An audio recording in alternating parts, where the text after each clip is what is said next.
It's okay. Now we're live. Good morning, Houston Quilt Festival, day 2. Woo! Party time! You guys are all awake. It's great. Thanks for coming. Welcome to the AllBrands booth for the educational sessions. My name's Ryan O'Keefe. I own a company called Mac and Hound out of Providence, Rhode Island. We do leather and canvas goods. I've been here this week working with the brand new reliable Barracuda Command, which we'll see in action today. We've done an intro session on the machine. Yesterday, we actually did a wallet from start to finish, and a full leather wallet, which is a lot of fun. But what we're going to do today, or at least we're going to attempt to do in about 20 minutes or portions of it, we are going to make a wax canvas bag. So I love working with wax canvas. We've been talking here in the crowd just a little bit before we got started about how it has such this like really great worn look, even just as you work with it. And we could show here, I'll try to get it on the screen a little bit. I've done a little bit of the work already. What you see here is kind of our main bag panel. Woo, where are we going? Somewhere over here. There we go, something like that. We've got our main bag panel here. This is a bag that I designed last year. I was trying to do something that was a little bit more simple, a little bit more cost effective, and took advantage of a few of the tricks I've learned while working in the bag making industry over the years. One of which is actually using leather as your binding material. And so the great thing about working with a full leather bag is you don't have to worry about the edges. Leather doesn't fray. It's nice. When I made the transition to working with canvas, all of a sudden I had to start thinking about, oh my God, like what do I do with these edges? I have never bound anything in my life, and I was taught, you know, the pre-folded binding, all that stuff, and I just didn't like it. But what we had figured out is that I can use these 1-inch strips of leather, and it adds just a touch of class to the bag, and it makes it so you don't have to worry about the edges anymore because the leather's not going to fray. Everything's nicely encased, and it looks great. So I think I've said enough. I think we probably get going. What I'm starting here with is the hanging pocket. So what I've done is cut a long rectangle, and I've already made the folds for the hem. So what I love to do on wax canvas is just fold it inside itself to kind of hide those edges when I don't have to worry about that. So right here, I folded it by 1 inch and then 1 inch again. So we're working with 3 layers of wax canvas in this hem. And we're just going to throw it right under here. Now, a little bit about the Barracuda Command and why this is an excellent machine for this job. The Barracuda Command has you know what, I'm not even going to cheat. I'm not even going to bring out the magnetic portion here. We'll go by hand. The nice thing about the Barracuda Command is that it has a direct drive motor right here. And what that means is that all of the power is located within the machine. There's no pulley system. There's none of the stuff that you would see in an industrial machine. And it's a fully metal build. So no matter how fast or slow I sew, I'm still going to have the same punching power through this heavy duty material as I would any other speed. So what I like to do is, because I sew very slowly, I don't get many mistakes in the materials I work with, I'm going to make sure that we're all the way on the slowest setting here. It's about 250 RPM. And we're just going to kind of cruise through this hem. Let's see. Right here. I'm eyeballing everything today. So if it looks like, oh man, here we go. 3. And we're off. And just right through these 3 layers, no problem.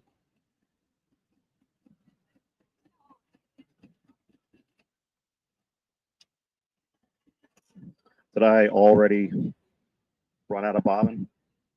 I just wound that bobbin. Oh. This is what I get for coming in an hour early and making a bag. So while we do that, I will talk. Oh no, I didn't. Well, only when I'm live. I could do this all day. That's why it got stuck behind here. We'll do that again. This is what happens when you move a machine back and forth, back and forth, back and forth. It's all right. We'll cut it off here and we'll just finish that stitch. As I mentioned before, don't judge me for something I'm doing live and talking about at the same time. There we go. Okay. So we're just going to go right over there, lock that in, and finish the process.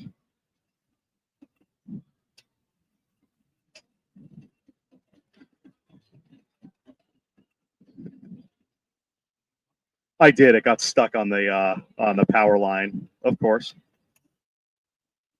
And there we go. So you'll notice that when I'm sewing on the Barracuda Command is that the needle always ends in the down position, which is something I love about it. It has a needle positioning system. So if I'm ever taking a corner and I'm talking to a crowd of people while I'm making a bag and I forget and pop it up and go to take that corner, the needle is going to stay put. And I don't have to worry about where it ended. But it is a 2-pedal system, as you can see here. So I have my sewing side on the left side and I have my needle positioner on the right. So we'll just pop it up right there. And we'll call that. So we've got our hemmed pocket. Now this is going to be a hanging pocket in the bag. You can have your own preference on which way you want the hem to face. You can have it facing or have it on the inside so you don't see it so it's flat. I actually prefer it to be on the outside. The only thing on my end that I always thought of is like if you have something in a pocket, the last thing you want to do is come up and hit the hem on the inside and get things get stuck. So we're going to keep it on the outside. So this is our hanging pocket. It's going to go right underneath the inside hem of the bag, but we've got to worry about these edges first before we do that.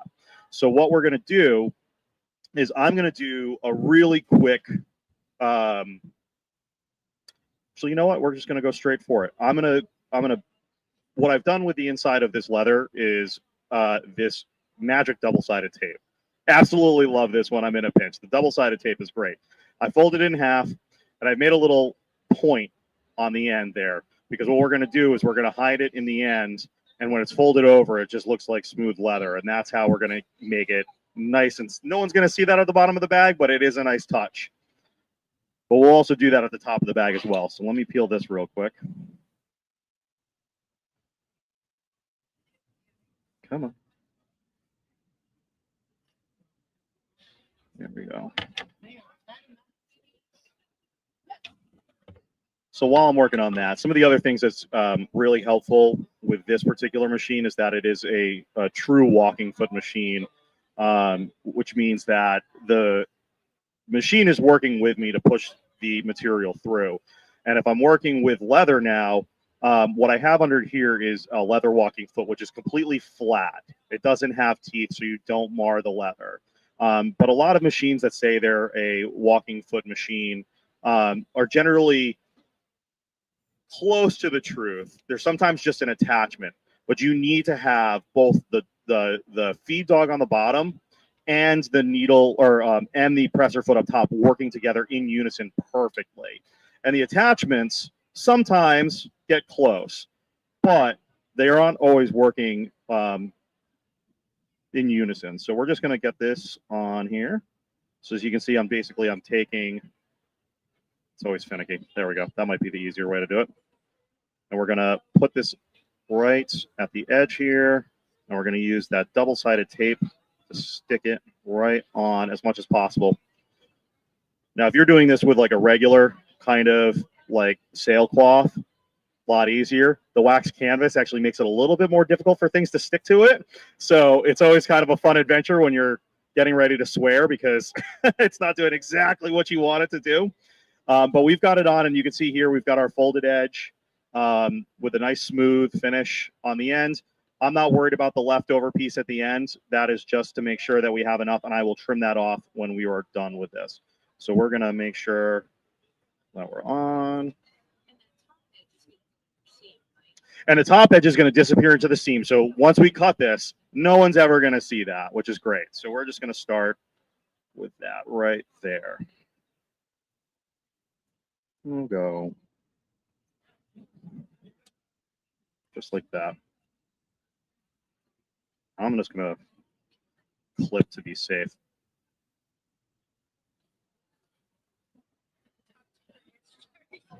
So the other thing that you'll notice that I use quite often are these clips right here, because you can't pin leather, unfortunately. You can pin wax canvas, which is great, but unfortunately, once you put a hole in leather, you are done. That leather is, you had better gotten that correct. So So now we're going to do this, and we're going to have to deal with this hump, which we'll see here in a second. But let's get started on this one.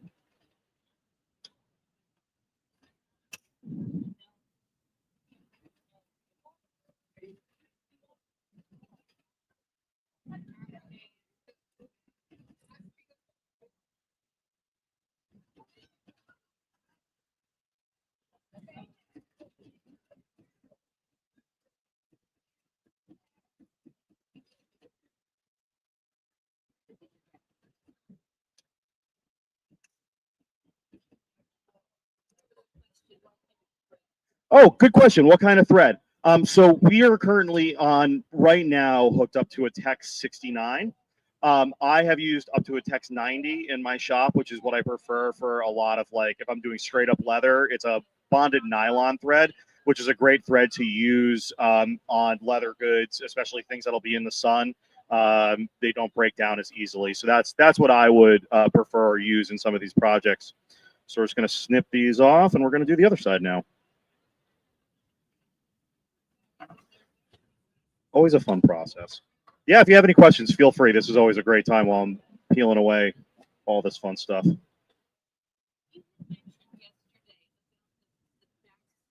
Yes. Correct.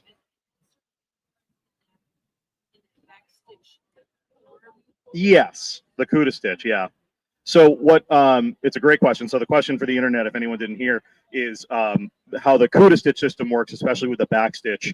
If you're doing kind of like luxury goods, or you want to make sure that you're getting as close as possible, the back stitch is always the toughest thing on machines, because you are trying to line them up as closely to the holes as possible to make it nice and clean. So what they did here on this Cuda stitch system, which is brilliant, is this is your forward and your reverse. And you can set the stitch length up here and forward. So if I wanted a tighter stitch, I can go down to the 2 and lock it in here with the knob. What this is doing is, on the other side, there's a little piece in there that keeps it from going any further than what you've selected at top. It locks it in place. So I only can go down to the equivalent down on the bottom side. So I like kind of just a wide open, bigger stitch. I like kind of like that car look. But what that's doing is making sure that when you pull down to do your reverse stitch, you're going to be as close as possible to the way you came in as the way you came out. And that's kind of the goal with a lot of the luxury goods. So it is really like an ingenious system on how to do that. It's not computerized. It is based in the principle of the disc that's behind it. And so we're going to redo this. Woo, little bell ring in action. So we're going to get this other side. Hopefully not as finicky.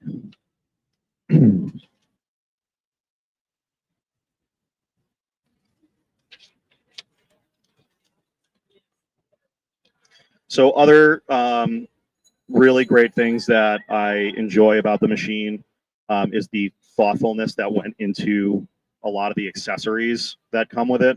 And so it's a really phenomenal machine if you're looking to get into doing some of this work and are not interested or don't have the space to buy one of these industrial machines, because this can do all those things too: the needle positioning, the direct drive motor, the speed settings. You know, it's great, but they also came with like a really thoughtful amount of accessories, including this extension table for doing some of this work, this light here, which is magnetic, and because this is an all metal build, it can really go where you need it to go. As you can see here, I have my cheap magnet over here to stay with me, but this light can go right under here with the needle. It can go in the throat. It's really just a very thoughtful. It's so minor, but just clearly when they were thinking about making this machine and rebuilding the Barracuda system from the original one that they had, that they put a lot of thought into how people would use it, and you know, those kind of neat little features that make it worth it. All right, so we're going to go through here. Let's start from this end this time. I'm going to do that right down the middle, right down the middle.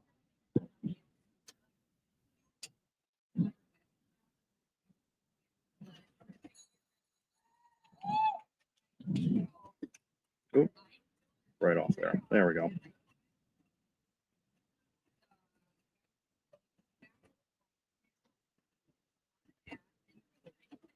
Now you'll see there, when we get over that hump, we are talking 1, 2, 3, 4 layers of wax canvas and 2 layers of leather, which is awesome.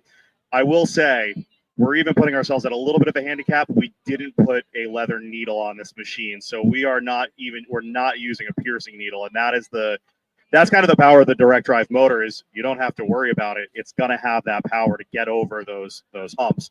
Later on, when we finish the full bag, we're talking about 10 layers of wax canvas that we're going to be puncturing through to finish this, and that's where that comes in handy. So let's just wrap this up here.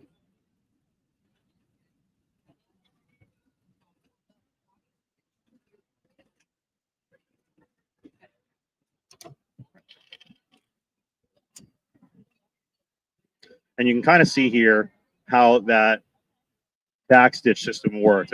Let's see, is this going to be the right angle for that? Boom. That it was the closest you could possibly get to 4 backstitches in the same hole as you probably could imagine, which is great. So that's the kind of stuff that we're looking for when we're doing this type of work. So what we're going to do, I don't even know what time is it? We got a couple minutes. What I'm going to do is I'm going to explain kind of the next steps of this bag and what we'll do tomorrow morning. What we're going to do is we're going to trim off these leather edges, and we've made our hanging pocket for inside of our bag. With the tote, stand up here, I've already rolled hems on the top to be a 1-inch fold plus a 1-inch fold, so we've got 3 layers in there. I'm going to pick whatever side for this project that I've deemed as the back of the bag. And we are just going to bring this hanging pocket right up inside the fold, and we are going to hem straight across to make our roll top hem on this bag. And then from there, we are going to zip up both sides here in an envelope fashion, and that's tomorrow's project. And we go through 10 layers of canvas and 2 layers of leather on this edge. But it becomes this absolutely gorgeous and totally usable, like, grocery bag, going out bag. It's a very casual bag with this envelope box corner. That's a ton of fun and much easier, in my opinion, than doing the traditional box corner where you cut the squares out of the bottom and have to, like, go underneath. It's just a really fun way to make a fun tote that you can repeat in about an hour and a half from start to finish in only 3 pieces of fabric, and then some leather scraps or leather that you have hanging around or that you can get at most crafting stores. And we'll do that tomorrow. If you have any questions, welcome to come back over into the Reliable booth and ask me anything. If you want to try it out, I highly recommend. This is a great machine to start with. There are show specials, but the one thing that shocked me when I started working with Reliable about a year and a half ago, maybe 2 years ago, were the price points that they were aiming to get these at. And I think that they've totally nailed it. For the straight stitch version of the machine, they are $1,499 at the show today, $1,499, and that's $100 off the retail price.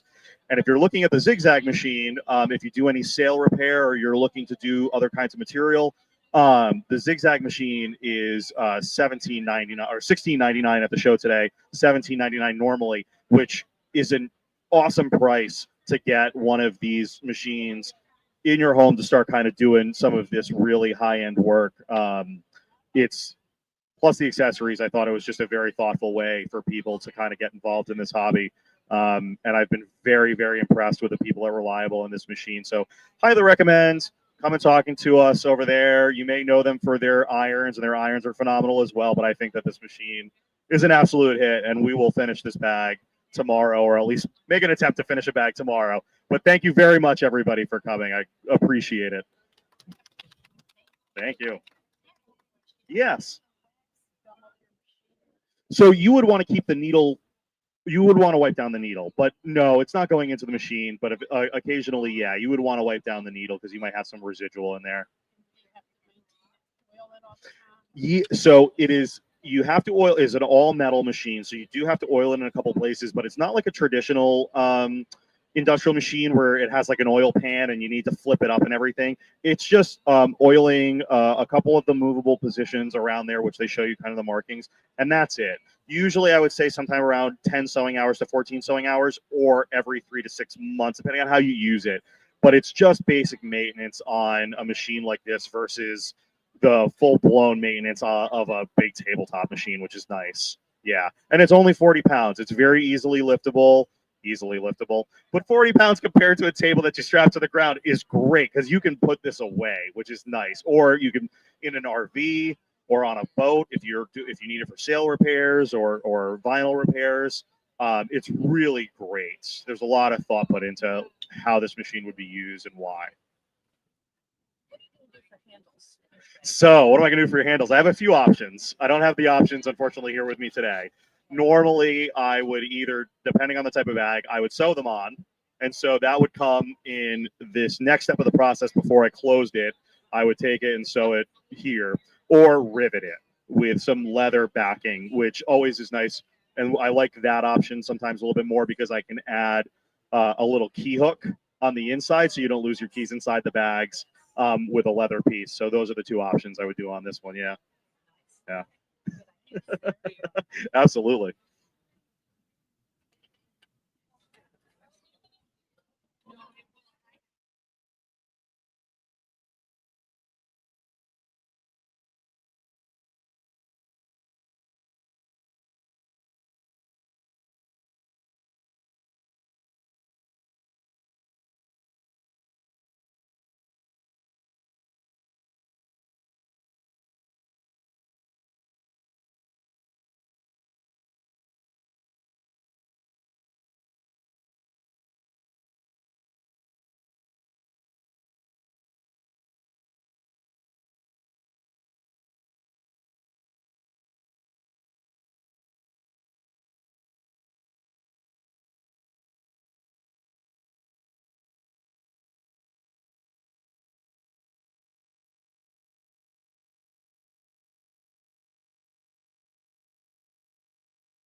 Yeah, exactly. Yeah, just save it again with the right link.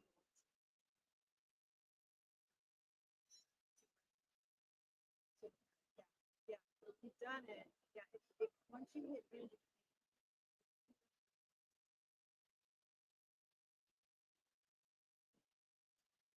Oh no, it's okay. Yeah, it's okay. Because even if you did already. All right. Everyone, can you hear me okay? All right, my name is Tina Bartleby, and I'm a brother educator. And this morning, I am super excited to show you some of the amazing features on the Stellaire. We're going to work with matrix copy, and we're going to bring in all kinds of different ways to use it. And then we're also going to learn about the 2-point positioning on the Stellaire. Sound like fun? All right, so let's go ahead and get started. How many of you guys have a Stellaire? Wait, you're going to want one after I finish today. All right, well, come see us afterwards. We'll get you all hooked up. All right, so matrix copy, if you're not familiar with it, is a way for you to really quickly and easily fill your hoop with multiple copies of a design and have them all spaced perfectly with each other, right? And a design concept is when you have repetition, it makes what you're making a little bit more interesting. So let's see how easy it is first, and then we'll talk about all the cool ways you can use it. Isn't that nice? So we're going to come into this category 1 for designs, and we're going to choose these 2 little scarabs, which are really, really cute, right? But I'm going to make a pillow cover with it, and so just 2 little scarabs is probably not going to be enough. So let's go ahead and use the matrix copy and see what we can do. So to do it, come into edit, and then there's a button here that has 9 squares on it. We'll press here, and then we'll press the matrix copy option here. And notice what the machine is already doing for me. Based on whatever hoop size that I choose here, it's automatically figuring out for me how many repeats of my design will fit in that space, right? So pretty amazing. Now, let's say here I want a little bit more space between them vertically. I can even adjust that with this button here. And you'll notice once I add enough space between them, it automatically figures out that less will fit in a hoop, right? So it's really, really handy when you're doing things like this. Now, the other thing that's in here, if I were doing a pillow cover, this is only 5 inches wide. I would probably need to hoop it again and repeat this a few times, right? And so then you might be wondering, well, how is she going to line it up between the hoopings, right? Because sometimes that can be a little hard. But in the machine, we have registration marks. So if I do the drop down arrow here, I'm going to add, and I'm on the top row here, I'm going to add a registration mark in both corners. And then I'm just going to tab down till I get to the bottom row. And I'm going to add the registration marks on the bottom row. And so those are going to stitch out when I take it to the machine. And they're going to allow me to have another, column of these and maintain perfect spacing between. So let's go ahead and have a look and see what it looks like when it's all stitched out here. Isn't that amazing? I mean, two scarabs would have been great, but having the whole pillow cover full of them is a lot more interesting, right? Now, you can take, this was 2 hoopings. I did this column, and then I used registration marks and aligned over here. But you can do as many hoopings as you want. So this one is another one of the designs on the machine. And lots of hoopings. But look at it. They're all perfectly spaced. They're perfectly straight. I promise you I couldn't have done that without the registration marks. Isn't that fun? I really love this feature. Now, another way that you can use the matrix copy, we just did it with an embroidery design, right? But we could just as easily have chosen a decorative stitch because, by the way, we can access some of the beautiful decorative stitches on the machine right here on the embroidery side. So on the Stellaire, that's going to be this folder 5. And then you can see we also have some buttonholes, which is a fun thing to have on your machine, especially if you struggle getting them the same distance apart or straight. Do it on the embroidery side. It's a good tip. So we're going to pop in here to our decorative stitches. And then I'll just scroll down. I want to find one of my favorites in here, although they're all beautiful. Let's see. I'm almost there. Ah, here it is. Number 90. So it kind of looks like 2 little mountains, right? So right now it's relatively small. I want to fill an entire hoop with this. So once I set it, same thing, right? Just for repetition, we're going to edit. We're going to choose this button. We'll do the matrix copy. And then look how fun this is. It immediately it figures out over 100 copies of that design will fit in the hoop. And obviously that was way faster than me going copy, paste, copy, paste, copy, paste, right? And then my favorite thing is, looking at this, I'd actually like a little bit more space between the columns. So again, I'll just come in here, add a little space buffer, and look, now I'm down to 64 copies, and I didn't have to do any of that math myself, right? So bonus points for that for sure. Now, the other way you can really make this fun, and I use this a lot to make my own custom embroidered fabric, is maybe I don't want to change my threads a bunch of times either. So put a variegated thread in the machine. Check out how amazing this looks, right? Isn't that awesome? So I've got all the color. I filled the entire fabric with the decorative stitch, and I didn't have to change my thread one time. Isn't that amazing? I really love that technique. All right. Now, how many of you have stitched on faux leather or vinyl before?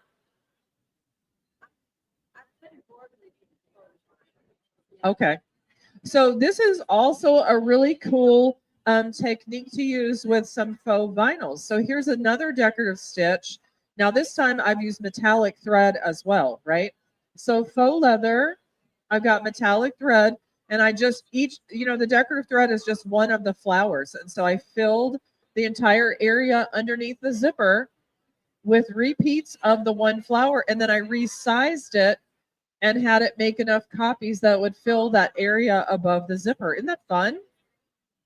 Isn't that fun? So if you guys want to play, feel free. All right, so hopefully I've given you some ideas. So now let's talk about some other kinds of things that we can make with matrix copy, right? So here's another example of a decorative stitch. This one's pet themed, right? I've got cats and little fish skeletons, and I've got doggies and bones. And I've just repeated that all the way down a garden flag. And then I used my ScanNCut, and I cut out my heart belongs to my fur babies with strip flock HTV. Isn't that fun? So again, a lot of times in the past, I used to think, well, decorative stitches, I can use them on a blouse or something, but you can literally make your own custom embroidered fabric super quickly and easily using this feature. Isn't that amazing? I just love that. All right, so what about, has anyone wondered if you could do the same thing with lettering? You could do it with lettering. It doesn't matter what I bring in here, right? So let me show you a placemat that I put together for Thanksgiving using lettering. All right, so check this guy out. So again, what I did, and I'll walk you through this here, I used the fonts on the machine. We have this beautiful font. I put thankful, grateful, and blessed on the top row. And then I didn't want the same word on top of each other all the way down. So I did a second row, and I did grateful and blessed, and then thankful. And then my third row was and blessed, thankful, and grateful. And then I let it completely fill the hoop with repeats of that. And again, this is another one where I use that variegated thread, right? So I'm going from browns to golds to a pretty green. I didn't have to change a single thread. I mean, I don't know about you guys, but it doesn't get any better than this for me, right? And then once again, I use the ScanNCut and cut out a turkey. And super quick and super easy, right? I have a custom placemat for Thanksgiving. So are you guys starting to get some ideas? I know. No, not a single thread change. So don't forget, when you're doing these techniques, don't forget to go pull some of your specialty threads. Your variegated, because then you get all the color changes, and your metallics, because they add just a little something extra to the project that you're working on, and it's no harder for you to work with. Isn't that fun? Now, I'm assuming since we're at the Hilton, do you like that? The Houston Quilt Show, that I've got some quilters in the audience. Is that true? So do you think maybe we might be able to use this feature to do quilting? All right. So the answer, I bet you guessed already. The answer is yes. Now, this machine has some pretty amazing quilting features, right? I can easily add quilting around a design, but we also have the feature called My Design Center. So I'm going to pop in here to the Design Center. And this is where you can bring in clip art and turn it into stitches, or you can create your own designs with the shapes and the fills that are in here already. So I'm going to start with a square. So in my Shapes tab here, I'm going to choose a square. And then I'm planning to use a 7 by 12 inch embroidery hoop. So I'm just going to resize that down to about 3.5 inches square. So we'll just come in here and use the proportional size decrease until I get it down to 3.5. Oh, that was pretty quick. All right. So there's my square. Now, what I want to have happen here is I don't want any stitches around the edges, right? I just want to create an area to hold a fill. So the way I change that is these are my line properties. I'm going to pop into settings here, and I'm going to tell it not to sew the square. All right. And then to apply that, I just press the bucket or the flood fill, and then I touch the square. So I've created an area to hold a quilting fill, but that the edges won't stitch for me, which is exactly what I want. So now I'm going to go ahead and make a quilting fill inside of it. So under settings for the fills, I've got lots of choices, right? I have a satin stitch, I have a stipple, but I want to do something a little bit more interesting. So I'm going to come into the decorative quilting fills. And we have so many to choose from on this machine. Look at all my beautiful choices here. So many, right? Now, for this particular technique, I'm going to choose one of the ones like this that has a strong central motif. And the one I actually stitched out is this one here, number 3. But see how it's got a strong center motif? This one also has one. So I'm going to choose this guy here and say, okay. And we'll pick a color so y'all can see it on the screen pretty easily. And now to apply it, all I need to do is this time choose the bucket or flood fill in the fill area. And then I'll just touch inside of my square. All right. So far it's been really, really quick and easy. So now we'll go to the next page for editing. And here I have lots of choices. I could change the size of the pattern. I could change the angle. I could add a run stitch border to it, but I'm actually good. I'm not going to make any changes. So let's just press preview. And then we'll see how it looks. All right, so that's exactly what I want. So see, once again, I have that strong central motif. Now, because I'm in the design center, just so in case you're not familiar with it, at this point, I'm working with what's called an artwork file. So I can make it as big or as small as I wanted. I wouldn't have to worry about it like we sometimes have to with our embroidery designs. But as soon as I press set, it's going to convert this picture into stitches for me. Okay, so I'm ready to do that. So I'm going to go ahead and press the set. And then here it is ready to stitch out on the embroidery side of my machine, right? But I mean, how many times would I have to hoop a quilt with a 3.5 inch square, right? So I definitely want to use matrix copy to fill in my hoop. So again, it works just like we did earlier. We'll just pop in here to edit, and then we'll come into this one here. And remember again, matrix copy is the other one with the 9 squares. And look at how quickly it's just going to fill my hoop. And I'm just going to tab over to the 7 by 12 hoop because that's actually what I use to stitch it out. Now, the magic of this for me, right? I had that little 3.5 inch square, but because I picked a fill with that strong central element, you notice as you go across how everything connects perfectly. And it really looks like a whole cloth design that you could do with a long arm machine, right? So it gives you an incredibly detailed quilting plan, and yet it's really easy to make it happen, right? So once I'm happy here, and in this case, I wouldn't want any spacing between it. I want it to look continuous. I am going to go ahead and add those registration marks again, because I'm going to have to hoop multiple times, right? So it's the down arrow here. And right now this one is selected. So I want the top left corner to have a registration mark. Then I'll tab over. Now this one's selected. So I'll add the registration mark here, and then I'll just tab down to the bottom row here. Now I'm on this one, so I want the bottom left registration mark on. And then I'm going to tab over here, and I'm going to add the bottom right registration mark, right? And so now I have the ability to quickly and easily match up at the machine between hoopings to have a perfect result, right? So let's spend a minute and let's look at the finished stitch out so you can see how it looks, and then I'll kind of tell you how I made that happen. All right. So here's a sample where I've taken the fill and I've hooped it multiple times, and you can see that everything is matching up. It's as if I did it on a long arm machine, right? I have beautiful quilting. You can't see any interruption in the pattern. All the little elements are matching up perfectly, right? And this is a beautiful quilted project. Now, if you're looking at it, you may see the registration marks because I left them in because I wanted you guys to see it. So there's registration marks here, and you can see them on all the corners. But that's, so here is where the join was between the patterns. But look, the center motif here, which is in the join, perfect. The center motif here in the design, perfect. I mean, it's just amazing how well this turns out and how easy it is with the matrix copy feature.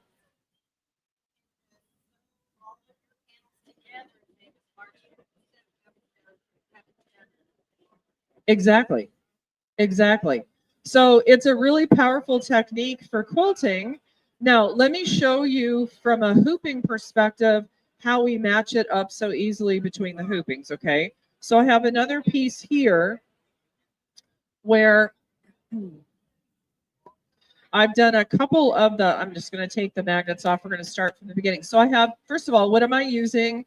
I have the amazing 7 by 12 inch magnetic frame that works with the Stellaire and many of our embroidery machines. All right.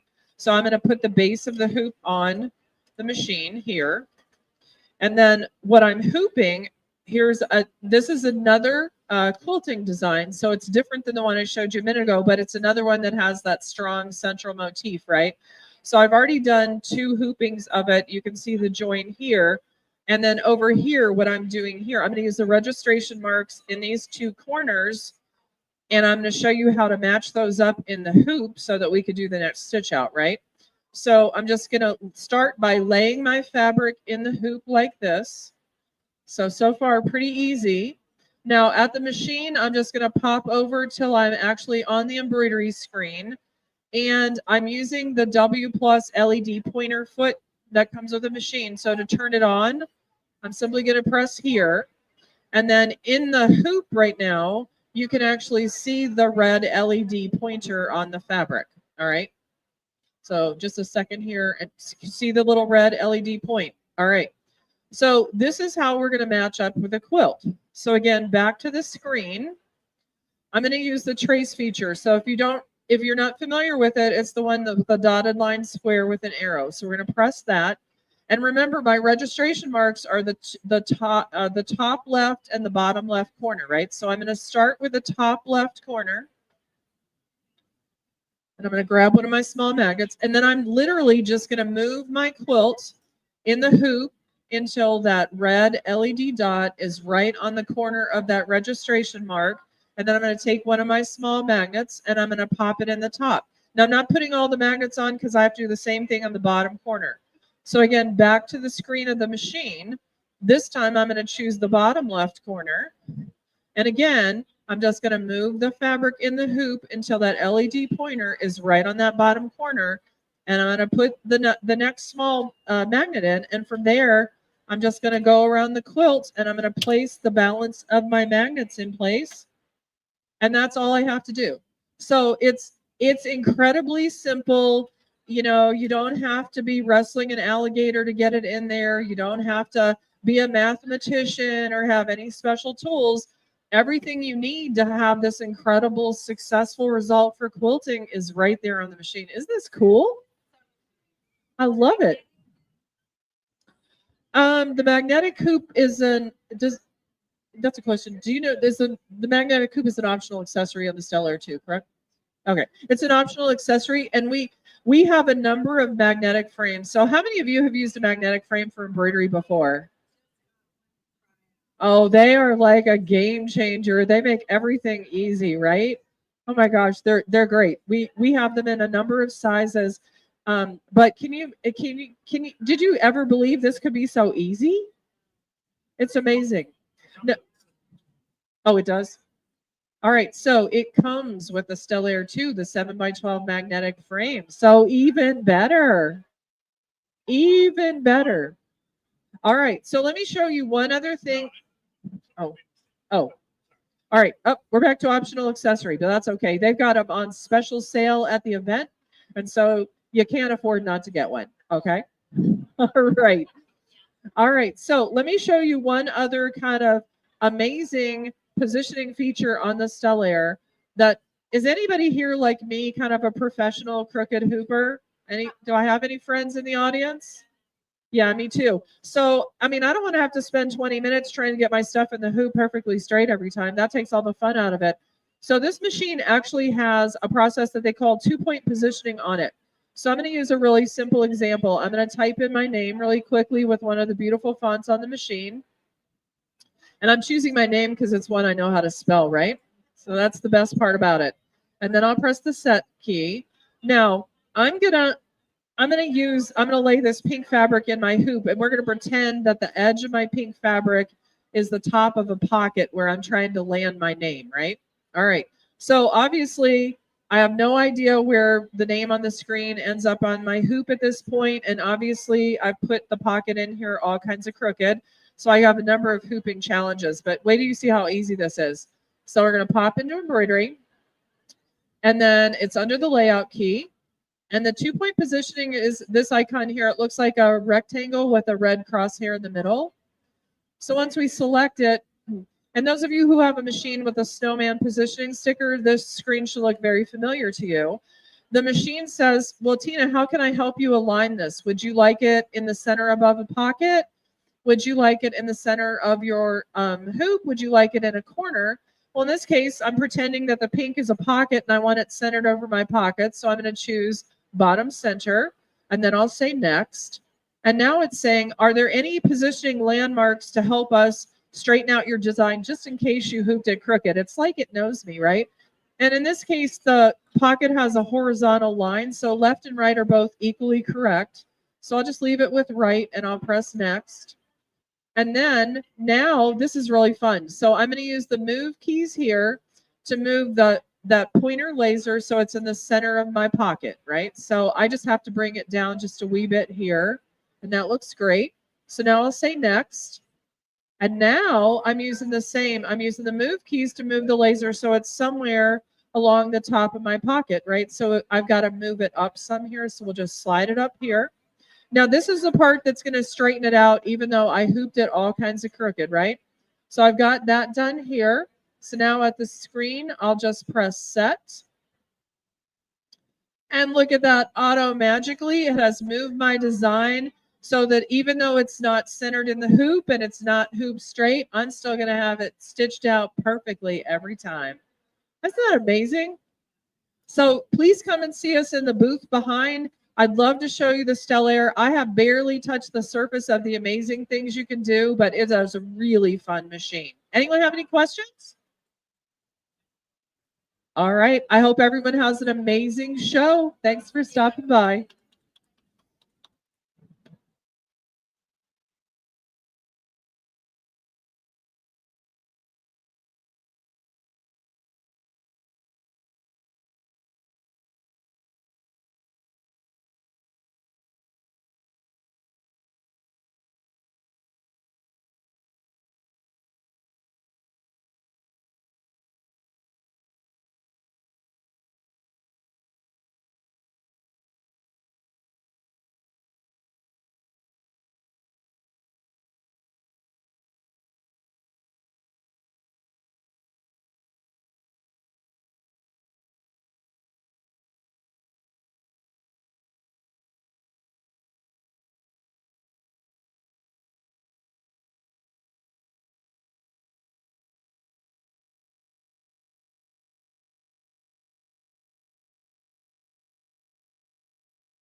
products.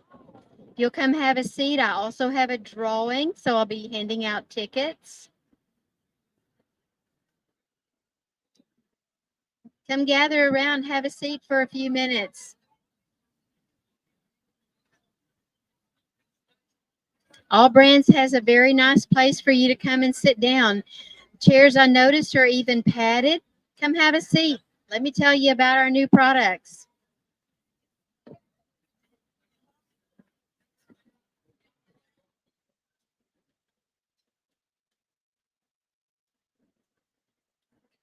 You'll get about 15 minutes to just sit down and rest. It is almost 11:30. I begin in like 2 minutes, minute and a half.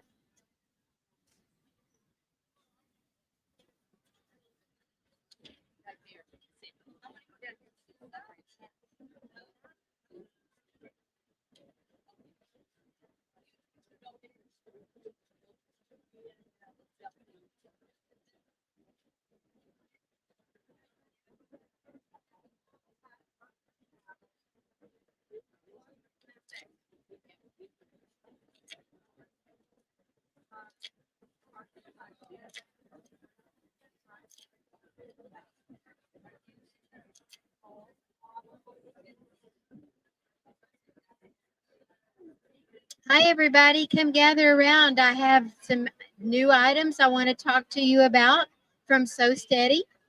Give you a few minutes to take a break and get off of your feet.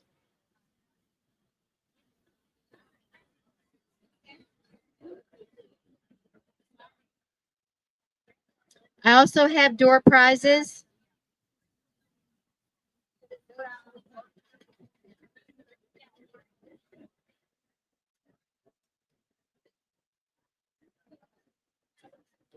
You're welcome. Hi there.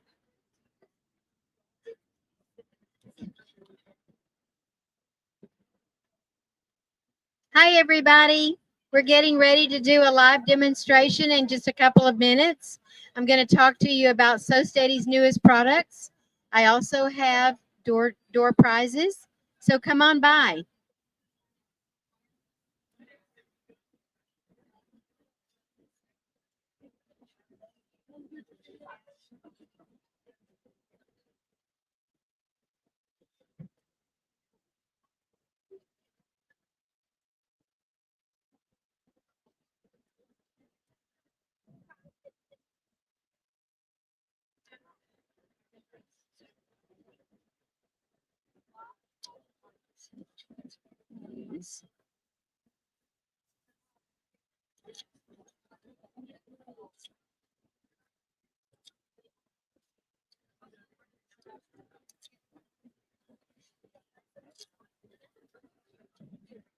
Come have a seat.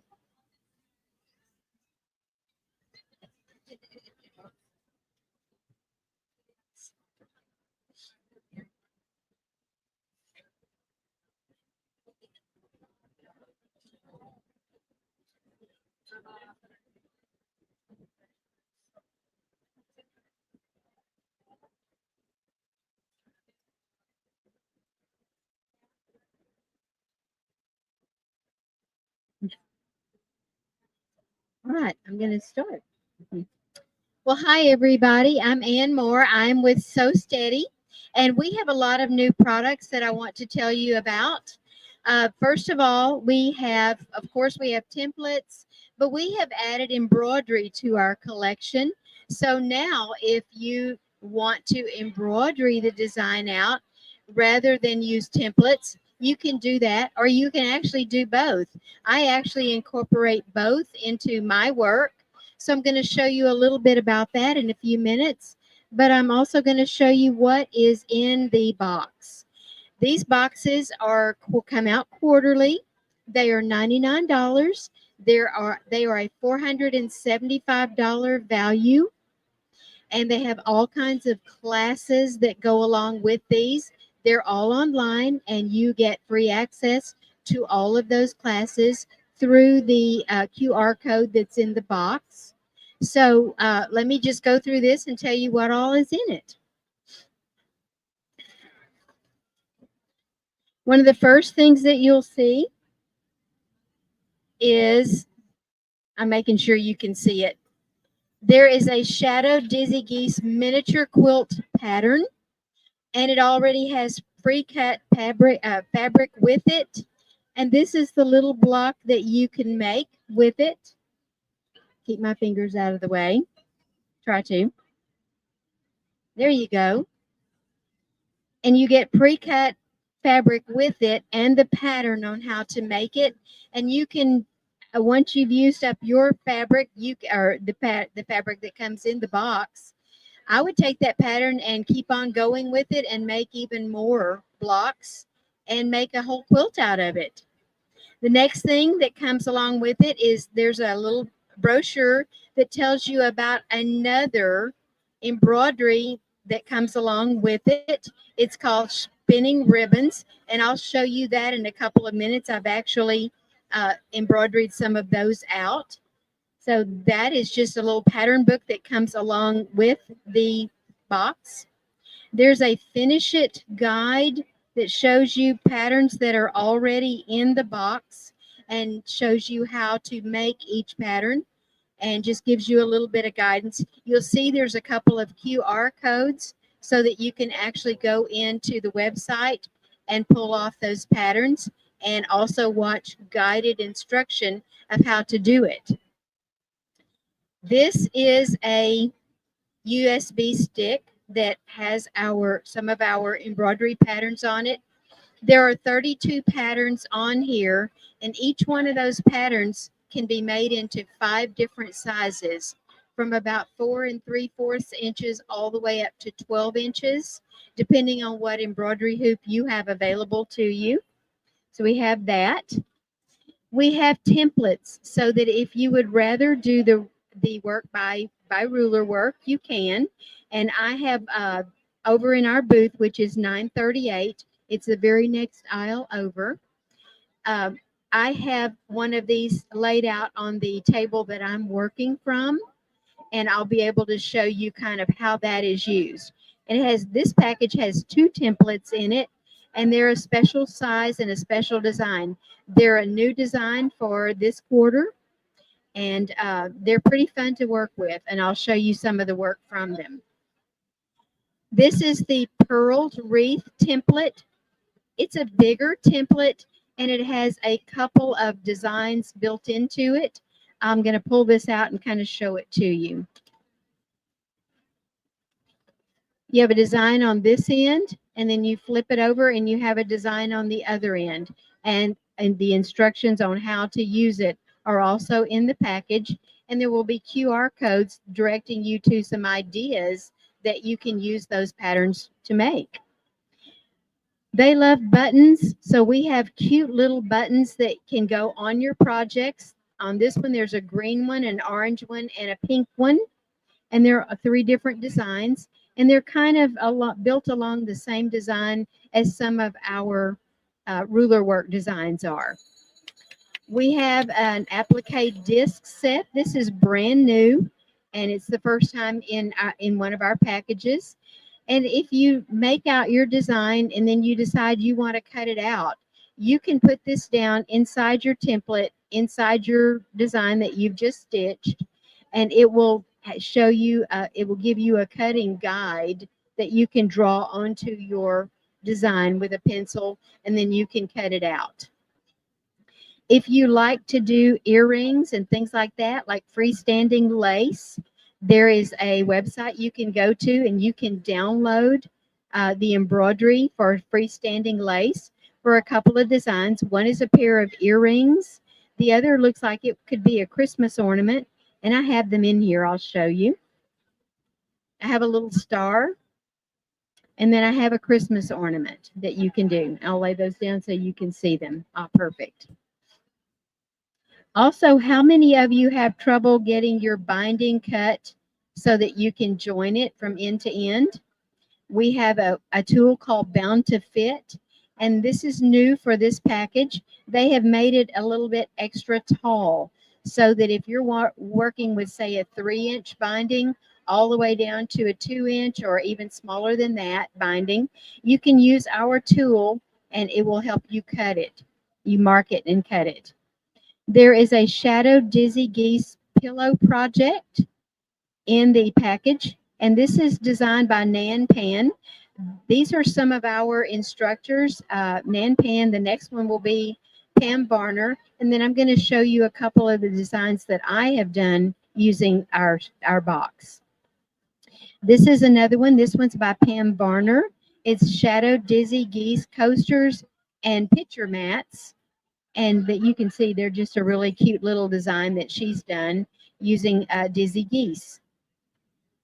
And last but not least, out of that collection, there is a Christmas placemat that you can make. And it includes the fabric to go with that placemat. It's beautiful fabric. I'll pull this out and show it to you because I think it's really pretty. And it also has lines in it so that you can kind of follow along if you want to. And you see that? Beautiful colors in it. And we also have one of these made out in our booth over at 938. If you want to come over and look at the way it was quilted, we have it available for you. There is a pinwheel spark, and it shows you several patterns that you can make using the pinwheel design. There are patterns inside here too, showing you like some ideas of what to put together. Let me see if I can put this down where you can see it. There you go. And all through it, and it just has all kinds of quilting designs and ideas and blocks, and shows you how to put those blocks together.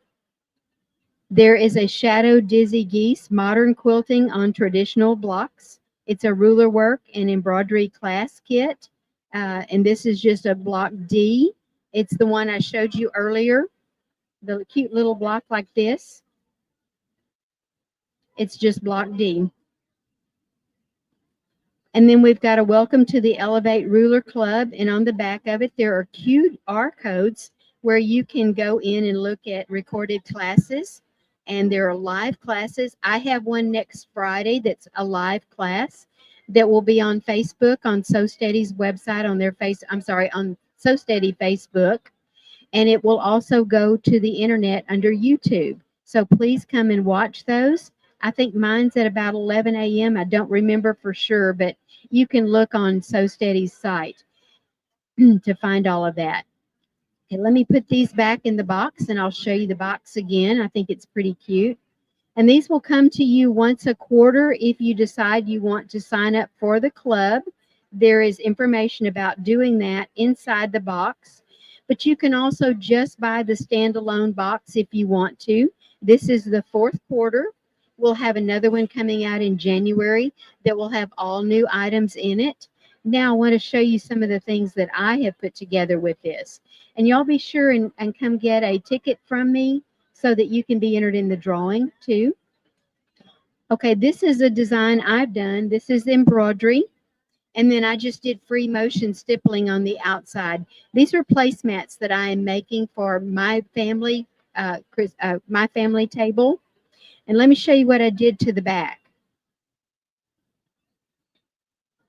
I just used a bright Christmassy looking fabric so that at Christmas time I can just flip these over and now I have a nice Christmas mat too. Here's another design that I'm working on. I'm putting together a quilt. These are some of the designs we have. This is our butterfly, and then this is a template that makes a flower. And of course, this one makes flowers too. And so I'm putting these together as a quilt as you go quilt. Here's another one. And this little guy is called Bartholomew.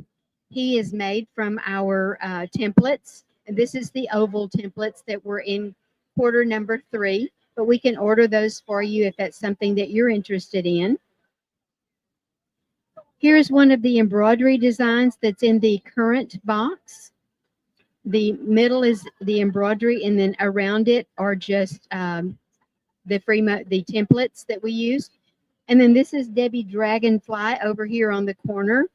She's something that I just made up out of my head using our templates that we have. And then last but not least, this is Turn Dash. This is out of our current box.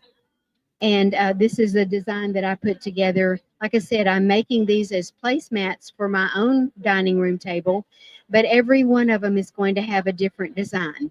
But of course, every one of them is also going to have this beautiful backing fabric. So let me pass out tickets to all of you that just have had a seat. Grab a few more. Because I have a giveaway.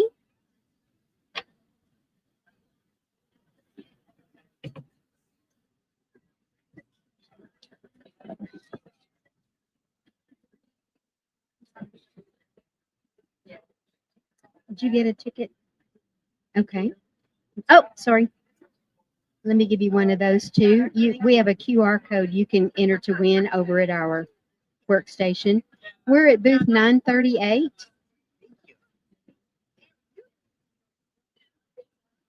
There you go. And I gave you a ticket earlier. Yes. But I need to give you one.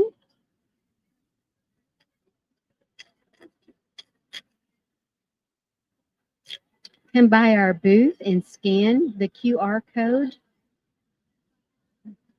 because we have a big giveaway that's going to be given away. I think it's after the thing, but it's about an $800 value. You have one. Okay, I need to give you that then. You have a ticket? Okay. You may. Mm-hmm.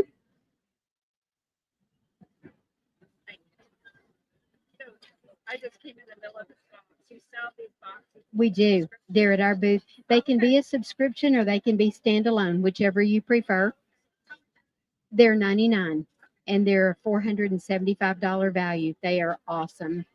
I am loving them. Yeah, I'll be back this afternoon though. I think it's at 2:30.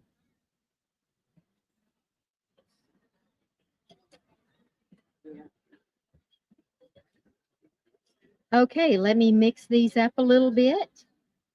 Hi, how are you? Do you want a ticket also? Thank you. You need one too? Okay.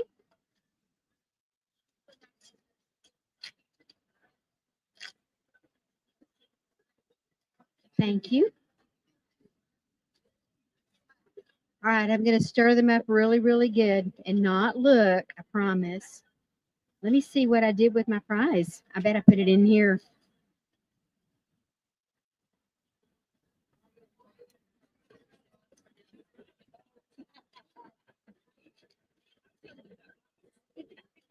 Ah, I sure did. Okay, here is your prize. It is actually one of our rulers, and it makes this cute little butterfly. So that's a fantastic little gift. These sell for $75. At the booth, though, we're selling them for $60, and we have a lot of different patterns. And we also have embroidery if you would rather embroidery them. I'm looking for 612-7652.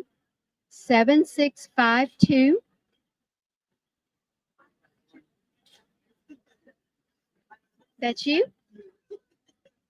Congratulations. Does anybody have Does anybody have any questions? I would be happy to answer those for you. Our booth is number 938. It's on the very next aisle. You'll see it's a pretty colorful booth, has lots of quilts in it. And we're on like the left-hand side. If you're walking down the aisle, we're on the left-hand side if you come from this direction. Any other questions? We also have Sew Steady tables. We have a circle maker that we have going over there. So please stop and look at that. It makes circles all the way up to 29 inches and cute as it can be. You can use it on baby quilts. You can use it on, gosh, table runners. You know, the sky's the limit as to what you can put it on. Thank you, everybody. come around by the booth and get registered for our big giveaway. Okay, thank y'all. Thank you, John.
FedEx office. It was like $150, $170 to ship it.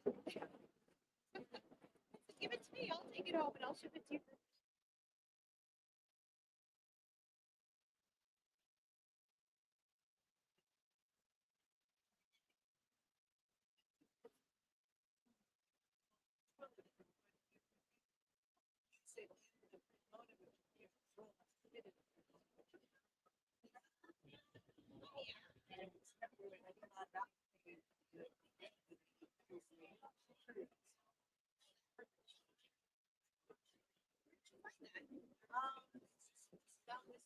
Really?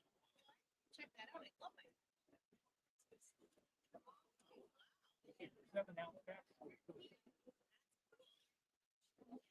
Silk on freezer paper.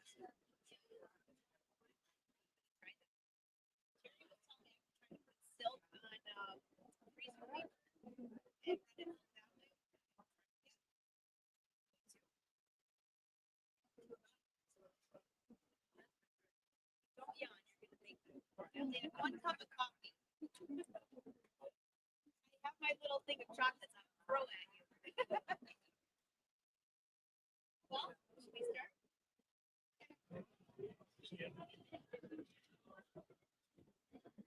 Can you hear me okay? Well, hey, welcome everyone. So I'm Angela Wolf, in case you don't know, and hi online to all the Wolf Pack. I love the Houston Quilt Show. I don't get to shop as much as you, but I can see what you have and then I can make a quick tag list. So be sure if you find something good, let me know. So how many here have any Brother machine at all? Who has the Luminaire? And who has the Aveneer? Oh, couple. Great. Are you in my master class? Did you register your machine? You get free access to the master class. Good. And then there's 2 embroidery mini courses that you should have. And if you don't, let me know. You just looked at me. You're not in the class?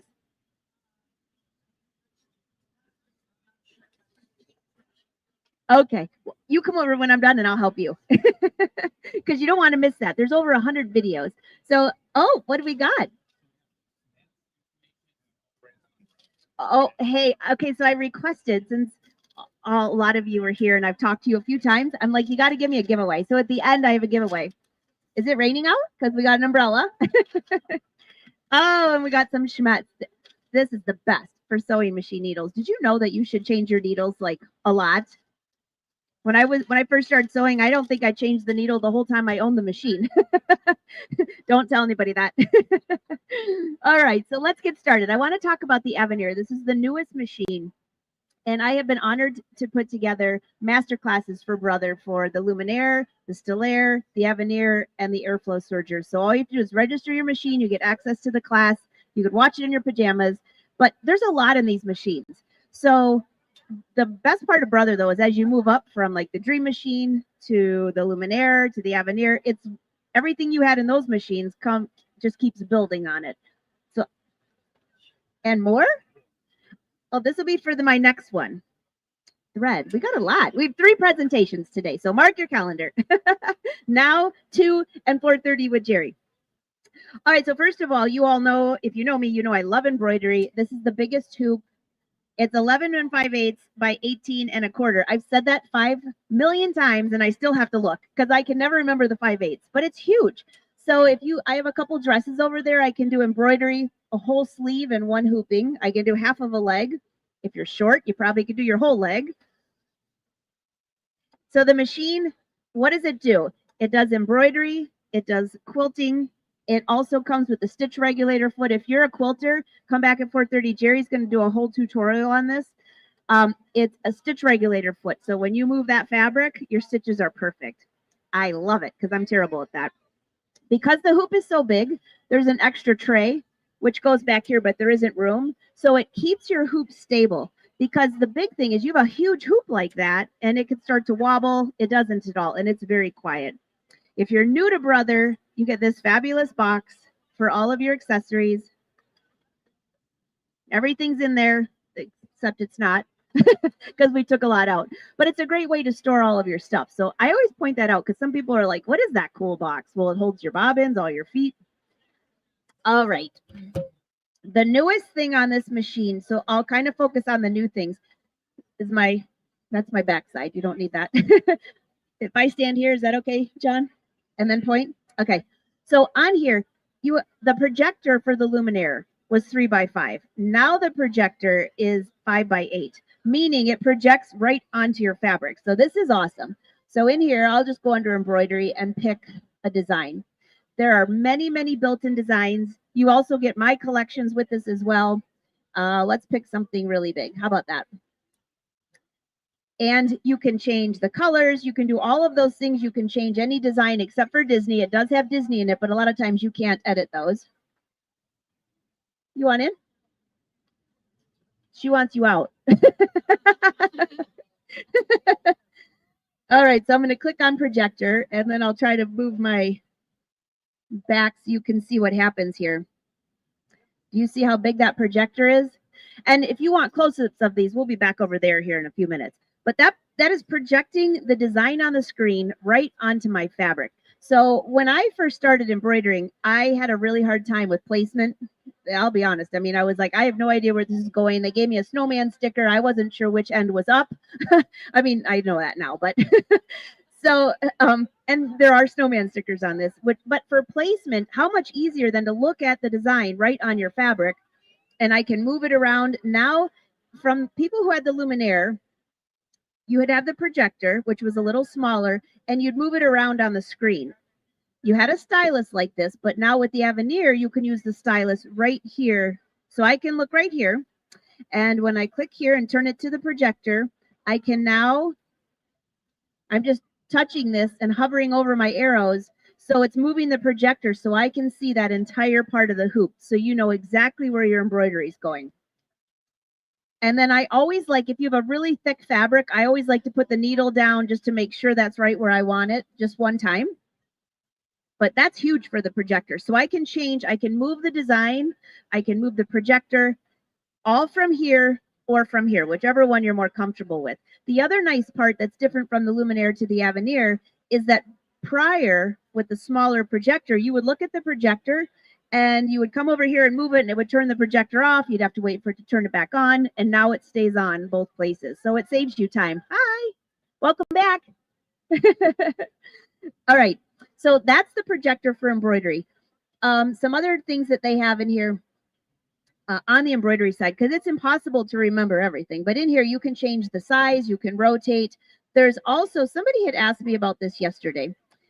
You can see all the colors. Under edit, you can change the size. And those of you that have the luminaire, you can do this with your machine too. This button here, can you see it kind of, if I get out of the way? That's how you change the size where it keeps the same density of the design. So you can only make it a certain size. Let me put my glasses on for this part. I learned to put my glasses on because yesterday I wasn't reading the screen and it said the needle was in the up-down position and I was having a panic attack and Jerry had to come over and fix it. I'll put my glasses on. Okay, so I can make the design. See how big that gets? But then it stops. If I actually hit this button up on the top right, that is one that will adjust the density of your design. So now you can take designs and you can make them really large. I'll just hit it and then I'll get my hand out of the way.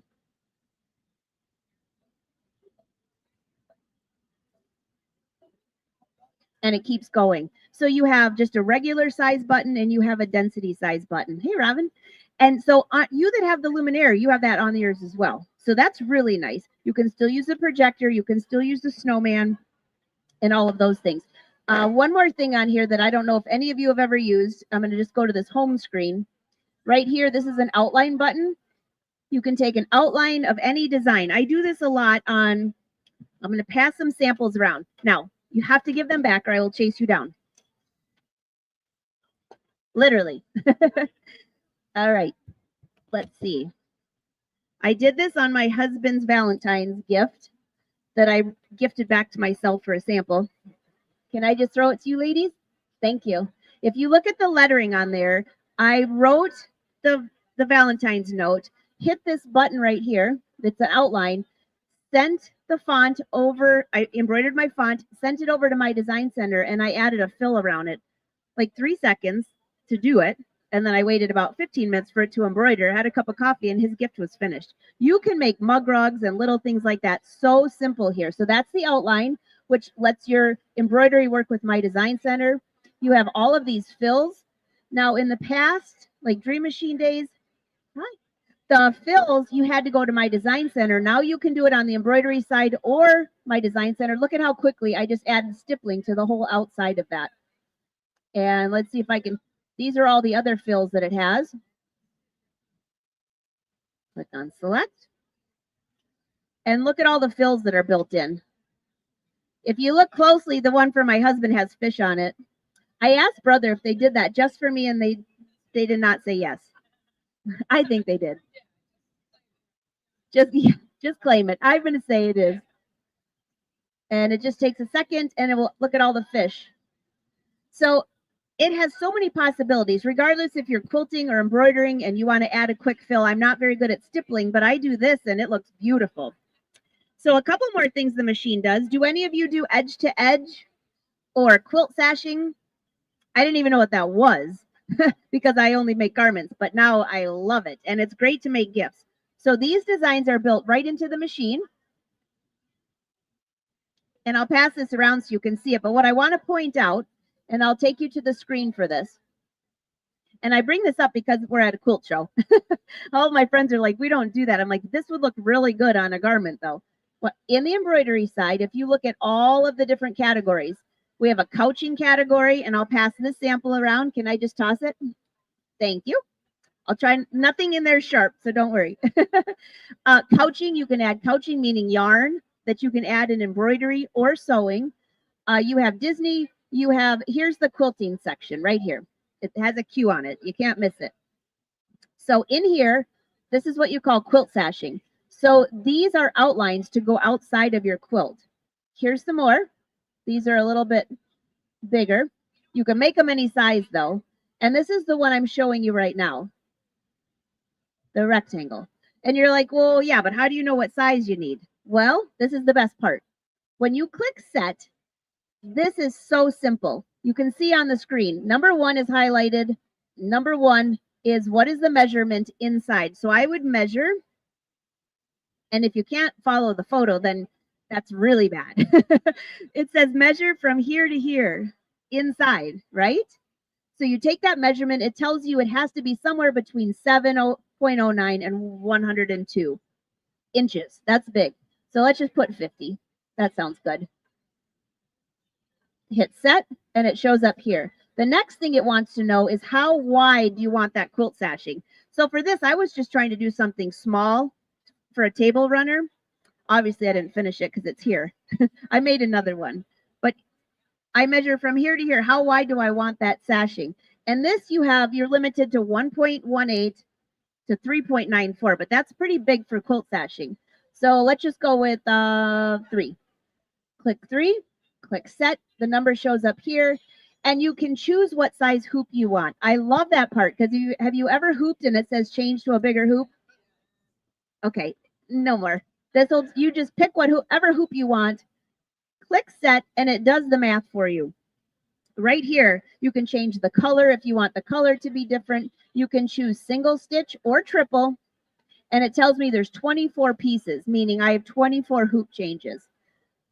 You save it to your memory, and in the Luminaire and in the Aveneer Masterclass, I show you exactly how to do this step by step, so you can't miss it. And if you don't want to learn, you can skip that chapter. So here it tells me, okay, here are all of your designs. Go ahead and click here. There's my first design that I need to do. And can you see on the screen, it literally shows you how to hoop your fabric. And I would love to know, is anybody, hey, how are you, Becky? Have any of you ever tried this before on your machine? Anybody here? Okay, well, when you do, you have to send me a message. If you don't look at the screen and you hoop it first, and then you're like, oh, I did that the first time because I wasn't paying attention. But I'm looking, and it literally tells you hoop your fabric right here, and then you put your fabric in, and when you click OK, see that red button? It says match up your red button to this point right here. And when you do that, you can use the projector to move it over. everything is visual, so you don't have to try to figure out the mathematics of this or anything. Click OK. It's showing me right here on my, you probably can't see it. Let me see if I put the fabric under there. No, it's pretty bright. I was trying to see if there was a color that you can see. You're just going to have to trust me. You see that? No, barely. It shows me that exact image right on my fabric with the little exclamation mark. That's me. Out of your way. Okay, right there. You can just barely, yeah, you can see it now. See that little X? So I need to move my fabric right to where I want that X, which would be right here on one of these corners. You embroider it.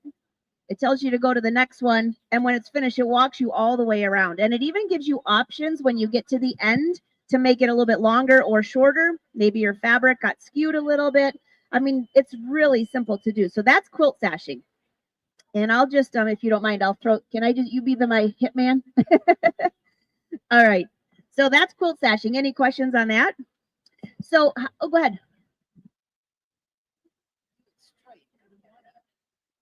That's next. That's a rectangle. I had to give you something exciting. How boring to be straight, but well, not literally, but don't take that the wrong way. That did not come out right. Okay. So now if Jerry was up here with me, we would be having a really good laugh right now. So here is straight quilting, right? This is a piece of fabric. And it took 10 hoopings. 10 hoopings. And I'll pass this around so you can feel it. It's stretch fabric. I used absolutely no stabilizer on it. Now, if you're quilting, you would obviously have your whole quilt sandwich. But I wanted to design fabric. That's my favorite thing. So I had to measure the width and the length. And this is what you call edge-to-edge quilting. So I'll pass this as I show you. Thank you for doing that. Let's go back to the screen here. And on here, under embroidery, under the Q section, oh wait, no, that's couching. Sorry, the wrong Q. That's a C. Here you go. Over here on number 4, these are all built-in edge-to-edge designs that are built into the machine. You can also bring in custom designs, but these are built in. So when I choose one, let's see, it was this one that I had. I click set, and if you look on the screen, number 1, it says, how wide do you want this? So if you're using a quilt, you would measure the width of your quilt. And if you're doing fabric, you just measure how wide. I usually will lay out my pattern pieces so I kind of know how wide. Now, don't forget, you have to leave some extra room around it, though, because you have to hoop. So if you're doing a quilt, you'll want to leave some extra batting around just so you can get it in the hoop and make sure you have excess around your piece of fabric. So here, let's just say this will go all the way up to 118 inches. I'll just pick something like 60. Click set. So it's very similar to what we just did. It showed me that's this right here. This is how long you want it. I mean, you just have to follow the guides. And this also goes up to 118. Let's go 70. Set. Pick your hoop size. And you know, you're probably thinking, well, it comes with the largest hoop. Wouldn't you just use the largest hoop? Well, sometimes not. Maybe you're doing something that's smaller and you don't want to waste all that extra room. You can pick any size hoop you want to. So we'll pick this one. And then they also have this thing called a flip option. So if you look at this design, I can flip it all these different ways, which makes it a little bit different than what this one you can't tell as much. But if it was a fish on there, you'd definitely be able to tell the fish was upside down. There you go. There's your setting. Then you click next, and it tells me there's a total of 35 pieces. I can change the color. I still have single stitch and triple stitch. Click here, OK. And then on here, it tells me my first design. First, I go here and find that design and bring it into the embroidery side. Click set. And it does exactly the same thing that I showed you earlier. See how it's showing to start there? And how it configures everything is you go all the way across the top, and then you go to the next part. And what it'll do when you click OK, it also takes into consideration the angle of your fabric, because I mean, I'm sure you guys all hoop perfectly, but I don't. And so it tells you where's your first point, where's your second point, and it'll figure it in there. And then you just move on all the way down. And for that fabric, I did make one minor little mistake. I'm sure somebody probably saw it, but there's one point where they didn't match up. It was like 1 millimeter off. I left it because I don't think anybody would notice. Was that what you were looking for? The straight?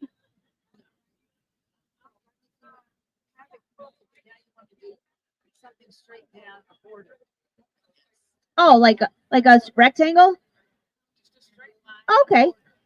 How about this?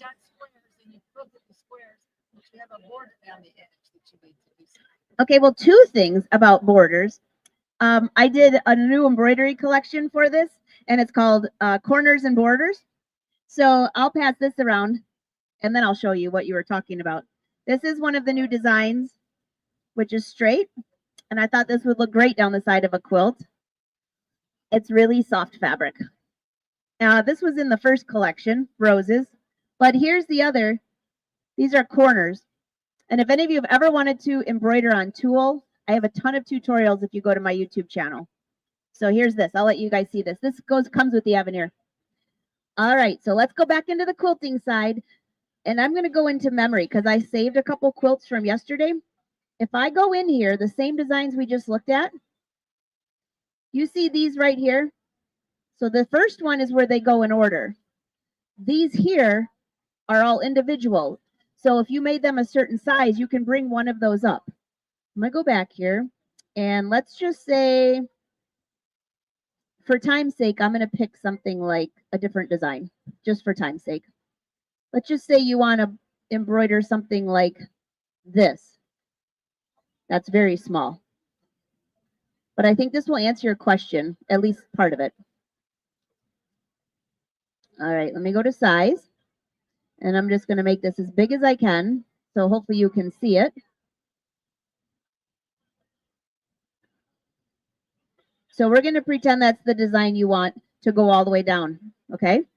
And then this is what we call border function. When you click there, I can click the plus button and the plus button going this way for however wide you want it to be. I actually use this on sleeves a lot for sleeve hems. So now it's a huge design that's going to embroider all in one. I can also click here and make something next to it. You can also make that further apart. This is really fun. And wider and wider. So you can design whatever you want to for your quilt. You would embroider it and then use your projector to be able to see exactly where it's going to go on your fabric so you could line it up. Make sense? Is that a little more helpful? And also in that quilt sashing, there's a quilt sashing that goes like this, the rectangle. You can just take one of those pieces and then keep adding those. There's so many possibilities. So this shows it right on my fabric, and then I would just keep lining it up. All right, a couple more things. How am I doing? I got a few more minutes. And then at the end, I'll do my giveaway. Is it raining out? Should I save the umbrella for this afternoon? Okay, so here's the embroidery side. Here's my design center. If you've never used my design center, that was on that Valentine's. So in here, you have a lot of options. You can actually scan in something on this. This is a scanning mat, comes with the machine. Have any of you done this on your Luminaire Dream Machine? It's been around for a while. You have. I love this feature. Now, by the way, for those of you that are a little more techie, there's an app on your phone that's free from Brother that you can take a photo and send it to your machine, which I love that because I've put in recipes, notes from my grandmother, things like that. You scan it in, and with a couple clicks, you turn it into embroidery. That's how fast. So now that you can do it with your phone, you can actually make that photo a little bit darker or make the handwriting, it's a little clearer than on the scanning mat. You scan it in, click a button, and it turns into embroidery. Coloring books, those coloring books that have all those crazy things? Well, I don't know what you call them. Crazy designs. Turn that into embroidery. But the game changer is actually having a photo on your phone or on a USB stick, sending it to your machine, and it turns it into embroidery. Any photo. Now, Jerry, when we come up in a couple of hours, we're going to show that. If you go over to his little section over there, he has Marilyn Monroe. He did a tiger. And in here under embroidery, It's right here. That's the button, picture play. And you can download the image, which we'll do later. And you literally can turn it into embroidery. It even has filters. Do any of you use Instagram? It'll remove the background. It doesn't remove people, but it'll remove the background. I told my brother, you got saved this time. That's because he's always making bad faces. So photos. And so some people use software for that, but you don't have to. Any questions on that? Okay. And then a couple of the other new features on here on the sewing side. Oh, I got to remove the hoop. There's, how many of you like sewing buttonholes? I saw your face. That's usually what I get. So for those that have the luminaire, you already have this foot. This is the new buttonhole foot that came out. And with this panel here, you can put knit, you can put chiffon, anything like that, and sew beautiful buttonholes. But now Brother gave you that huge projector that they're using for buttonholes. So I'll come back over here. I keep checking the time so I don't get kicked out and take the next person's time. I got to save time for your giveaway. In here, up here, you can see these are all the stitches. You have tapering stitches. That is so cool for like napkins and stuff like that. But I won't squirrel on you. Here's the buttonholes.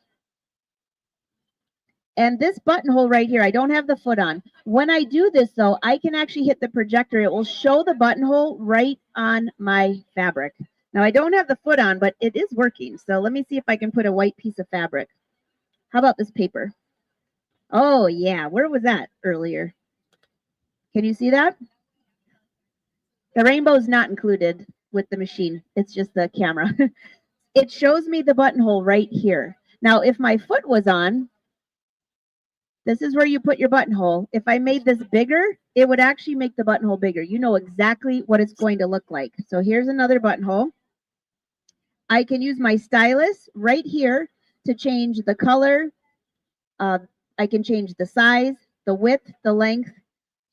And then let me see if this works without the foot, because we're going to do this at 2. It does. Okay. So if I put my foot down, do you see these lines right here?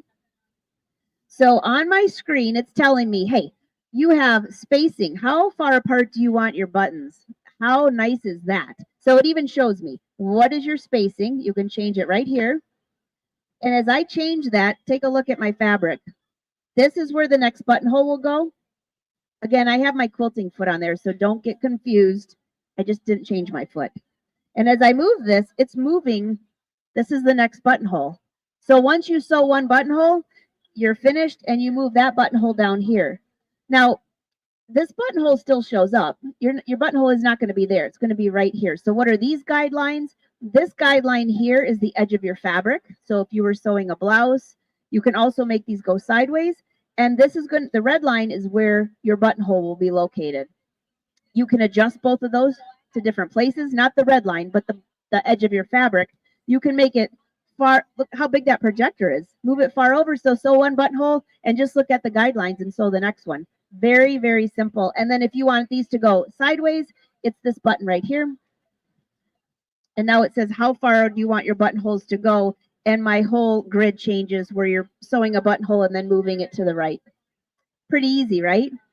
So the buttonholes, the stitch regulator foot, which Jerry will show at 4:30. And then we have a lot more to show you at 2 if you come back. So you want to do a giveaway? First, let me ask, are there any questions? Because if you have questions, Jerry and I are both right there with the Aveneer.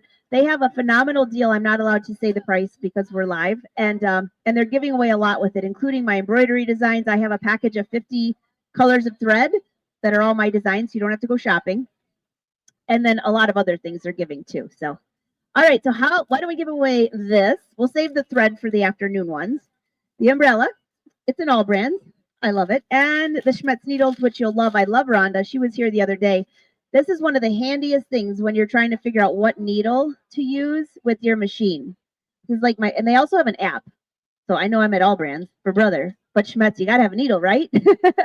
Okay, so why don't we start here? Just say a number and we'll go around and then I'll pick one. No, you got to start with 1.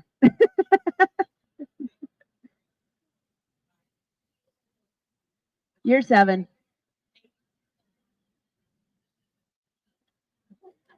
13. 18, 18, 19, 20. You guys are getting good. 26 and 27. Hey guys, you got here at the right time. And I even know them. So, all right. So we had 29. Was that the last number or 28? All right, John, pick a number between 1 and 28. Drum roll. And by the way, if you want to see the machine, come over there right after. Number 12. Okay. Well, hopefully it doesn't rain on you. But thank you so much for being here. I'll be back at 2 and I'll be with Jerry, and then Jerry will be here at 4:30. So thank you, thank you. Thank you. Have fun shopping. And don't forget, don't buy sharp things if you have a carry-on because it's very expensive to ship. Oh, she's right over here.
Hello, everyone. My name is Alexis. I am a brother educator, and today we're going to discuss hooping and stitching your hat on our new 1060W. Who has this machine? Nobody? Nobody has a machine? Who has a 10 needle at all, or any? Okay, so the 10 needle, the 6 needle, the PR1X, all of that. This hooping will be the same exact way. All right, especially if you have this hoop. This is my favorite. This is the flat brim cap frame. It gets amazingly close to the bottom of your hats. I stitched this one. This one's a cute little kid's cap. I stitched on the back of it. So I used some of my smaller hoops that came with the machine, and I also stitched on the side of it. Isn't that cute? Same thing here. I did a little applique number on it. This was, I saw a hat with this exact design at Walmart, and I was like, I recognize that bee, and I can do that. So I came home that same day, did this applique on my machine, and then also you can do bucket hats. Okay, I hooped this bucket hat on with this one. All right, but today we're gonna make a hat. So over there, I was just testing out which ones I want to do. I did stitchologist, and then I realized this is a quilt show, so we should do quiltologist. Maybe, yes, okay. So let me show you how I set up the design first. All right, that one. All right. So first we're going to start off with our fonts. And I kind of did a little pre-work here. I like font number 21, and then I'm going to spell out quiltologist, but the Q is a little big, and you'll notice that there's a box around it. That's going to let me know my stitch area. So as I'm creating this, I don't want to go outside of that stitch area. So I'm going to make it medium. And I've never won a spelling bee, but I think I can spell quiltologist. Okay. Feel free to correct me if I get it wrong. I don't know if it's in Webster's dictionary. Quilt. Where's the T? Ologist. Quiltologist. All right. And then I'm going to space it in a little more. So I'm going to choose spacing. That's all it'll go in. And then I'm going to come out and touch set because I need to keep it within that parameter. So I'm going to size and then bring it in. Let's take it out a little bit more. And then touch OK. All right, so now we're ready on that, but we got to prepare our hat. So I had to do a little makeshift stabilizer. And if you guys were here at the very beginning, we already decided that I'm going to sit down while we do this. I've never done that, but just for the sake of some room and space, I'm going to have a seat. All right. So we start off with our hat. Open it up. Take out the cardboard. This is not stabilizer. Okay, you do not use this to stitch. Take it out, throw it away somewhere. Take your sweat guard, pull that out of the way, and notice I've kind of had muscle memory with this, so I kind of know exactly what to do. But if you just put your thumb on the hat, use your other fingers to hold it out of the way, you kind of can't go wrong. And then I take my hand and I bend it a little bit. This is plastic. It will bend and it will break. You want to bend the hat, not the hoop. Okay. So then once that's there, I take this and slide it down. You want to have this top notch is going to match with your center seam. The center seam. So that's how you know your hat is centered. And you want to run it right there where the brim meets the cap. And I'm still using the same hand motion here. My thumbs are a little wonky, so they go backwards. So that might be why it's a little easier. So I'm holding it there, and I'm going to take the side of the sweat guard, pull it right underneath that. It's like a math equation. What you do to one side, you have to do to the other. And I'm making sure that this is riding right along the top there. You see that? Okay. Then I want to lock it into place. And then you'll hear a ratcheting sound as I put it down on there. Another thing, you want to go up and then down. You can't go straight on. You want to go up, find the grooves, and listen for it. You hear it? And when you get that first one in there, you still have a few opportunities to adjust it just a little bit. and then push it all the way down. Then you also have some clips that come with it. This is what's going to, oh, wait, I skipped a step. Skipped one important step. We gotta have stabilizer.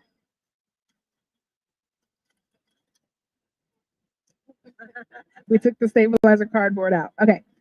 Your stabilizer goes right underneath the groove and right at the perforated edges. You just kind of push that down on your thumb and it holds it into place. So you kind of press that down there. If you're using tearaway, it's easier to hold it down. All right, so I'm just going to make sure this is in place like it was a moment ago before I put it down. All right. Make sure that center seam lines up. And some hats are more sturdier than others. This one has no structure at all. There's no buckram in here, so that's why I'm fiddling with it a little more. Make sure we're locking it, going down and in, getting it in those grooves. Get the first clicks going.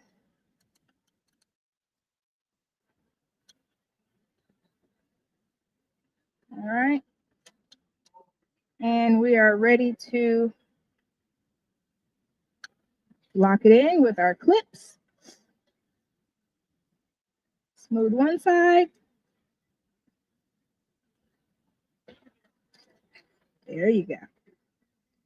And smooth the other side. Now, the reason you want to have that stabilizer for sure, because this is an unstructured cap. All right. If it were a little more structured, you wouldn't need as much stabilizer. All right. Test my balance here and mobility. All right. Next, we go to the machine. Notice you cannot put it on straight. You have to turn it. And then it clips on with those little roller balls on each side. All right. Now I must get back to this side. Sorry. Okay. So what I like to do is make sure my alignment is as perfect as we can get it. So we're going to go to our camera. And I can see exactly where it's going to stitch. So I'm going to bring up my crosshair. We're really close. But I also want to move it over just a little bit. So I'm going to make it larger on the screen. And I can see that I need to go over to the right just a little. All right, and that's as far as I can go. And I can take it down some also. And I can see the bottom of the cap right there. All right. So we're going to touch OK. And then we're going to go to embroidery and we're going to choose the color. All right. The last one, I did yellow on there. My favorite color is pink. And there's two options of pink up here. What color would you all like? I like pink. I'm glad you guys like pink. I never would have guessed that. Okay. So next we're going to choose. So it's you guys catch on quickly. So it's saying it's going to stitch on thread number 7. So I need to move that over. I'm going to use my magic wand and choose either, what is that, 3 or 10. I think I like the shade of 3. Touch OK. So now it's going to stitch. It'll keep that thread locked in until you go out to the embroidery editing screen and come back in. Then you'll have to reset your colors again. All right, we're going to lock it. Notice that it automatically slows itself down to 600 stitches per minute when you're doing a hat. All right, so that's going to be the fastest that you can stitch. So this is only it's an 8-minute stitch out.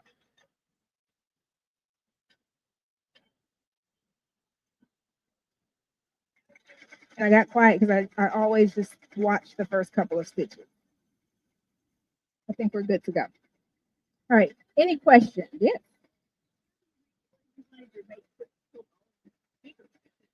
I would go into, did you see, I went into that screen and I scooted it in some. There is another button that will proportionally extend it. It'll make it larger or you can decrease the size to come in smaller. So it's in our editing screen.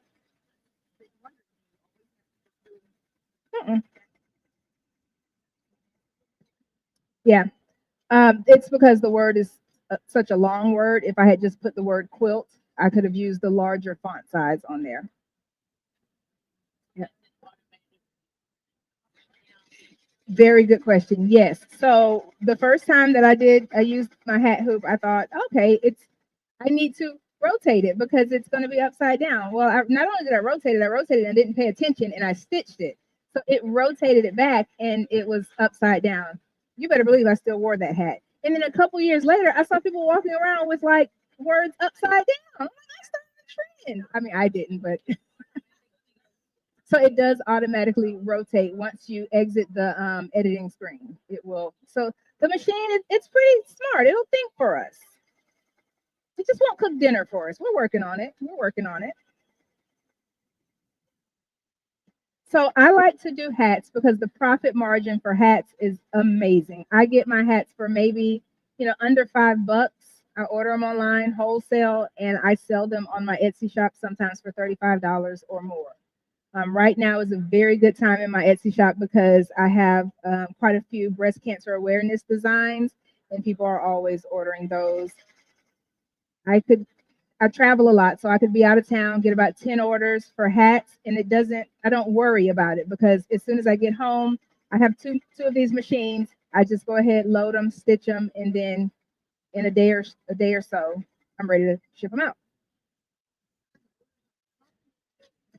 For those, it's like one-offs. Yeah. For those, it's like one-offs.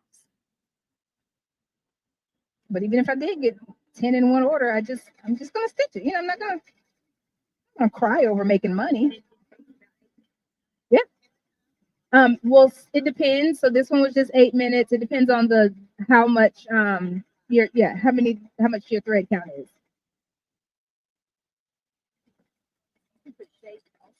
You can do shapes. This one I added the applique. This one I actually digitized in our ArtSphere app. Oh, have you guys downloaded ArtSphere? So this one, I created it in the ArtSphere app, and you take your finger and you pinch it out, so it's not an onboard font. And I knew that I could stitch up to I think 2.5 inches on here, so I had the box of the outline to go by to know this is how large, 2.5 inches. Anything above that's not going to come in. Yep, and that app digitized it for me. And this, I believe, is a file that's on the machine. Yeah, it is. It's on the machine. Do I have my small hoops? While that's still stitching.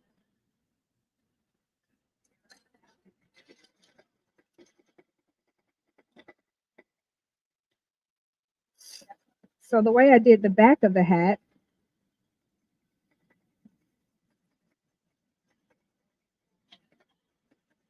I had stabilizer, and then I hooped it like that. And I was able to do the back of the hat.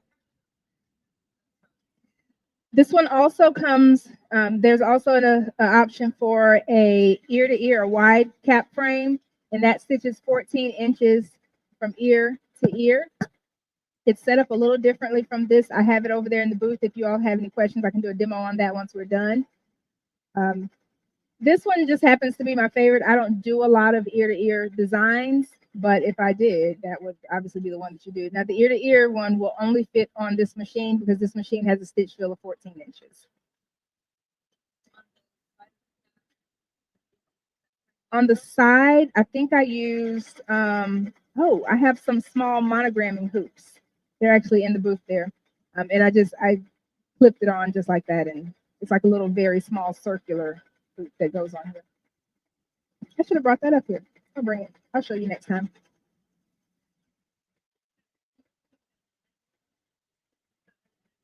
The side, not so much. There is a smaller hoop, I thought, somewhere that might fit this size. We have 2 minutes left. It's not easy to find. I would run over and get it, but it's in my suitcase over there.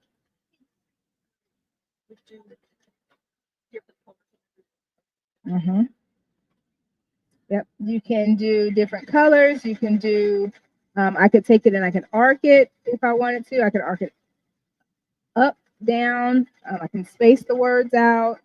I can do so. Since this word is so long, I could probably. Sorry, calm down. You're jumpy today, aren't you? So yeah, so if you touch the screen, it does stop the stitching. But I could do 2 lines of text. I also have a very small font so that if I wanted to stitch on here, I could. The way I would do that, I would probably use, would I use a sticky? No, because I need this to still have the hook and loop. I would probably use like a tearaway or something and float it and like pin it down or something. I try all kinds of crazy things in my sewing. I do everything. I do everything. Mhm. I could do it either way. So while I'm in there, once I'm done, I can go back in and touch the add button. I can either bring in a design from a USB, I can bring it in wirelessly, or I can use what's on the machine just by going to add. Let's say someone brought me this hat and it already has Quiltologist on it, and they want me to add something. I could add it in, bring up that camera, and move it over on the screen exactly where I want it to stitch. So that's what I love about this one, because it has the camera. And actually, it's done stitching. Do we have time? We have time. Okay, so we're finished. Let's say I want to add something. I would just come in there, touch add. I don't think I have anything small enough to fit in there, but oh, no, I'm not. Well, I'm just going to show you how. Yeah. Let's say that little, and then I would downsize it some.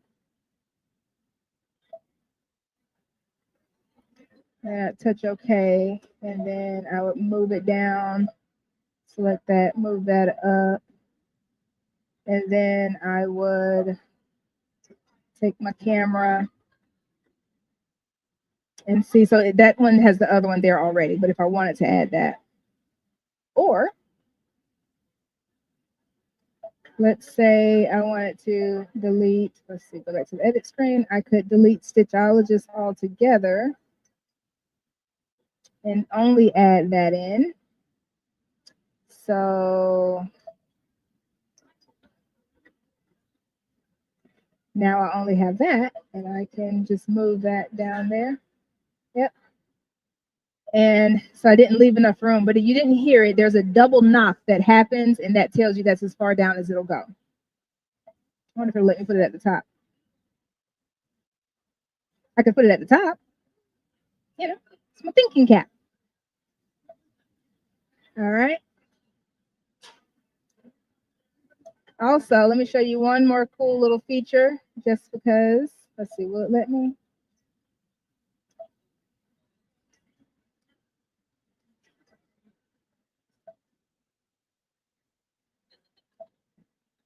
Nope, I don't have the fabric scan on this one, but if I wanted to turn this one into the patch similar to how I did the other one, I would choose the applique, and then it automatically puts it around there, and then it'll take it in the order that I need for it to stitch.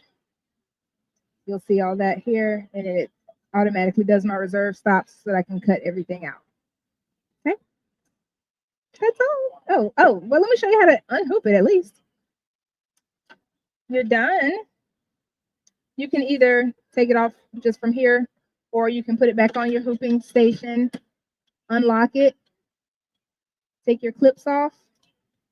Don't throw them on the floor. Pull that straight up. It does. So this stand automatically comes with this piece that you can just mount the jig onto. So if you have the stand, you'll just have this hanging out here. Or if you purchase the bundle here at the show, you get the cap frame with it. This one or the wide brim, whichever one you choose.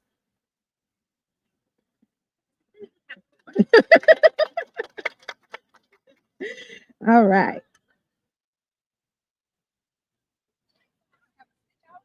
Now start quilting, so this will be true.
Yes, I am.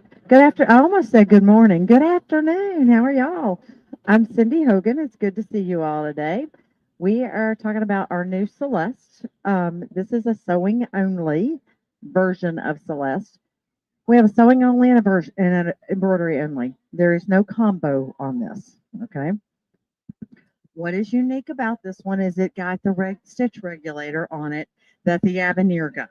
Okay. So but it is the only one that we have that on a sewing only model that has a stitch regulator. Okay. So that's its claim to fame. It has a laser guideline, and I'm going to show you some little tips and tricks of things that you can do with the laser. We're going to talk sewing first, and then we'll go on to stitch regulation. But I'm going to do general features first. We'll talk a little about couching. I've got all kinds of tools in my. I'm like it's like the Mary Poppins pockets. Okay, I've got Mary Poppins pockets today. All right, so we're going to talk about first of all how I use the laser guideline the most. Okay, one of those things would be to do my quilt binding. Now I have me a whole stash of things if I can find it down here. There we go. Of things to do to demonstrate. So imagine this is your quilt binding, right? We have multiple pieces, all kinds of things, and you generally put them like this. And depending on how many of them that you've got to do, depends on whether you mark them or not, right? I don't mark. I haven't marked since I got a machine with a laser guideline on it. Okay, once you get a machine with a laser guideline on it, you never mark again. It does not happen because you can just make a diagonal across it and not worry about it. So on the excuse me, what machine am I in front of? What day is this? Okay, on the Celeste and actually on most Brother machines, we have a quilting tab. Okay, so if I come down to my Q stitches, what is unique about that? They have these stitches set up so that they are organized by function. Okay, so if I go to the piecing section, it's going to automatically shorten my stitch down to 2 millimeters. Even though I mean, it could just still be a left stitch or a right stitch, but it's going to be at 2 millimeters versus a default of 2.5. Okay, so I'm going to touch straight stitch center piecing. Notice my stitch length is 2.0. Okay, this little button right here is my laser guideline. If I want it down in the center of my needle, which is where my stitch is, then I want it at 3.5. This right here allows me to adjust it. There is a sensor pin. We don't need the sensor pin today. We're just going to go with it center. And honestly, I never use the sensor pin. I do this right here. I will adjust it based on the screen. That is my way of doing it. All right. So I'm going to stitch standing up today. Can you see, John? You see my laser guideline? Can they see it? Yeah, you see my little laser guideline across there? Well, that's what we're going to use. So you put it from corner to corner and just take off and go to the races. Of course, it does help if you sit down and hold them together, but you know, you're going to get the concept, right? No, nobody said I'm and actually it does help if your needle if you picked up the bobbin thread. So, hey, it's giving me a do-over. It knew that I was going crooked, so we're going to do the do-over. I am a sit-down sewer. I will be perfectly honest, so I'll squat here a little bit. I can't see you if I sit. There we go. Now we're going where we want to go. Sweet. Now, there's my binding, nice and sweet. And you just trim it off. So once you've done that, cut it. Normally, I would have a rotary cutter, cut me at 1/4 of an inch, press it, and I'm ready to go. And you just keep on going to the races. I do cut mine at 2 1/4, not 2.5, because 2 1/4 tends to be the best way to wrap it around. Now, the machine comes with what we call a move it foot. Okay, what exactly is a move it foot? It's a dual bead foot. Okay, by that I mean it is a belt-driven walking foot. This is the compact move it foot, so it's not as much of a chunky monkey as it used to be. So we're going to take this foot right here off. And I'm going to put the other one on.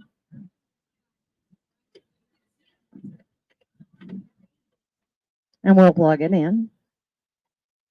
What don't you wish you could be me? To be able to plug machines in without actually visually seeing anything. There is a plug there. There it goes. Okay, so we're going to take this and we're going to take that binding that I just created and I'm going to open that seam up a little bit. And I'm going to finger press it. Yeah, this is the way we all do binding at home, right? Finger pressing, yeah, not so much, but you know, it's more about the experience.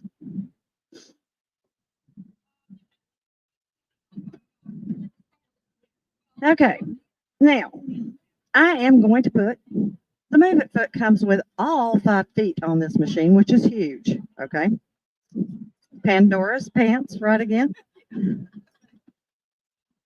It comes with all 5 Move It feet. You get your 1/4 inch foot. You get your stitch in the ditch foot. You get your regular toe foot, and you get your open toe foot. Any of those will work, but we're going to use our 1/4 inch foot for this. We're going to put our binding on with our 1/4 inch foot. Okay, and mine's falling apart here.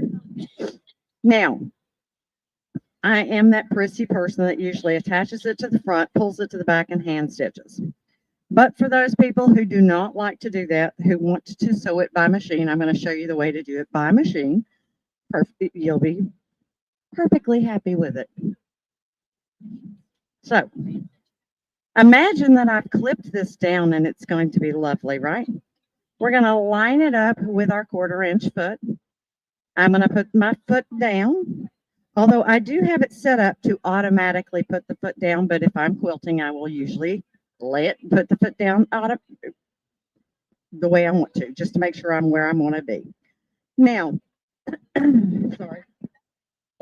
What did I want to tell you on this one? Oh, laser guideline. Sorry, I didn't mean that to be so loud. If you want to have a guideline to follow along the side, you can move your laser guideline over until it's to the side. Oh, I've messed my glasses up there with that last shift.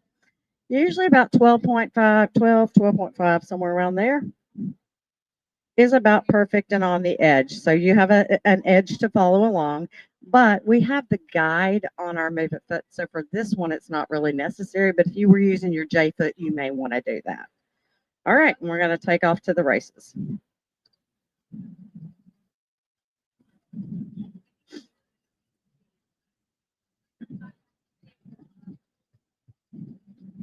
Okay, so pretend I've gone all the way around this. We've mitered our corners. It's perfect, right?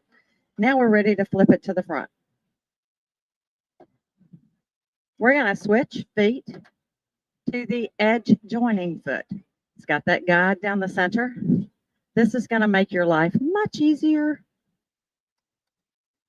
And even if you don't have a move it foot on your machine, an edge joining guide is a lovely thing. Oh, I sewed this backwards. That's okay. No worries. No worries. I'm a severe right-handed sewer. Okay, so I do everything from the right.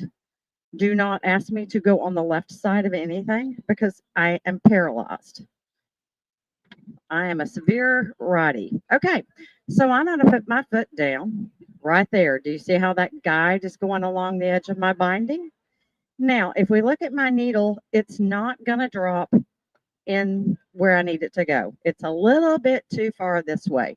So I'm going to go over to my screen and I'm going to shift my needle. Oh, I'm going to change stitches actually because I can't do left, right shift with this one. So we're going to change to a right stitch. And then I can either change the stitch width or I can change my left, right shift. Either one of those will move my needle.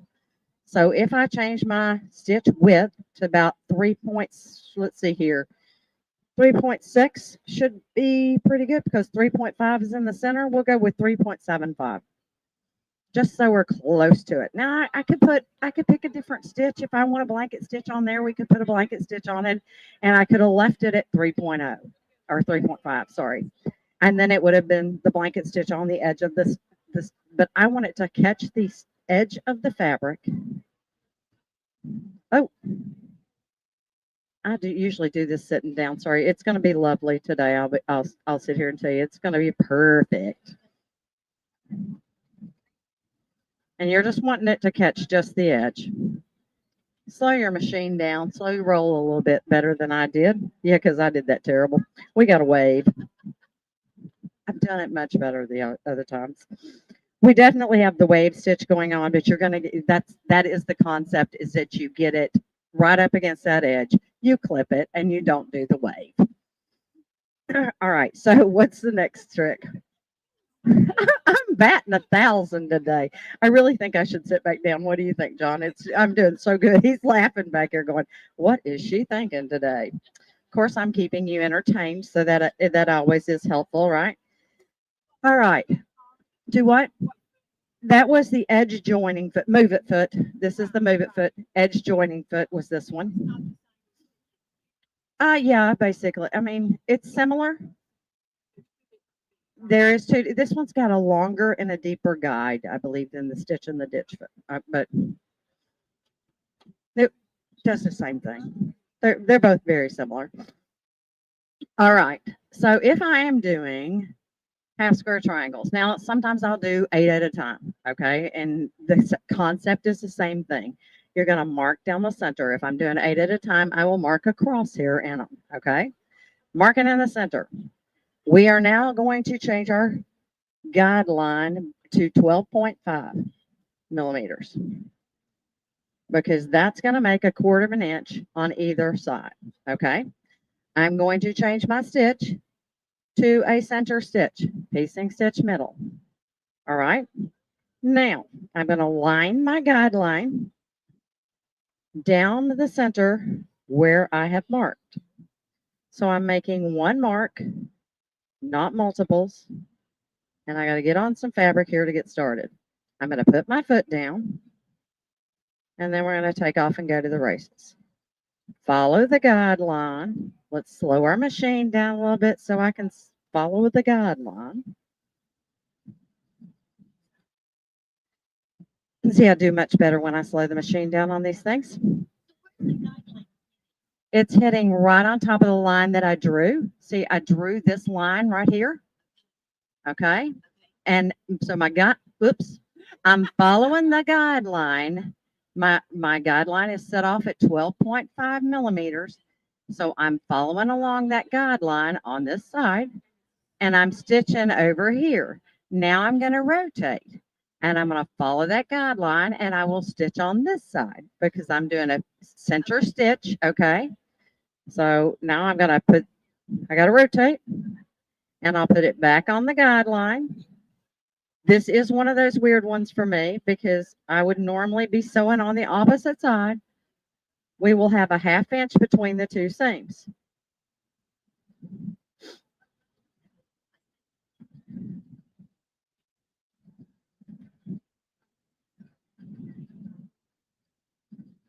Now, if I'm on my Aveneer, I put my grid line up, then I don't mark anything. But so then you chop them in half, okay?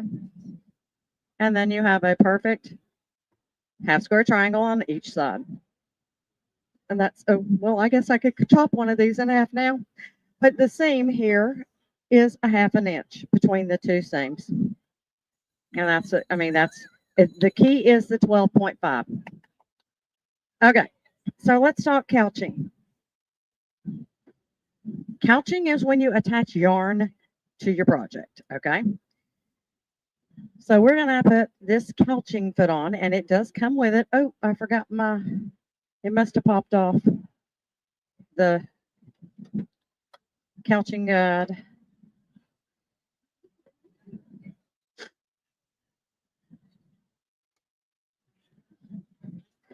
Okay. So there are many stitches that you can pick for this. A zigzag stitch is good. A wave stitch is good. Any of those will work. Anything that can grab the yarn, okay? On the Move It foot, thank you. The Move It foot will tell you which stitches are not available for you to use. They will be the ones that are grayed out. If it's grayed out, the dual foot feed foot cannot do it. So I'm going to put my yarn through the couching guides here and puddle me some up here at top. All right. You can set it here. You can set it here. Either one will work fine. It's just a matter of getting your yarn up there. So we're going to touch our screen. And right now I have the wave stitch selected.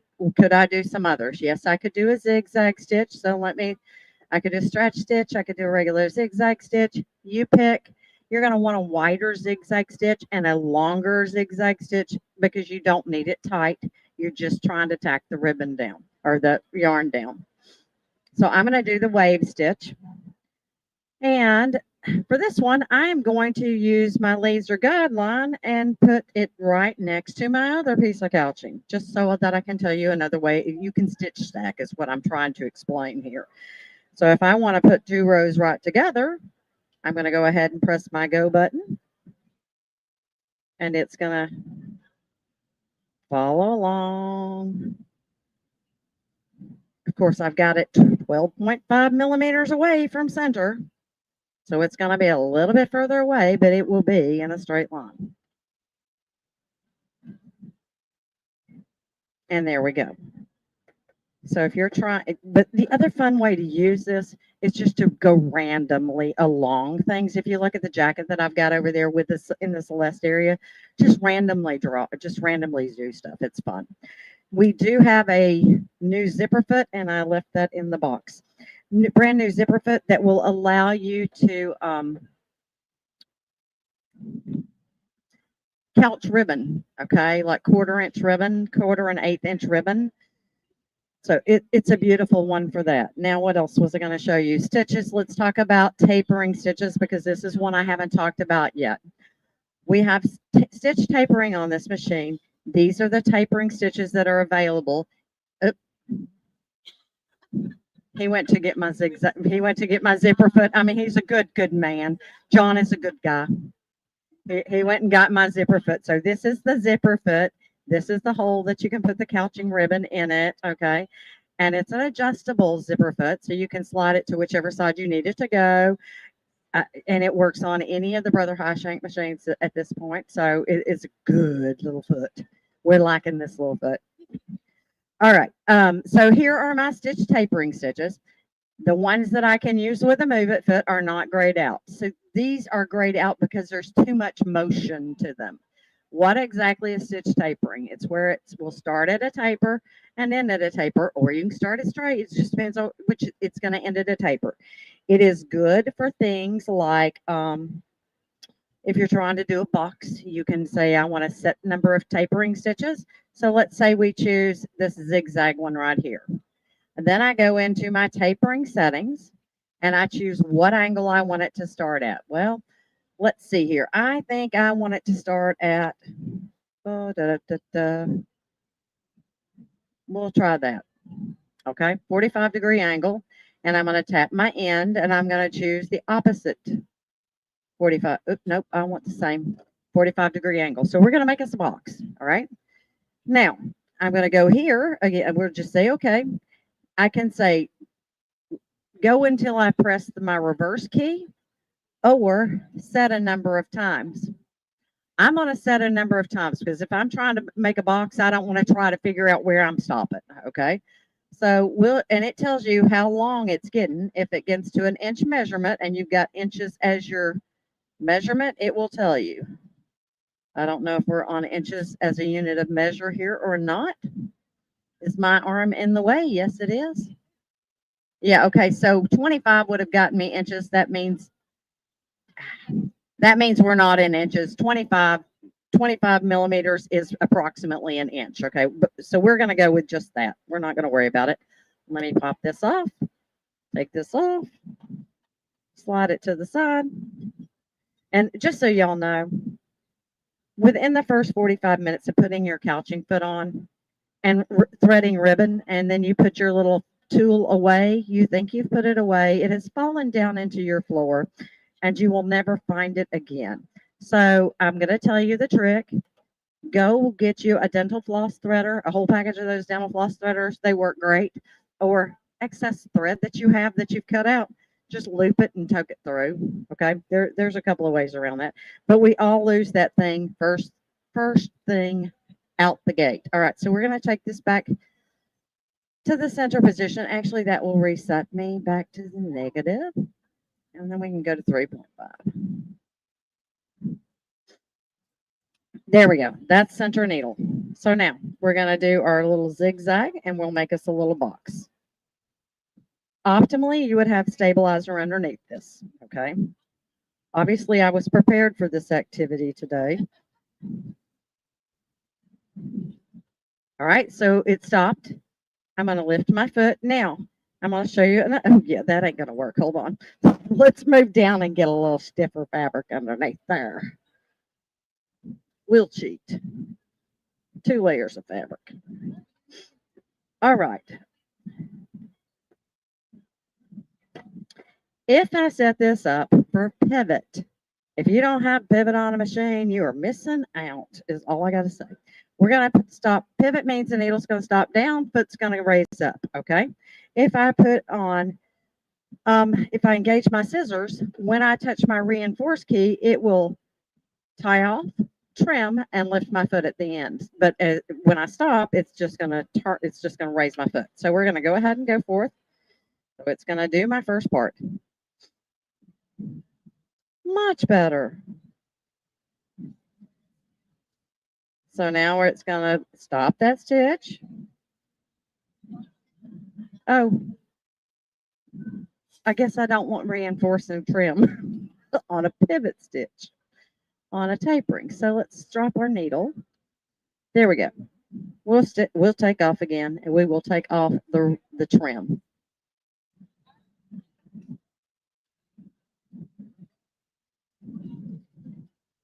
Now we'll see how straight I can go here.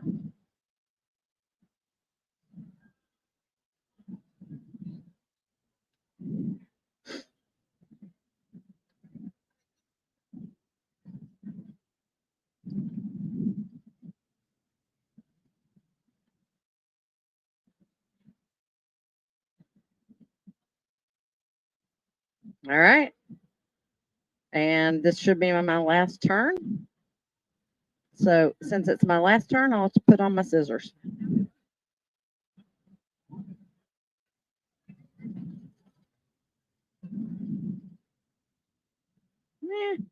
Not too shabby. Not perfect, but not too shabby. There you go. So that is what your tapering stitches do. You can do all kinds of different angles. It's all kinds of fun. All right, guys, I did not get to everything. Oh, shoot, I didn't even get to. We got to do stitch regulation. We have to do stitch regulation. We can't miss it. Sorry. Stitch regulator comes with all 3 feet: open toe, closed toe, and echo quilting foot. It simply pops on like the other one does, and you plug it in. Okay. Now, you can go to the races and do whatever you want. If you are a master of free motion quilting, you can have fun and go at it. If you are not, I highly suggest making yourself something to cheat by. Okay. Now, when you plug the regulator in, your screen changes and it says, are you ready to go to free motion mode? Yes, we are. You have 3 different modes: intermittent, continuous, and basting. Intermittent stops when you stop. When your hands stop moving, it stops. Continuous, that needle's going to keep going up and down regardless. Basting, base it like 1-inch increments. You can go up or down from that, but not a lot because you want it to be a basting stitch. Now, where did I end the last one? Right there. Okay. So I have to choose a mode. I'm going to choose continuous. I'm going to turn off my laser guideline because I find it a bit distracting. We don't need pivot. So then you have to move. Okay. If you don't move, you are not free motioning. Now I'm going to sit here and tell you I do not have my little slider on. The glider makes a huge difference in how smooth this experience is. But we didn't have time to slide that in underneath here. We are using a So Steady glider underneath ours, and it makes a huge difference, guys. All right. But that gives you a cheater's method of doing it. Now, the other thing that you can do and play with and have fun is thread painting, okay? This is an easy way to learn how to regulate your stitches without a lot of stress. Is he not turning out fun? Yes. I mean, he's looking a little wild from the back, but he is turning out quite fun. So if you have other questions, please feel free to see me and Tammy over there. We will answer any and all questions you have. Thank you so much for joining me, and we'll see you in the afternoon, perhaps, for embroidery. Oh, here's tapering stitches.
Hear me?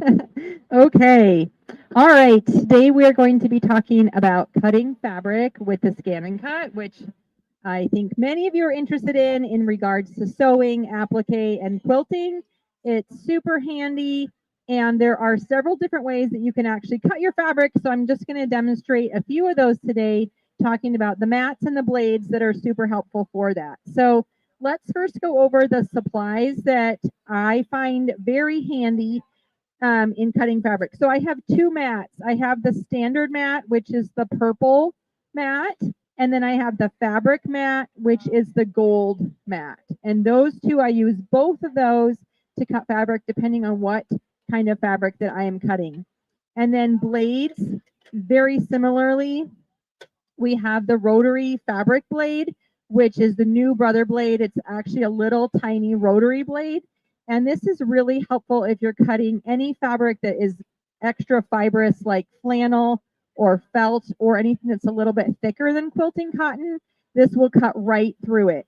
If I'm just cutting quilting cotton, I honestly don't use this. You can, and I'll show you today how that would look, but you don't have to. It also, because it's round, it picks up and puts down and picks up and puts down quite a bit. So if your design is super intricate, you might find that some of those super sharp corners aren't always clipped exactly right. So if it's just an outline of something, this is going to be beautiful. But if it's really intricate, it might not get all of those tiny corners that you want it to cut.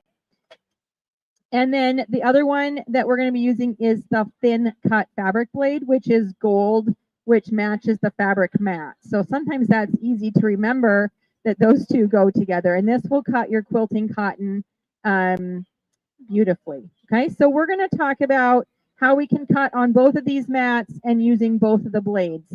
There's two ways that I like to prepare my fabric before cutting. You can just put it on the fabric mat, raw fabric, and it will cut it. But depending on what you're cutting, you might find that you're going to have a lot of pieces fraying off because it gets dragged through the blade or stuck to the mat. And when you pull it off, you get a lot of fibers going a lot of places. So especially for quilting cotton, if I'm going to be cutting that, I will starch it a little bit before, so you can see it's a little bit thicker, a little bit firmer than your normal fabric, and that will just help it keep its shape while I'm cutting it. If I'm going to be doing it for applique, I like to apply the applique backing before I cut it. And I forgot to bring one with the paper sheet on, but of course when I fused this, it had a paper backing on it, and then I peeled it off. And I like to use, this is the actual Brother applique backing, I'll pass this one around. You can feel it's like a plasticky feel on the back there. Okay, it's not sticky, but it feels like plastic. And what that allows me to do is take this plastic and stick it right down onto the mat. So I use, if I've backed my fabric already, I'm going to use the standard mat, and I'm going to put the plastic backside straight onto the mat, because then I'm not really sticking to fabric, I'm sticking to that plastic backing, and it works great on that. I would not recommend sticking the plastic backing on your fabric mat because it's really sticky and it most likely is going to just rip it right off your fabric and make a mess of your mat. All right, so the standard mat for the fabric that is backed. Now, if you are using a applique backing that is more like a fiber or more like a woven, you're not going to want to stick that to your mat, because any mat is going to just rip that right apart and you're going to be left with kind of a mess. So if you are using that sort of backing, you're going to want to make sure that you use the low tack mat, which I don't even have up here. It's blue or teal, and you're going to put the paper side down. So the low tack is for paper. So if you're leaving the backing on your applique, stick it on the low tack, but I would rather just buy a different applique backing and then stick it on this mat. So that's my preference. All right. So while I have this on here, let's go ahead and cut. I'm going to cut two different shapes, one with the rotary cutter, one with the thin fabric blade. This is the backed fabric. All right. So we'll just go ahead and slide this in. We're going to load the mat.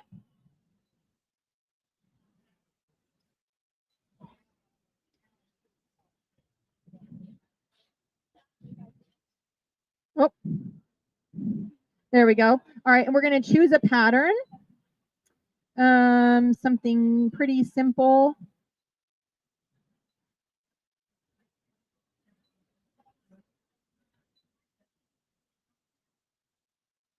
I'm going to choose this. So it's got a little bit of detail. It's not just a circle, but it's not anything crazy. You can see the sizing on here. If you want to tile it on your mat, you can go ahead and increase the number, and then it will put that many on the page for you. All right, now on my mat, my fabric is kind of over here on the other side, so I'm going to drag this over. But I also do want to show you, so this is a touch screen, but you can also use a stylus for a little bit more detail. The scan function is so helpful when cutting fabric. And right here on the edit screen, so I could go in and I can edit my design. I can add a offset for seam allowance. I can resize it. I can duplicate it. I can mirror it if you want to mirror your design. So many things. I'm going to scan for placement. All right, so it's going to scan the mat to show it as my background. It's not going to let me cut anything that I'm showing on the mat, but it's going to allow me to make sure that my design is exactly where I want it and that I'm cutting it. And this is perfect for if you want to cut, say I wanted to cut 4 different of those shapes, I could put 4 different patches of fabric on my mat, scan it in, duplicate my design, and then I would know exactly where I'm going to cut it. I am going to cut 2, but I'm going to cut them 2 different times because I want to show you the 2 different blades.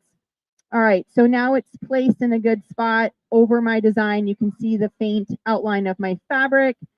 I can see exactly where it is. The darker your fabric, the harder it might be to see your design, just a note, but it'll definitely let you get the outline. All right, so now we can select.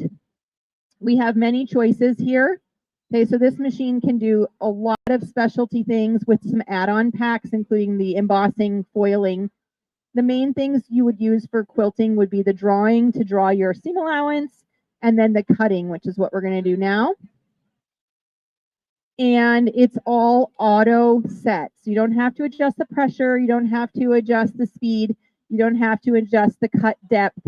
That's all going to be sensed automatically using any of the auto blades, which is all this machine uses. The only thing you might want to adjust is the half cut, and that's if you're cutting a vinyl that has that clear protective covering on it that you want to keep. But for all fabric, you want it to cut all the way through. So we're going to leave the half cut off, and then you can do a test. And if you do a test, it'll cut a little triangle, but I'm just going to go ahead and start it. The minimum it says is 1 minute. So even if it's taking 10 seconds, it will tell you 1 minute. But this won't even take a minute. So it's going to sense the depth. Oops, I don't have that locked in. It's probably going to say, what are you doing? Actually, I'm going to pause it. All right, so on the blade, we're going to quit that. When you put the cartridge in, I put it in. I did not lock down the lock. So even if it did cut, it wouldn't press right. So we're going to start over. Cut. Start. All right. So it's going to sense the mat without the fabric, which is what it's doing now on the back side. Then it's going to come onto the fabric. It's going to sense the depth of whatever's on your mat, and then it's going to cut it. So it takes a minute to begin cutting,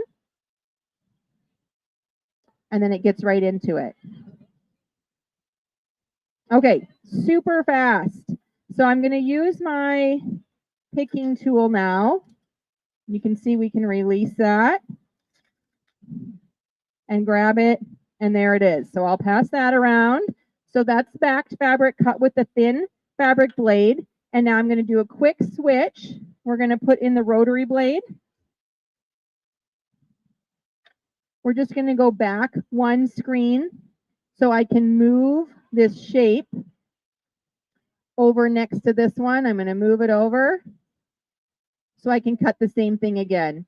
You could rescan to make sure that you're not cutting over the hole you just made, but I'm going to eyeball it. All right, so cut, start. Again, it's going to sense the depth and then come on and cut that.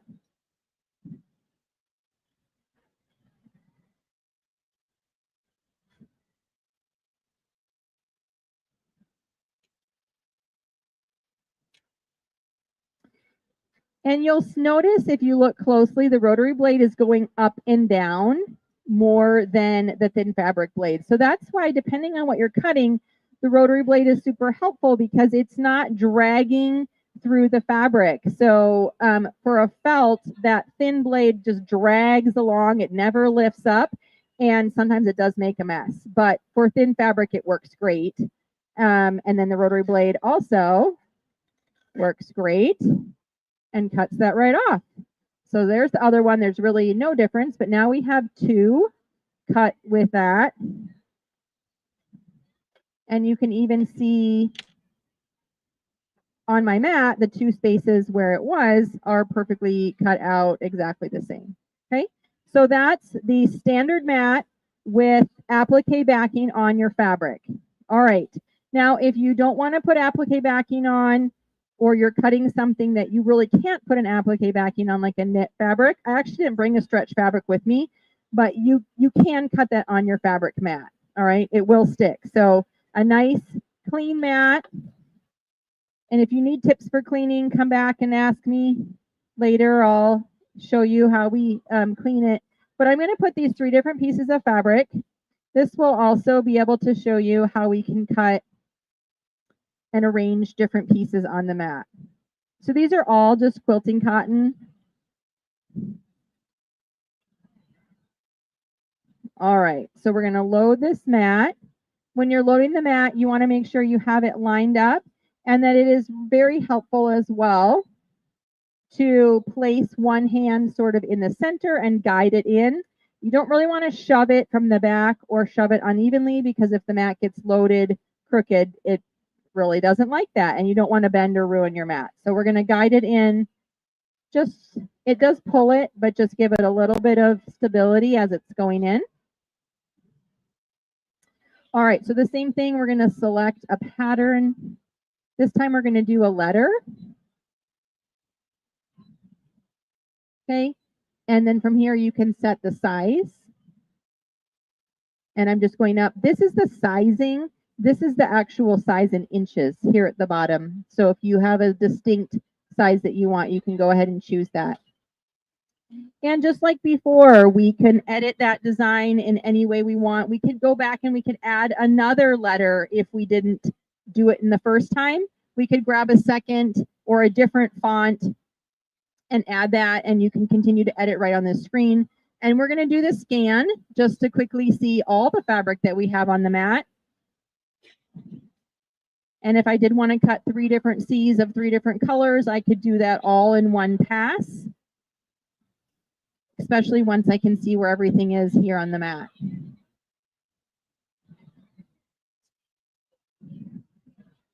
All right, so and these turned out, these scanned really lightly, which is great. So you can see I could put it here, I could put it here, I could drag it down here. All right, so I still have the rotary blade in the machine, so we're going to cut with that one first. All right, so I'm going to put my C right down here. We're going to say okay. We're going to select the cut, and then we're going to start it.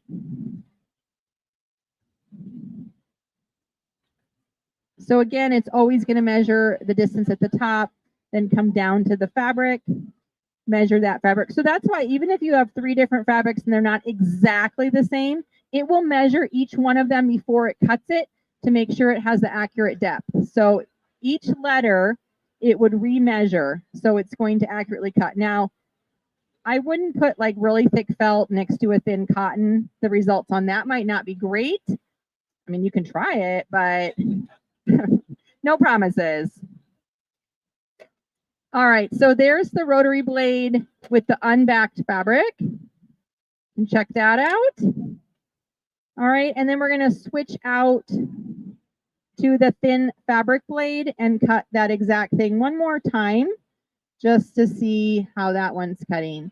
And if you do want to see a demonstration on felt or vinyl or other thicker fabrics, I do have some different varieties back there that we can go ahead and take a look at. So we're going to go back so I can edit this. I'm going to grab the C. I'm going to move it back up to this blue fabric. Then we can select cut. And we can start this one.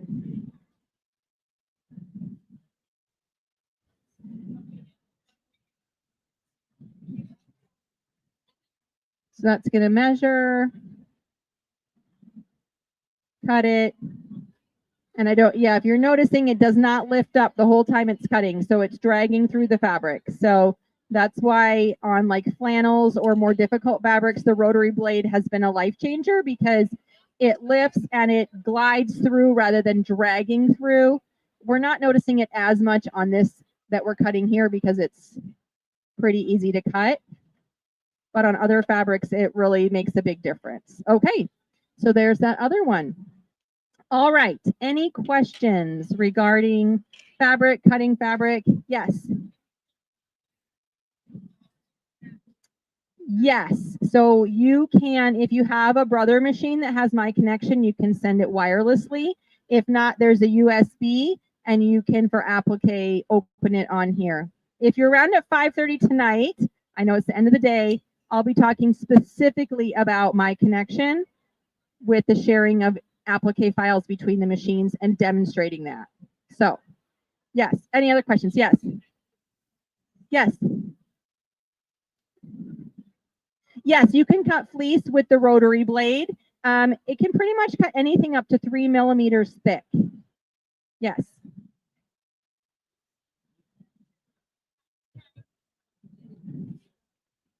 Yes. Right on the mat. Is it like a plastic backing?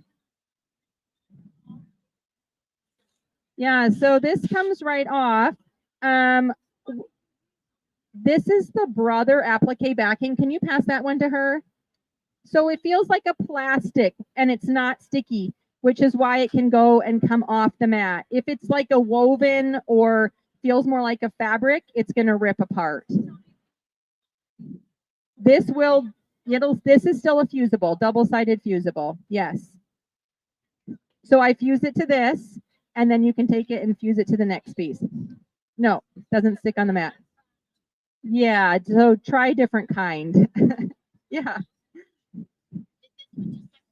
That one has starch on it. That one got a little bit thicker on it. I had too much in my mixture, so it was like a little crusty, but yes, it was the same starch, just a thicker formula. I used a mix-up starch. Yes. Yeah, old-fashioned. Yeah. Then you'd use the low tack mat, which is for paper. Yeah. So it's I think it's teal. And that one you can put paper directly on it. Yeah. Yes. Yes. Yes. So we use a spray from the dollar store called Totally Awesome. And I'll even demonstrate if you want over there. Soak your mat with it, let it sit for a minute, and then use a baby wipe or paper towel. This fabric mat was a mess this morning because I put felt on it and it all came off. If it's a mess, I like to do it right away. I feel like the longer you let the mess sit on your mat, the more it really like stays on there. But so do a project and then clean it and then be ready for the next project. And I can show you if you want to come back. Yeah. You'd have to ask the accessories. I'm not 100% sure. Yeah. Yeah. Yes. Yes. It will cut SVG files. This also can interface with the Canvas Workspace, which is a computer program. Can import there, edit, send it wirelessly, and then also the Artspira app, which is for your phone or your tablet. That's also amazing. Can open your SVG files, edit them, and then send them wirelessly to your machine.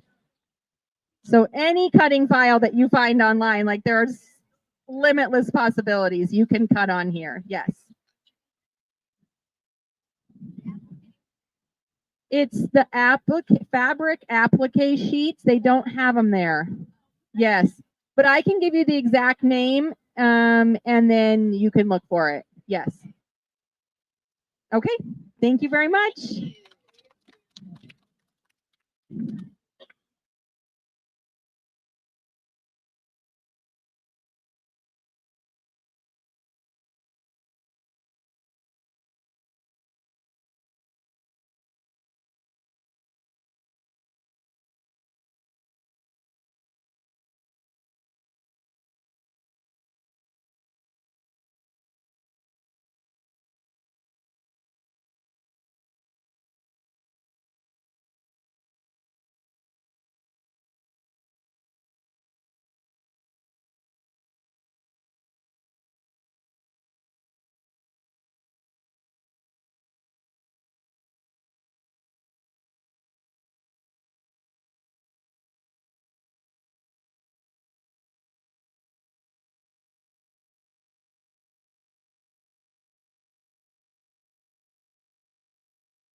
The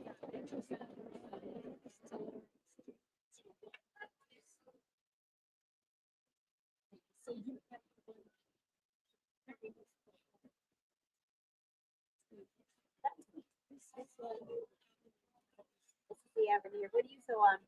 Oh, yeah. Oh, good. You took the master class? I'm so happy. I asked about 8 people today. They have the luminaire. I go, are you in the master class? They're like, what master class? I'm like, oh my gosh.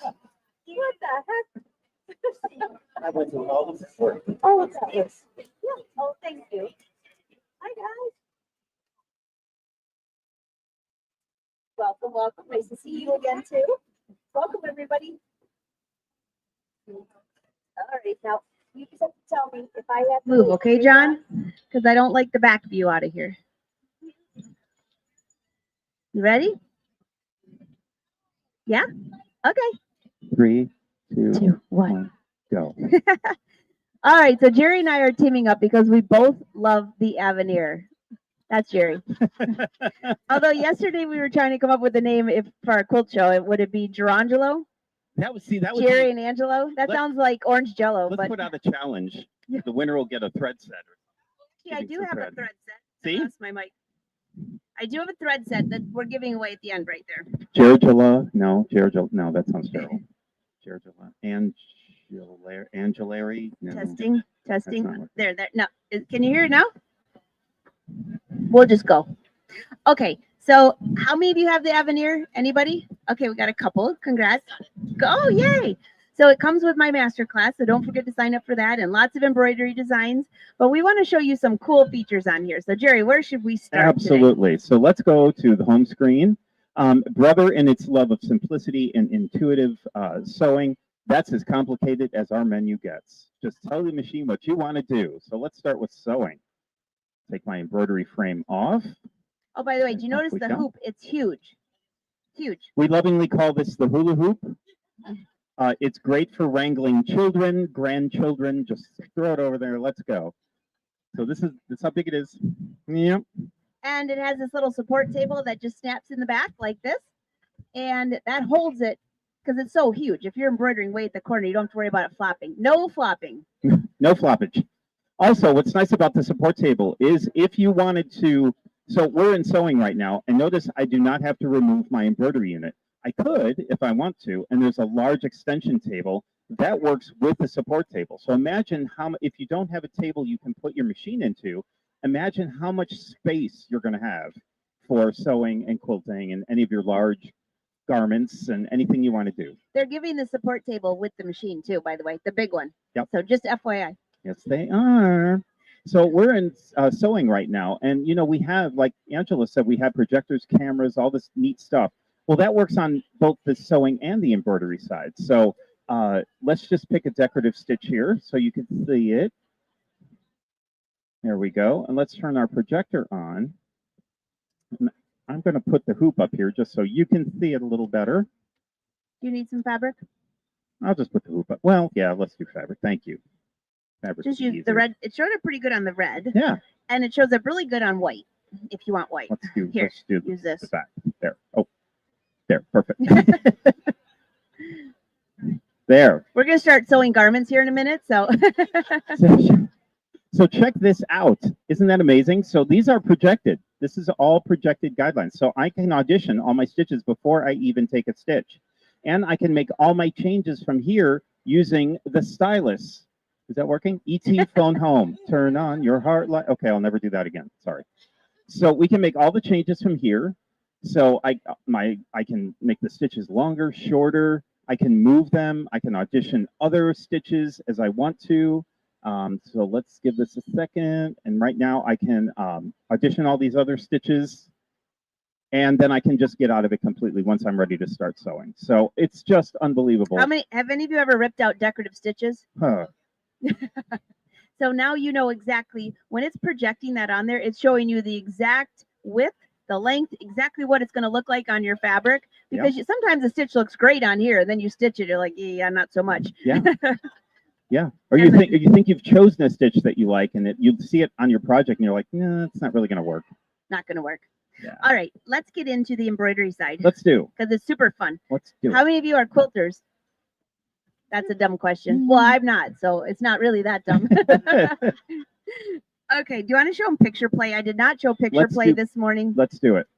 So we're going to go into embroidery. And this could be on a quilt or it could be a great gift. So have any of you ever used software where you can take a photo, put it into your machine and turn it into embroidery? Usually you have to use software for that, but not now. And this is as simple as hitting a few buttons like if you were adding something to Instagram. So I can bring in pictures with USB or through my Design Snap app, which is an app on your phone. So you can get all the pictures on your phone and digitally send them right over here as long as everything is on the same network. It all will talk to each other. So you don't even have to touch anything on your machine. You can just send it over wirelessly. So on my screen, you'll see Picture Play Embroidery. That's where we're going to go. It has recognized my USB stick here. And that's another thing about the Aveneer. We all have flash drives that we have no idea who the manufacturer is or how much storage is on there.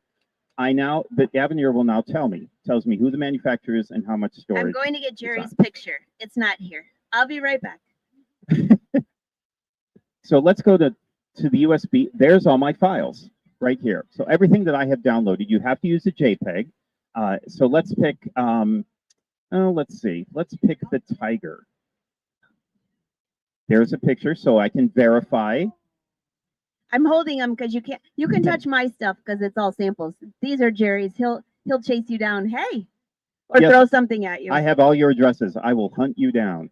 Yes, I Isn't that will. gorgeous? Okay, now how about this one? Look at Marilyn. Is she upside down? No. Isn't that gorgeous? Now you'll. All for the way he's doing this right here. Same as the tiger. Sorry. Sorry. So just the background fills that are on there too, those are all built in. There's 54 different background fills. I use them as quilting patterns. You can use them as quilting patterns. And because we have the camera and the projector, we can butt those up and line those up perfectly. You will never know. Challenge your friends and family to This find is for where the everybody at connection home. is. There's the photo. Yep. You won't be able to tell where the connection is. So here we have our tiger, and now let's make the tiger a little bigger because we want you to see him. There we go. Pretty cool. Let's say I like the head, but I don't like the background. We would literally with one touch, background removal. We'll give this a second. It does not remove people, just FYI. Yeah. So if you want your Or X odd out of people in the there, background. No, that you want your doesn't X out of there, we have erasing tools. You can just get rid of them that way. So look at that. So there's the tiger head. I can turn that into an applique now if I want to. But let's go back. Let's just keep him in there. And I can choose the original style, so I can stitch him out exactly the way he looks or she looks there. But if I really wanted to make things kind of funky and fun, I can choose one of the styles. So this is icon art. This is Art Deco. We have 10 different styles to choose from. In this case, let's just choose pencil sketch. So I'll get a really nice black and white here. So what's happening now is this is taking the picture and converting it to stitches. This is so cool. It's really amazing what you can do with. I mean, this is frameable art, folks. This is just beautiful. And if you can't figure it out, ask your 4-year-old. My nephews say this is the best iPad ever. I'm like, that's not a brother product. You have to. You can't. Yeah, we can't say that. So look at this. So now the tiger is in black and white and shades of beige. I can even go farther if I wanted to. I can go back and I can change the picture completely. And I can make the picture a little sharper. Let's make it brighter. Let's add some contrast. Let's add some more color. That's amazing. Yeah. And now let's choose the original style. Again, just takes a minute for it to convert to stitches. And now you're going to see what the original tiger looks like in thread.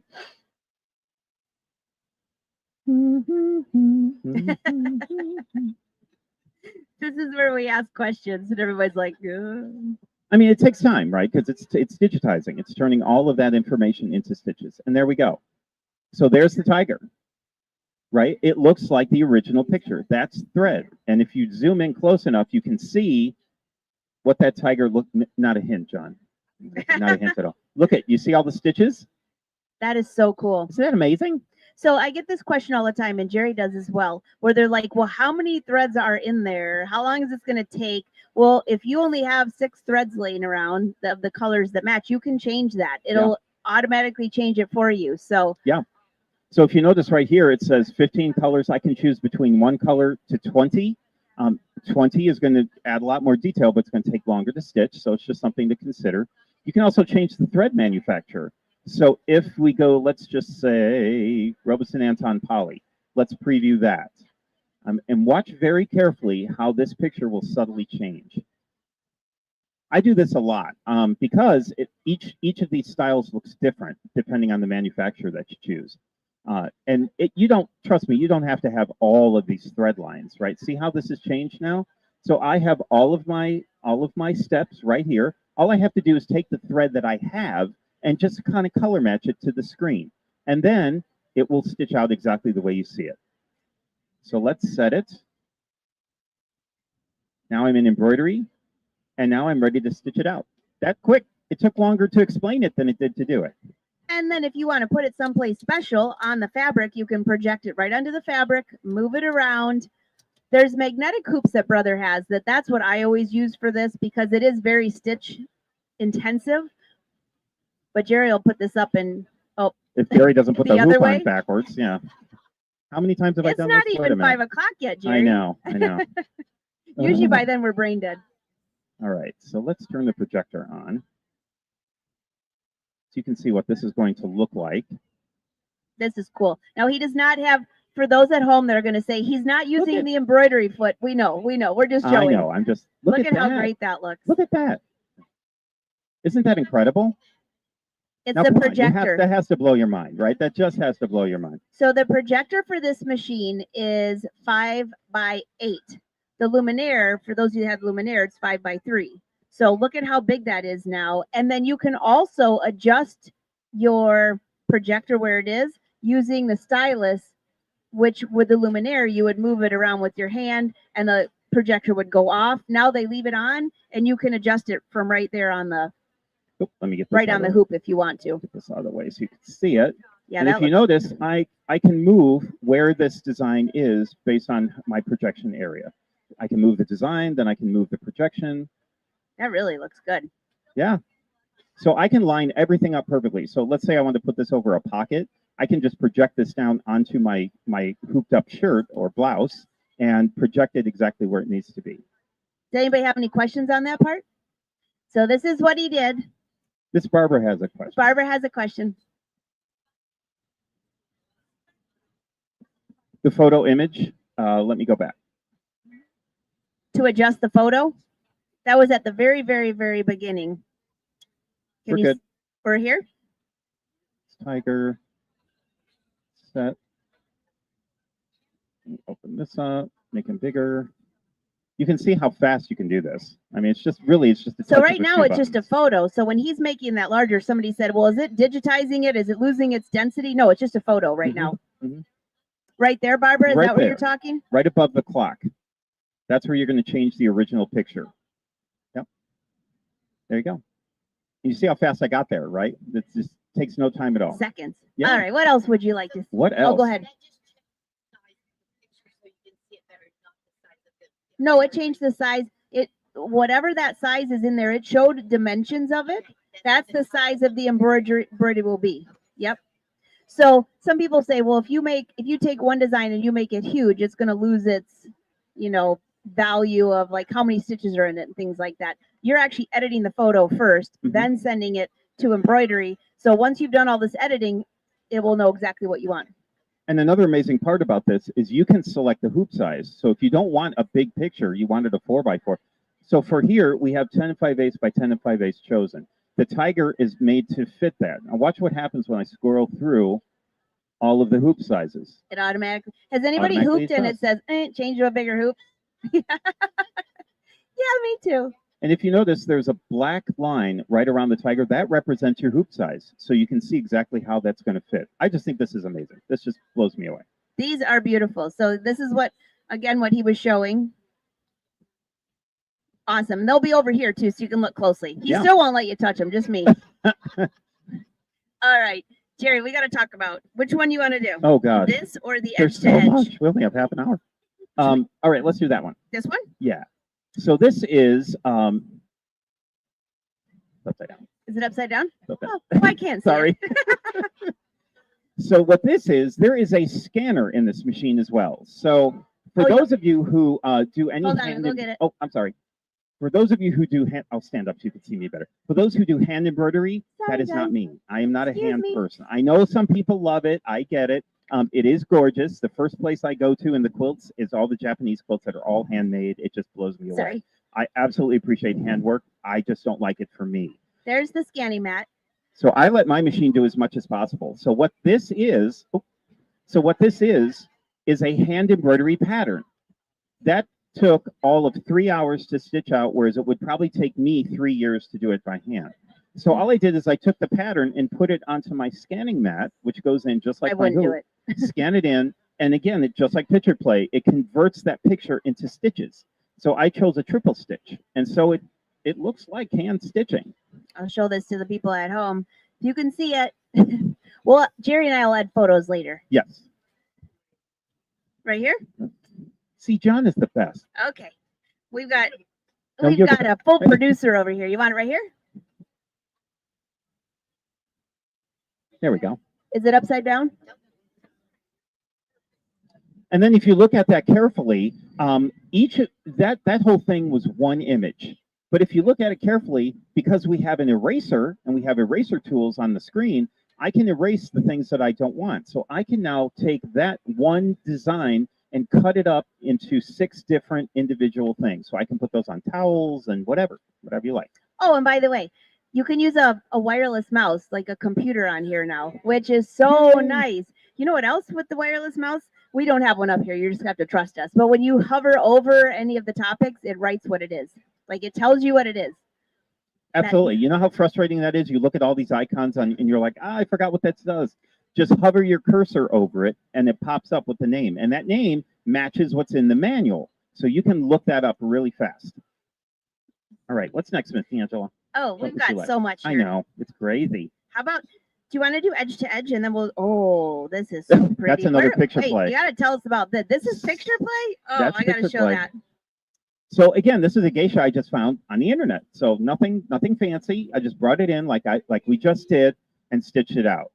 There's also, now that has the whole kitchen sink. That has free motion quilting with our stitch regulator. Yes, we have a stitch regulator. Also the background fills are in there as well. So it's got everything. It's got sewing and The all sorts of backside stuff. looks as good as the front. I know. Okay, so a lot of these people are quilters, Jerry. Let's Yeah. show them the edge to edge Yes. because I get this question all the time. The quilt sashing, the edge to edge. Let's Everybody loves this. do it. Now, I'm not a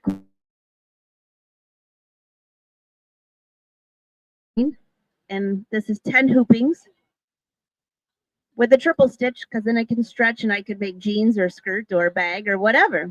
Right. So show them how easy this is Yeah. because it doesn't matter if you're designing fabric or you're trying to fill a quilt. Super easy. Absolutely. And you know, none of us have UFOs. It's everybody else that does, right? We're flawless, right? We have nothing. So We also have no fabric stash. none. Yes. Yeah. Mhm. I actually don't, believe it or not. What? Yeah, I know. You need I therapy. don't. Yeah.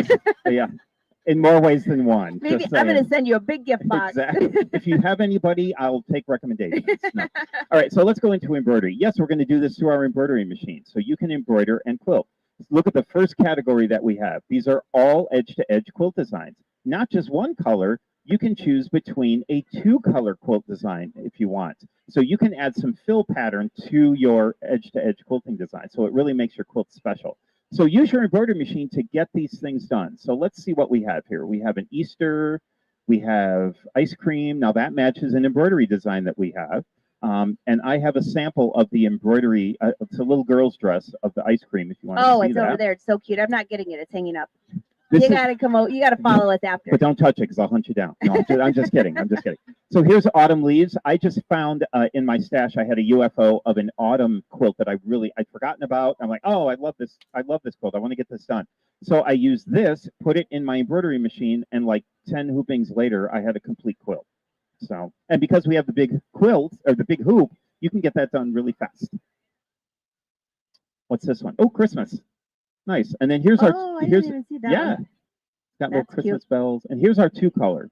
So wherever you see that green, that's going to be a complete fill pattern. Now, if you didn't want that, you could just skip that step and make it an outline. You wouldn't have to fill that at all. So really, this is kind of a twofer. You get a fill pattern or a regular. Let's talk about the border function. So we have the ability through our machine to have our machine I'll show them compute, this one. compute our borders for us. And you can do, as So this is Angela has built in. here, a hexagon or a rectangle or a square. Folks, you can compute up to a 118-inch square quilt. That's bigger than a king size. It will compute the borders for you. So how do we do that? So let's go to Angela's here.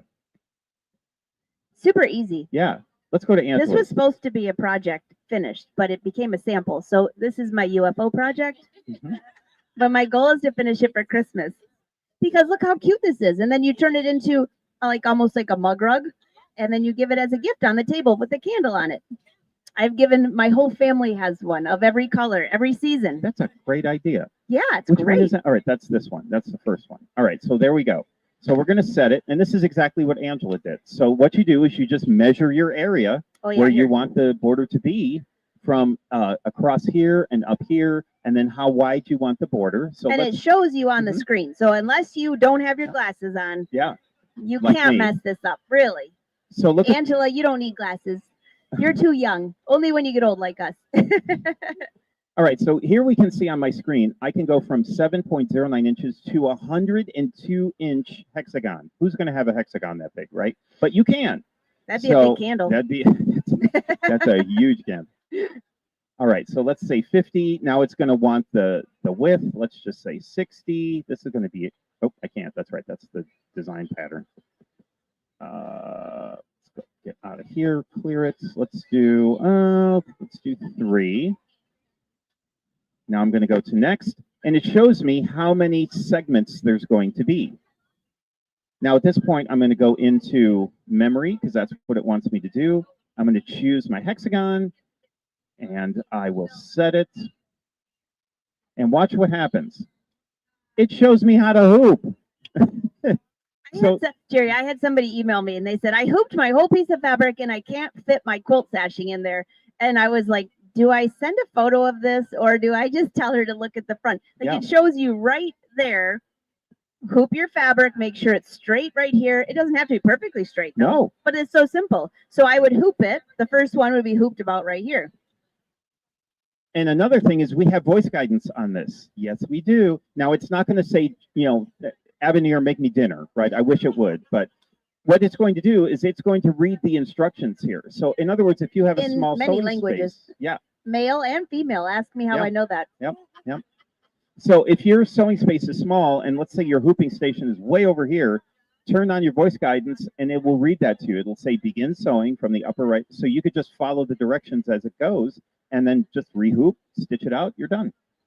And then the next question is usually, well, what if you have angles? And he just showed you Yep, right there's there, an that angle. little red dot. So the first one after you stitch it, it tells you to put the second one on. And it shows you with the projector right there. Yep, You right can here. see exactly where it's going to I don't go know if we can and see it exactly how it matches. now. Can we see the hoop, John? There we go. I don't know if Also, we when can you see get that. to the end of the whole thing, sometimes your fabric might have shifted a little bit. You can actually adjust the size to make sure it fits in there just Thank you. right. You see how this is projected? So you can see exactly where, so your hexagon would be right here, and this is showing you where the border is going to fit. So it's absolutely flawless. I mean, it's just, it makes it so easy to put these placements in there. And also, if you look at the design that's on there, you don't have to do the whole hexagon. It also gives you each individual piece. So I've used it for jackets. Some of you are garment makers. I will grab one piece and use it for a cuff. I'll grab another piece and put it on a collar. So those are also individual embroidery designs that you can use. Yeah, so you could break that whole thing apart. It's awesome. All right, what's next? What's next? Let's see, what else? Oh gosh, Let's do buttonhole. Can we do embroidered buttonholes? we can. Not sew them, but show them. Right in here. Oh yeah, we forgot fonts Oh. too. I made this for my husband. Now you guys can touch this, so I'll throw it. Well, I gave it to my husband for Valentine's with 2 chocolate bars, and I said, take the chocolate bars because I need that back for a sample. But don't get the chocolate on the Yeah, sample. don't. All right, as far as I've got some more things you guys can look at too, by the way. I have designed quite a few embroidery designs that are included with the Aveneer. This is one of them. Don't you love that? And Isn't you that gorgeous? can see, so you guys can touch that. And then here's the coordinating ones, large and small. This was supposed to be a jacket. People at home are going to laugh because I've said this a few times. It was supposed to be a jacket. And guess what?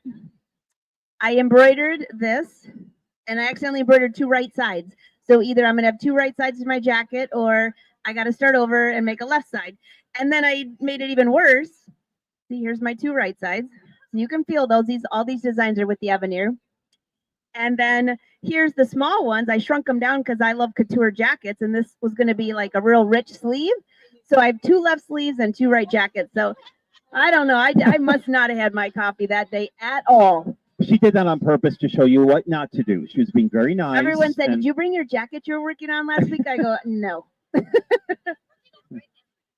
That's oh, actually, I have a collection I did for Brother with Brother embroidery thread. There's 50 colors. It's Brother thread. Isn't it beautiful?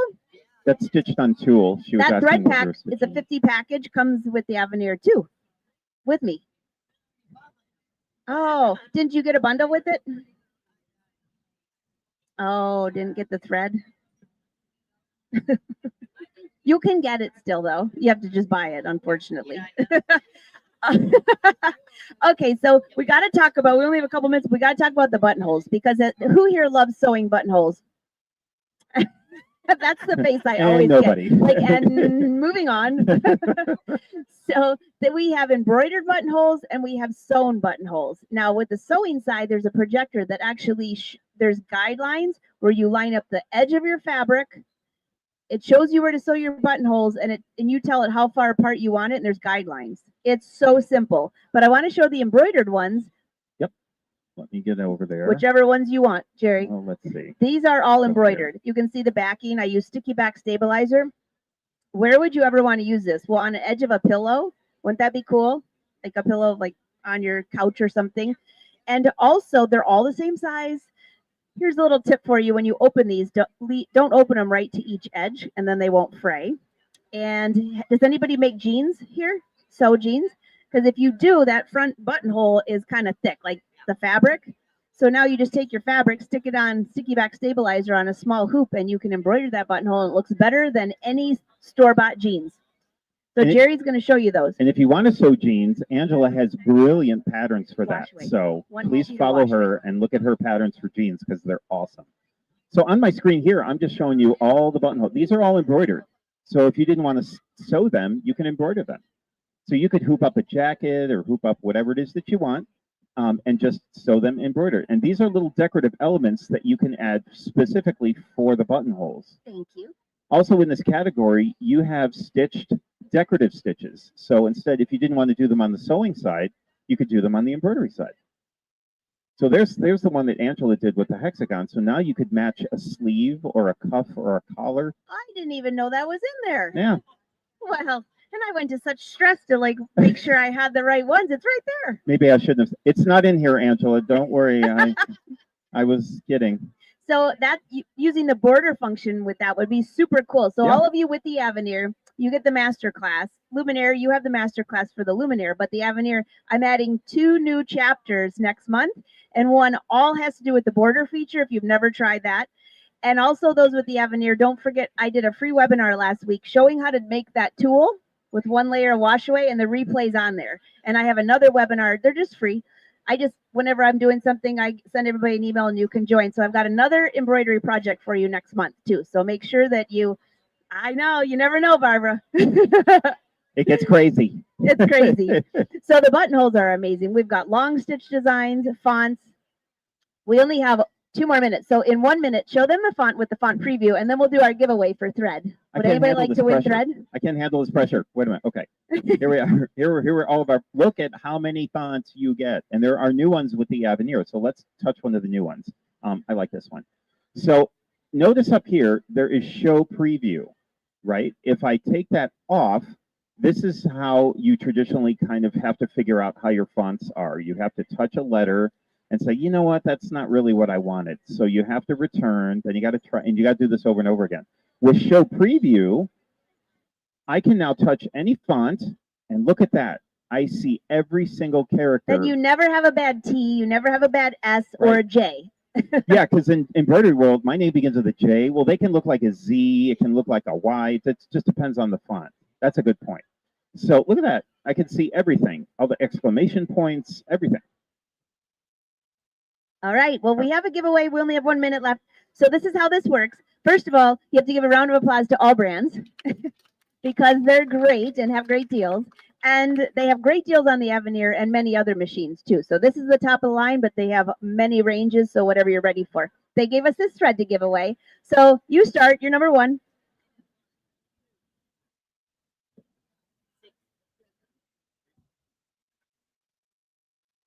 $11.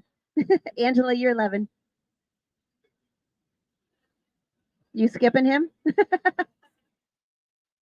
15? 13. 13? Oh my gosh, you guys remember. Okay, then back there. 16? 18. 18. Okay, John. We're doing the random generator. Random generator 1 to 18. Good luck, you guys.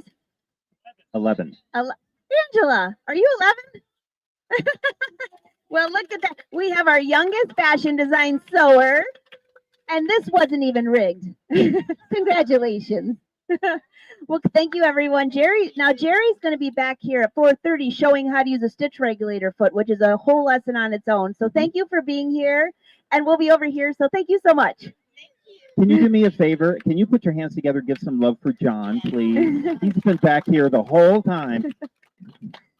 Did you do any backsides? Because I didn't. I don't like that when you do that. Thank you, everyone. And we have more presentations. The next one will be up in just a minute.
Hi, everybody. I'm Ann Moore. I am with So Steady.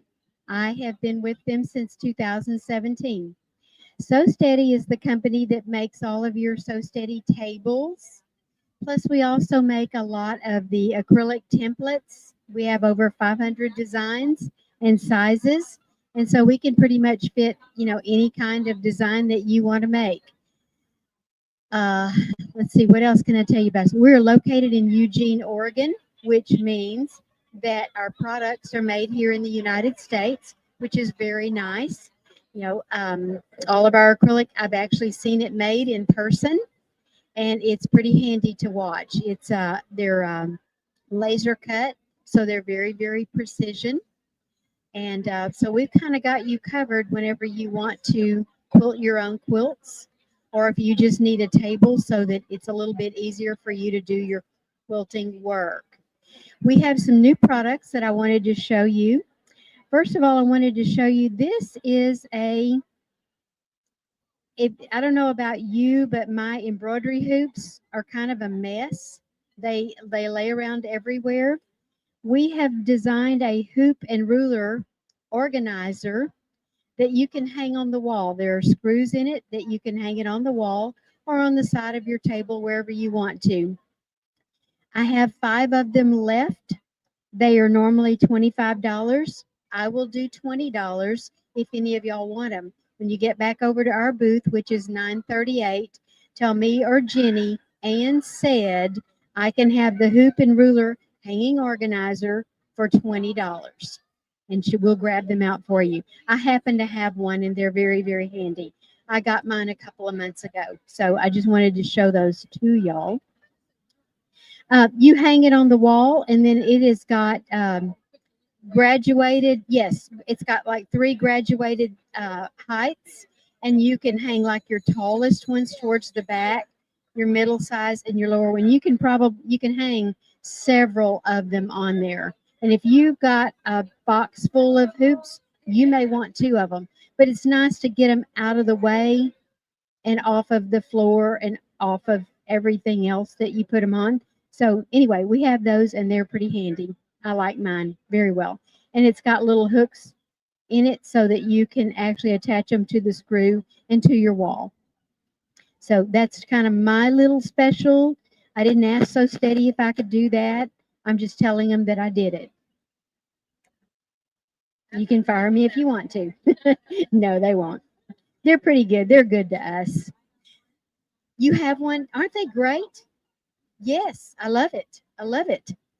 The first thing I want to tell you about today is we are doing what we call Get It All boxes.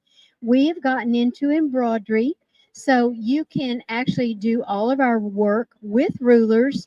But if you would rather embroidery it out instead, we've got you covered there too. We have some really good designers, and what they've done is taken our templates, stitched them out, and then digitize them so that you can actually do it on your embroidery machine if you want to. And every one of our patterns comes in 5 sizes, anywhere from a 4-inch all the way to a 12-inch. So if you've got a little area that you're working on and, oh, I don't have that template size, well, I can dial it down and I can put a 4-inch size in that particular block using my embroidery machine if I want to. So we have that. We have a couple of online. This is in the box itself. And I'm going to show you the top of the box again because I think they're way cool. This one's called the Get It All box. It has everything in it. This is Q4, so it says Q4 on it. Yeah, I can see it. And we're doing these once a quarter. You can purchase just the individual box if you want to, or if you really like it and you want to join the club and get one every 3 months, you can do that too. You would contact So Steady or AllBrands, either one, and tell them you would like to do that. So I think the box is way cool, and that's what we store them in. But I'm going to tell you some of the things that are in the box. The box itself, everything in here is worth about $475 because there's a lot of education that goes with it, online and in the box itself. So I want to tell you a little bit about that. The first thing that I've come up on is the Bound to Fit tool. I don't know about y'all, but I always have trouble making my binding fit. So we've got a little tool that you can use to actually measure and make it exact. And they recently stretched it so that it goes up to 3 inches in height instead of just 2.5. So that was a plus right there because sometimes you want an extra thick binding to go with what you're working on. We have the spinning ribbon template set, and if you come by our booth over there, I've been working with this template set today, and I can show you the designs that I made using my templates. There's 2 templates in here, and these are new for this quarter, and so you haven't seen them in the past 6 months or whatever. They're new. So we have those. They're brand new. We have the feathered wreath. Let's see, that set is normally $30. The feathered leaf, which is 1 template but 2 different designs, this is normally $20, and it comes in the kit. We have where you can go online to our site and you can get freestanding lace pattern. There is a QR code inside, and you would go, that's how you would go to it, and you can download that one. Most of them you don't have to download though. Go to this one.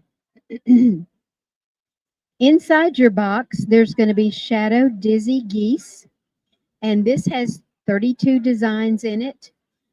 It will accommodate any embroidery machine out there. Like if you're, let's see, brother, they are PES. If you are Bernina, you might be EXP. So we can cover any machine out there, and you just plug this in. It's a USB stick. So plug that into your machine. All of the designs will pop up, as well as all of the different sizes. So that's a whole lot of fun to work with. And I'll show you some of the things that were made from that. We also have spinning ribbon. Now, this one is not in the box, but we have it available for sale over there. They're normally $75, but if you mention it to me, I will sell it to you for $60. It has gorgeous designs. I'm going to show you one in a couple of minutes that I actually made on a couple of placemats. I am doing placemats for my family table, and I'm using some of these designs, so I'll show you a couple of those in a few minutes. So Steady has gotten into buttons. They have some really cute, fun buttons that you can put on your projects. There is a pattern in here for the shadow. It's called Shadow Dizzy Geese Miniature Quilt Pattern. That is the quilt pattern that you can make. There's also the pattern in here so that you can make this as big as you want to, and it will give you instructions on how to do that and how to keep on going. Nan Pan, she's one of our, and I probably did not pronounce this correctly, but I think she's from either England or Australia or some country. She does speak English, and she's one of our designers and one of our instructors. And she's created a pattern that does a pillow project using the shadow dizzy geese. So you have a pattern in here showing exactly how to make that. There should be, I think she's used, I'll read it real quick. Yeah, it's got the pattern and everything in here. And then in our box, you have the templates if you want to make it with templates, or you can do it with embroidery if you would prefer. Pam Varner, another one of our instructors, has a pattern in here. This is Shadow Dizzy Geese, and it's coasters and a picture mat. And she's got the pattern inside here for that. Then we have this little design. This is, excuse me, a placemat that you can make. And we have the fabric that goes along with it. Now, if you decide, hey, I really like this and I want 6 placemats, you can contact So Steady, or you can contact AllBrands, and you can order additional panels of the fabric. So you're not limited to just the one that you see here. I think that's pretty cool because everybody loves, I love placemats and I need new ones desperately at my home. This is a finish it guide. It tells you other ideas of things that you can make with the designs that are in the box. There are QR codes so that you can go to the education. We are doing 2 or 3 educations a week on So Steady, and you can also go to the YouTube. I'm having one next Friday week, and I'll show you those designs in a few minutes that I'm working with. Here's a couple more things that are in the box. This is from Wonderfill, and it's just the little felt or the foam pads that go under your spool of thread. Just a little free gift they put in there. These are drawing discs. They're I could get it in a minute. They're applique disc sets, so, and they're tiny, so that you can actually stitch out your design, and then you can come along with a pencil around it and draw it out, and then you can cut it out around it and be exact instead of being a quarter, too wide here and too skinny there. There's a pattern book called Pinwheel Spark, and it has all kinds of patterns inside of designs that you can make. And you can also go to So Steady, and there'll be QR codes in here throughout our information. There's one right here too. And you can, if you want to sign up, say you really like the kit and you want to sign up for the club, you have a QR club that you can go to, and you can sign up online to do that. Now let me get to the fun stuff that showed some of the things that I've made with this. I love playing around with our templates and even with our embroidery. And I had a fear of embroidery till about a year ago, and finally decided, you know what? I'm just going to go whole hog into this and really get into it. And I've had a blast. So let me show you some of the things that I've done with it. This is all ruler work. And this is, which one? That is Bartholomew, the bumblebee.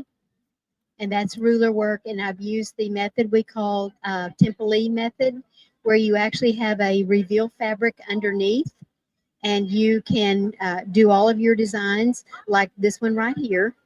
And then you can cut it out and reveal the fabric that's underneath. So I'm working on a quilt that does that. Here's another one that incorporated ruler work and embroidery work. The one in the center, the big one, is my embroidery work. And you see the little dragonfly on here over in this bottom corner? She's Debbie Dragonfly. I created her out of some of our templates. And I show online, and you can go to So Steady and Ann Moore, and you should be able to find an hour's class with all of these on it. This one is Penelope and her running buddy. Part of this is ruler work, and part of it is embroidery work.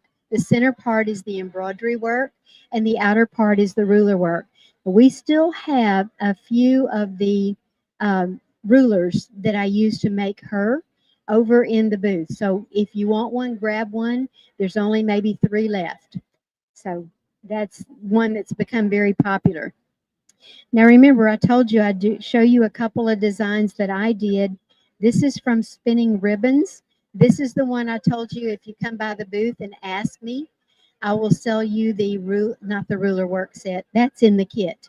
But I will sell you the embroidery stick for it for $60 rather than $75. But isn't that gorgeous? Look what I did for the back. So I can flip these over and have them for Christmas.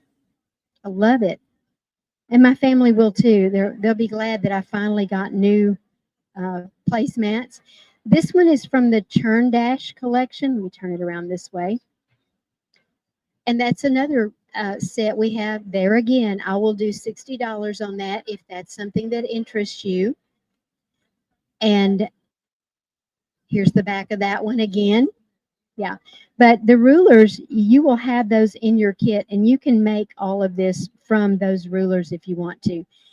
But if you want to do it the faster way, come get our embroidery stuff. It's a whole lot of fun.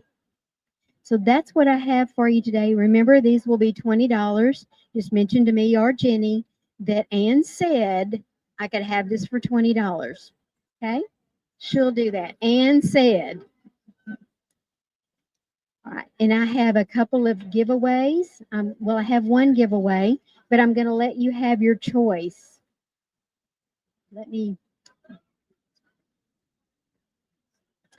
I have 612-7665. 612-7665. That's you. Okay. You can have circle rulers, or you can have the circle collection as embroidery. Take your pick. You want the embroidery? I don't blame you. Okay. Y'all come over to the booth. We're in the very next aisle over, 900, and we are 938. Give me a couple of seconds to get there. It won't take me long. And we'll be glad to help you. Jenny is already in the booth, and she is ready for you. Well, come on and tell her Ann said I could have this for 60.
Yes, it's definitely on.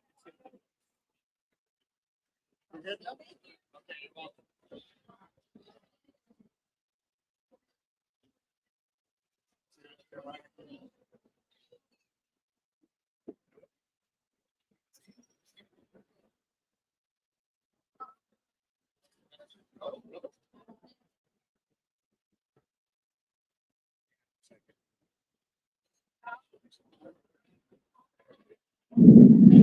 Okay.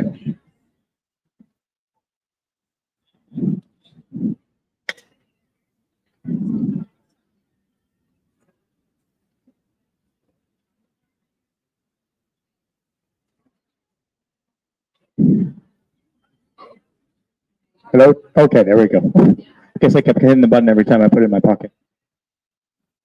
We all good? Okay, sounds good. Good afternoon, everybody. How we all doing? Come on, you can do better than that. Are you enjoying Quilt Fest or what? All right, that's better. Okay, perfect. All right, well, welcome to, I guess this is day 2 officially of the Quilt Festival. And my name is Joe. I'm from Reliable, and I'm here to talk to you about our fantastic ironing boards that we have designed specifically with quilters in mind. So the one I have here, this is our 350 LB, and we have, that doesn't mean that it's carried or made to hold 350 pounds like some people think. That's just the product code. But as you can see, we have designed it with a nice rectangular edge to maximize your surface area for your ironing, okay? Now, before I get too much into talking about the board itself, I want to talk about steam a little bit because that ties into why we designed the board the way it is. Are there any quilters here who maybe have steam irons but don't use steam when they're quilting? Anybody? You do? Can I ask why? Because it burns the iron? It ruins the iron. Okay, so we do steam irons, so you don't have to worry about that. They're designed to be used water. But the reason you want steam when you're ironing is because you want, if you think about it, steam is what actually gets into the fabric and causes it to relax, and that's what gets rid of wrinkles, right? That's why something like a garment steamer works when you have something just on a hanger and you can just steam it, and that gets rid of the wrinkles, right? Because it just relaxes the fiber.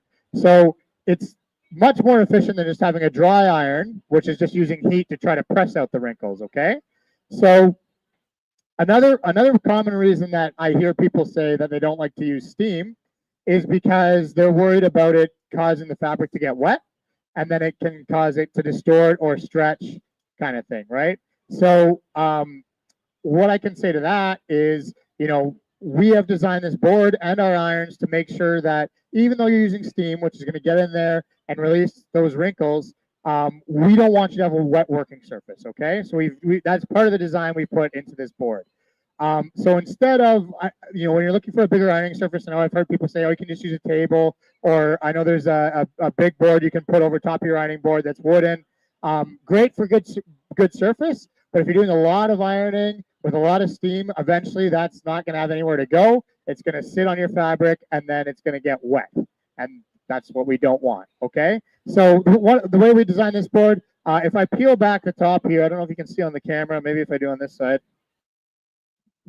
You see down there? You see it's a steel wire mesh frame, okay? Totally galvanized. So it'll never rust or anything like that.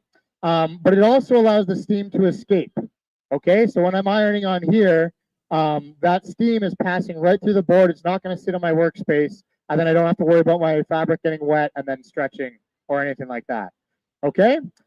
We also, if you were to come up and feel this board, it's also got kind of like a spongy feel to it. It's like a memory foam. That's what we call our Verafoam cover, and it fits perfectly tight, so you'll never get wrinkles in your cover, right? You don't want to be ironing something flat and get a wrinkle, and then all of a sudden now you've got a wrinkle or a crease in your fabric as well.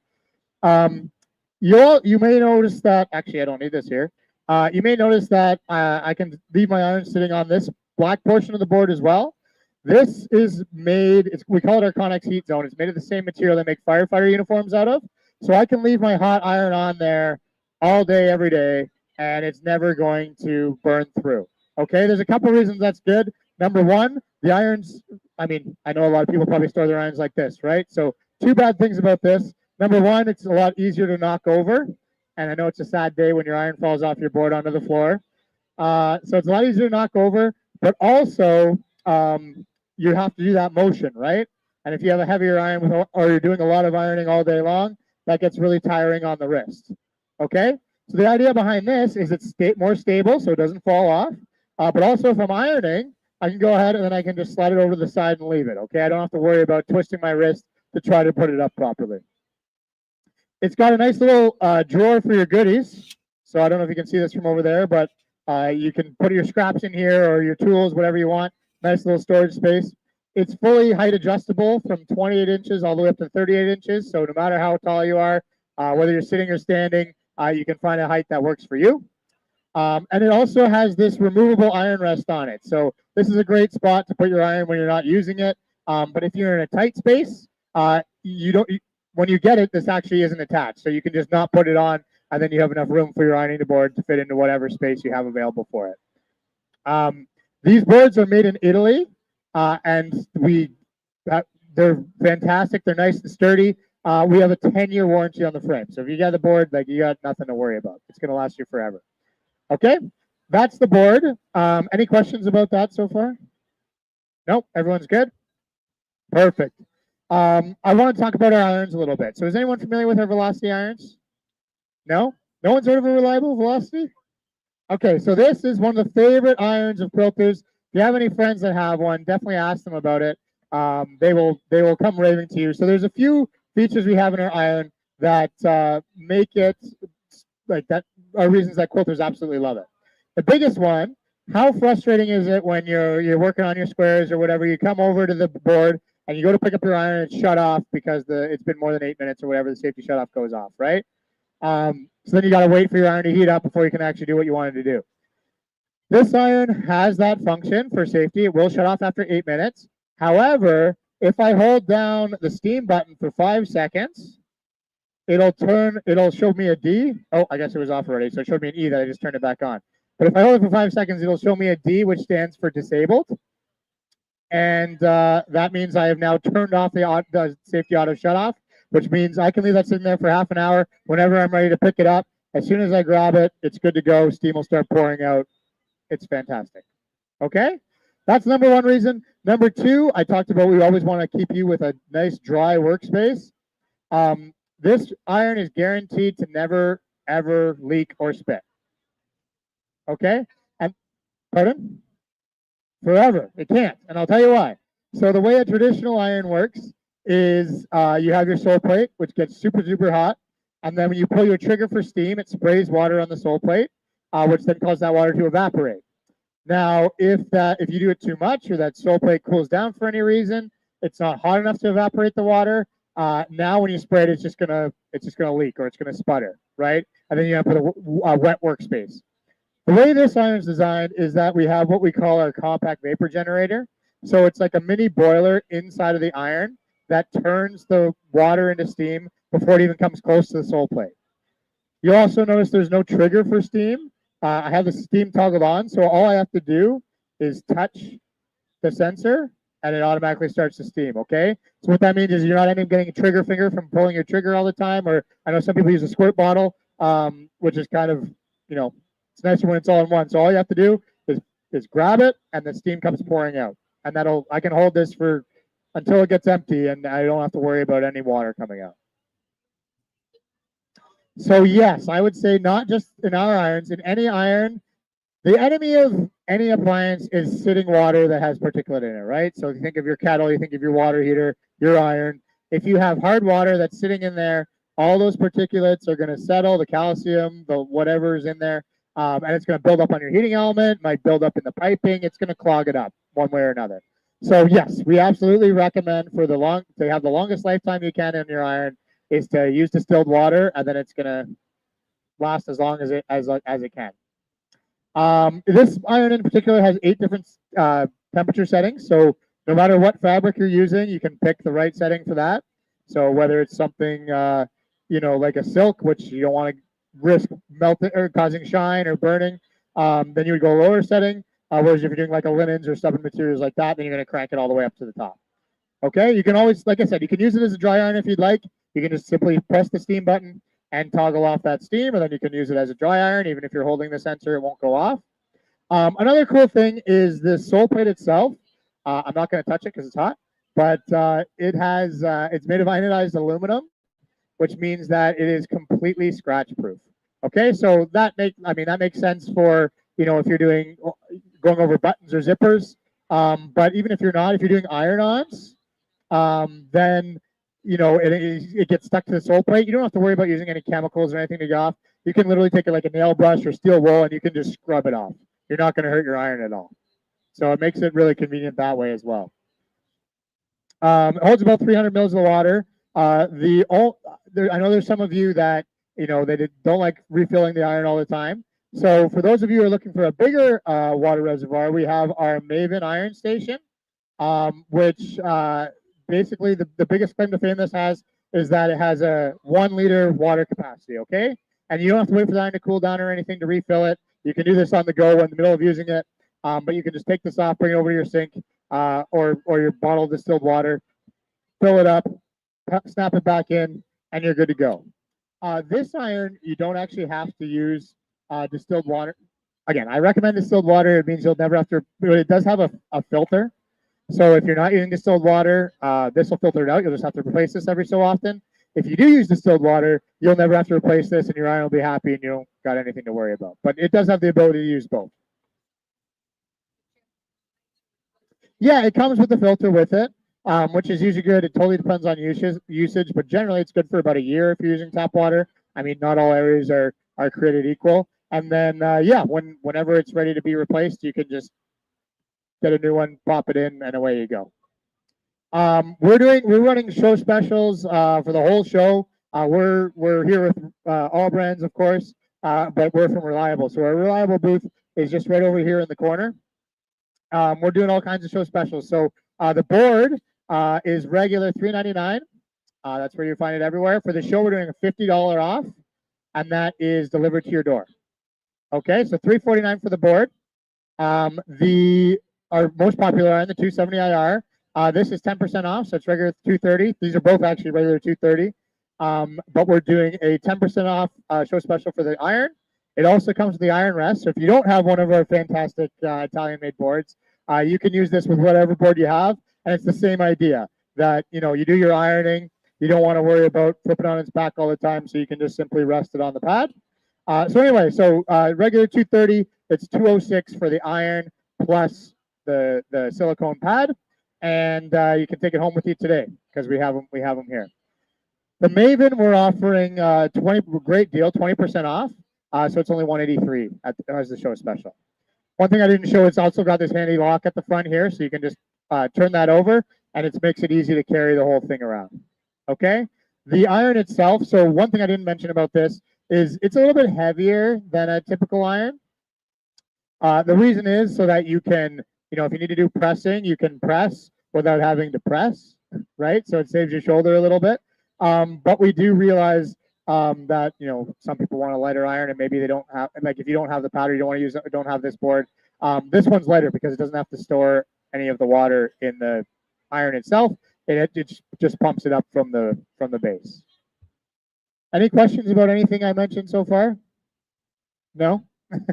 Okay. So I still have some time left, so I just quickly wanted to go over, since we're here and I'm talking about ironing, I figured I'd bring it back to you quilters and just go over a quick tutorial on how to properly iron our squares. So I brought some pre-sewn squares here that I did the other day. I'll get this out of the way. Luckily, I have this handy drawer I can just store things in,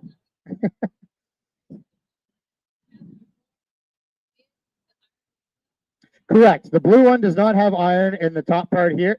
Does not have water in the top part here. So when you hold this, so it's got a steam trigger for steam. When you hold this, it actually pumps the water from the base up through this cord and into the iron, and then it sprays out. That's how you get your steam. Okay? So anyway, there's a couple ways to do this. The way I like to do it is having the seams all over to one side, but some people also like to do the butterfly way with the open seam. Okay? Either way works, but I like to do it this way. One thing to keep in mind is when you're ironing, you want, like, for example, you're usually working with a darker color and a lighter color. So when you fold it over, you of course want to make sure that your seams are folded over to the darker side, right? Because if you have it the other way, then your darker side is going to show through your lighter fabric. So the way you would iron then, again, a lot of you don't like to use steam, but with this iron it's okay. So normally you would just kind of press the seam without using, and then just kind of iron out the sides. But because we don't have to worry about it stretching or distorting or anything like that, you can simply press down, get that seam nice and flat, and then you can just iron out the sides that way. And then of course, if you're going to iron, you would go from the light side over to the dark side to make sure the steam's going the right way. I'm going to do that again on the other squares I have here. So again, I've got it flipped over to the dark side. Going to go ahead and iron that way. And then one thing I like about doing my seams that way is then when you go to line it up, assuming it's an alternate pattern there, the seams kind of catch on each other, and it helps kind of keep them in place, because they're going opposite ways, so it's kind of a little bit of a catch. So anyway, then what you would do is put your batting in the middle, stack them on top of each other, and then because you've got your steam, it's actually when you're time to iron your quilt, you can just go ahead and pass over, and that steam's going to pass through all 3 layers. And again, with a board like this, it's passing through that wire mesh on the bottom, so you don't have to worry about getting a wet area and stretching out your quilt or anything like that. Okay. Any questions at all? Okay, so again, I'm from Reliable. If you don't know about Reliable, we've been around for about 70 years. We're a Canadian company, and we're happy to be spending time here down with our friends at AllBrands. Booth's right over there. We've got some other cool stuff that we're showing as well. I don't know if you guys have heard of our cloth cutter before. It's a battery-powered cloth cutter that can cut through up to 1 inch worth of fabric. So I was having fun the other day and just seeing how much fabric I could fit under it. And I did 95 layers of cotton fabric, which you would never do. But the idea that what a lot of people use it for is like, okay, when you're using your rotary cutter, if you're doing a lot of cutting, it's one at a time, right? You're just doing 1 layer at a time. Well, the nice thing about the cutter is you can stack on your fabric, and you can do 20 layers at a time. You can do 40 layers at a time, 60 layers at a time. Whatever you want, it'll do up to 1 inch. So if you do a lot of cutting, it definitely is a lifesaver. You should definitely come on over and check it out. Earlier today, we also had Ryan doing we have Ryan O'Keefe here from his company, Mac and Hound. He makes his own bags, like leather bags, canvas bags, that kind of thing. which uses heavier material. So we have our Barracuda sewing machine here, which is made for doing that medium to heavyweight material, whether it be leather, canvas, or you're doing upholstery, anything like that. And it sews through it like a breeze, absolutely no problem at all. So definitely, if that's something you do, if you work with heavy material, definitely come check it out. We're offering show specials on that as well, and we have them right here, so you can take them home today if you want it. So anyway, guys, thank you so much for your time. Enjoy Quilt Fest, and hope to see you in a few minutes. Thanks.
Hello, everyone. And let's see, how's my sound? Can y'all hear me? No? You want me to yell? Oh, okay, okay, okay. All right. Well, I am Alexis. I'm a brother educator. And I want to tell you about some fun things with my machine. This is the 1060W. It's our newest one. We just released this about 2 months ago. This is a 10 needle. It stitches, well, 10. It has an 8x14 stitch fill, so that means it's great for patches. All right. I'm going to demo a patch today, but I'm not going to do it on the 8x14 because that will take a long time. I'm going to show you how you can do patches on this is my magnetic frame. I'm going to show you how to do a couple patches on here. So what they did with the new machine, they made it super easy for patches. So let me give you some examples of patches. These patches, now these are designs that I brought into the machine. You can use the ones on the machine also to make patches. So keep that in mind. So, and I'll pass some around if you like. With a USB or with your, or you can use wireless transfer. Let's find some of the cute ones. We got a pumpkin, we got a rose. So we just pass a couple of them around.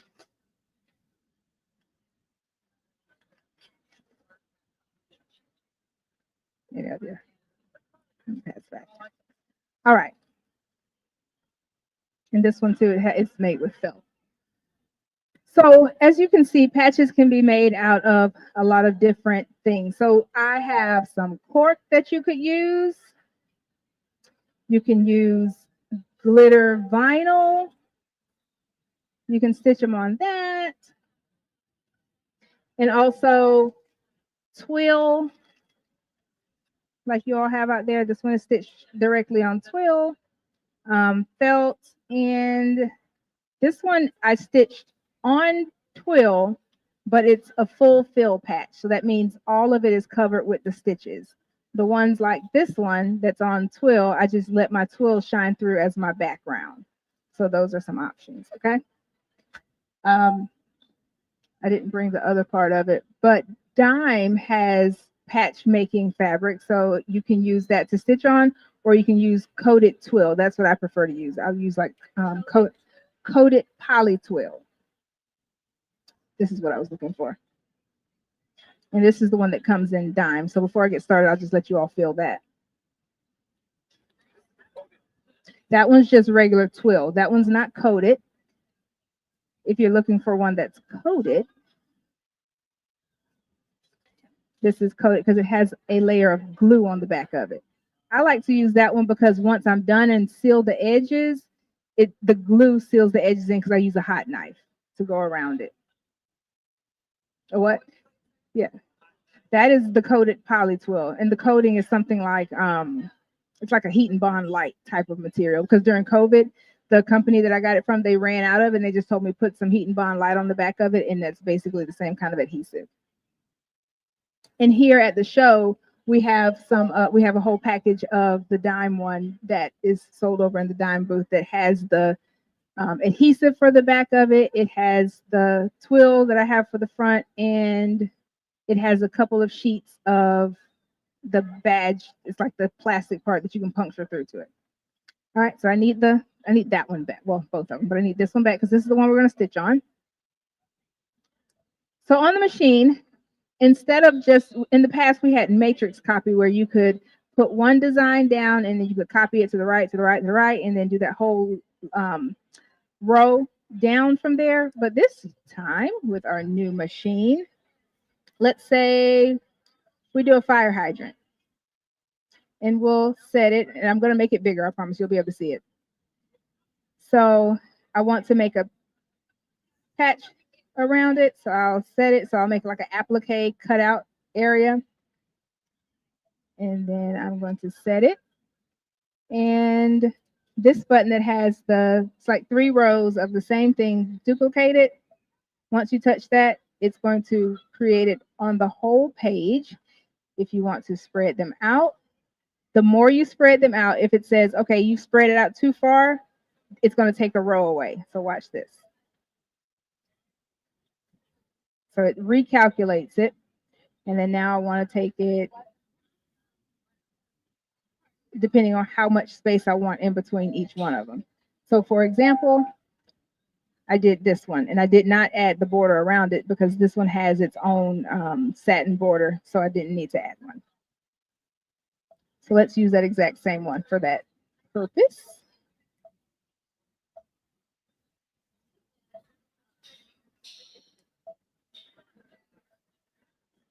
And then also, okay, I'm going to touch that. So you see how it filled up the whole screen as if I was doing a 8x14. I'm just going to choose the driver that I'm using. So this one is the F driver for the magnetic. Touch that. And it automatically calculates it for the 5x7. Or you can toggle to the right and that'll give you the one for the 4x4. So the machine automatically knows and it tells you how many you're going to have on the page or on the sheet. So let's spread them out.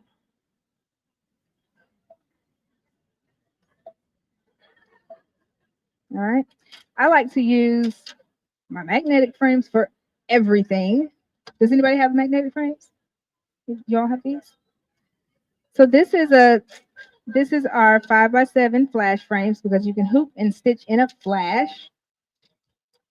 And it comes in 5x7 and 4x4, but you have to buy the kit. If you buy the kit one time, you can use the kit. I mean, you can use the same driver for the 5x7 and for the 4x4 hoop sides. So all I do is lift. I'm going to slide that in there. Make sure it's all the way in everywhere. And then grab my magnets. Put them right back on. And with these particular magnets, you'll notice you can't put them on the wrong way because they have a long end and a short end. The 4x4 only they're the same size, so you can put those on either side. But this one, you do the long ends go towards the back, and the short ends go towards the front, and we're hooped. All right. So we're going to begin stitching.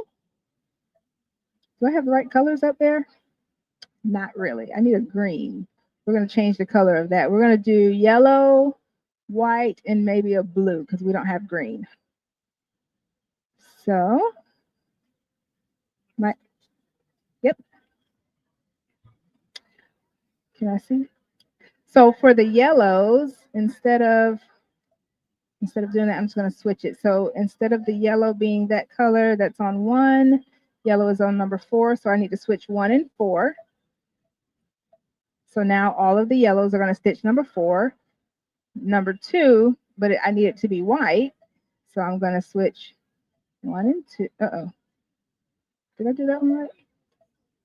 Nope. Yep. And 3, we'll do like a navy, and that is number 6. So I need to change 3 and 6. So now I have them at the colors I want. 4 is the yellow. That's going to be the 4th one. Number 1 is white. 6 is going to be our blue one, although it says green, but you don't have to match that. You match it to the color that you have back here. All right. And it says it's a long stitch out, but we're probably going to get through about 1 or 2 of them. Otherwise, it's like a 40-minute stitch out, and I don't think we have 40 minutes to stitch here. All right.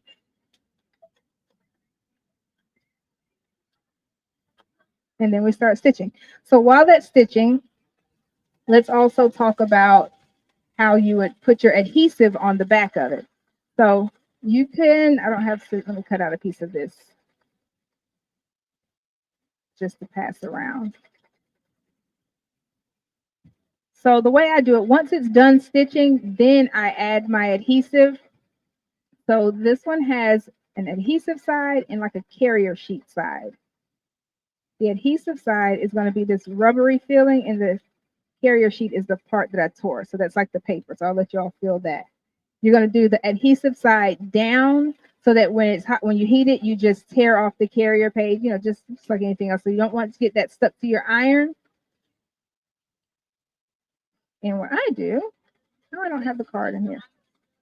That is the dime one. So when I get ready to give them to a customer or anybody that, that I stitch it for, I cut it out.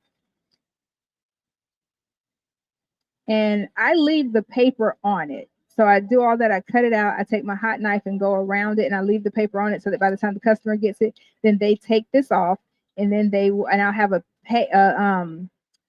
patch card with instructions on how long to heat it. And the way I decide what the instructions are, depending on what adhesive I use their instructions and I put it on the patch card. And that way I stick it on there. I thought I had the patch card over here. I'll have to show it to you all later.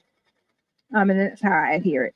So to get that nice finished edge, I cut around it. I leave the paper on. I take the hot knife and then I sear the edges.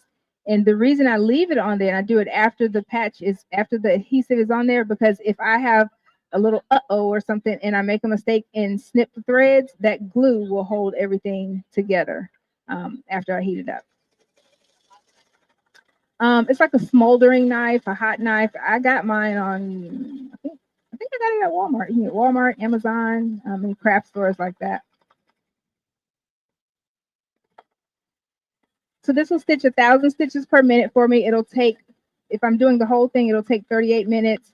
Sometimes I'll do like a larger patch. As you can see, my patches are typically, I do them about 3.5 inches. That's like the largest that I do. But sometimes you might want small patches to go on, you know, like a little sleeve or on like a backpack or just something small to just pass out to, like the size of your scissors or something that's a sticker. Those are cute.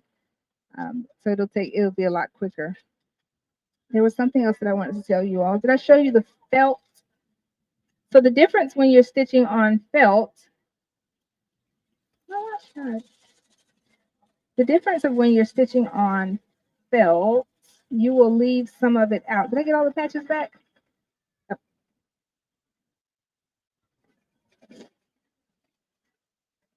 So when you're cutting out around the felt, you see how I left a little bit around it? I leave some around it so that you can have that little fuzzy edge to it. And I personally like to have all my patches with a satin border around it. If your patch does not have a satin border around it, you can still have like a running stitch, but you just want something. You don't want to have like free agents or something. Like let's say you were to do a patch and the top of the hat weren't there, it kind of wouldn't make sense for the middle, this piece to just stay there. You kind of have to have something to keep it contained, looking like a patch.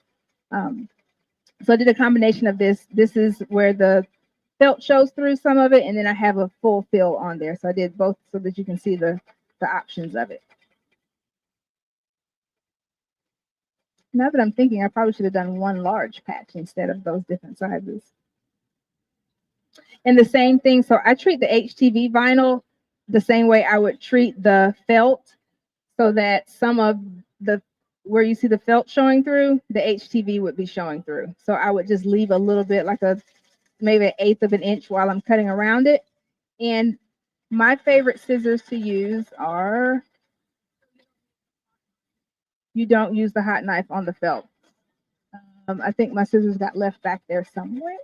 But I either use the applique scissors or they're like, oh, here we go. We did not leave them. Runaway patches. So I use, thank you. So I use this, right, and I cut it out after it's done stitching. So for example, let's cut this one out. Thank you. So for example, let's cut this one out. I will cut super close. Let me trim my threads first.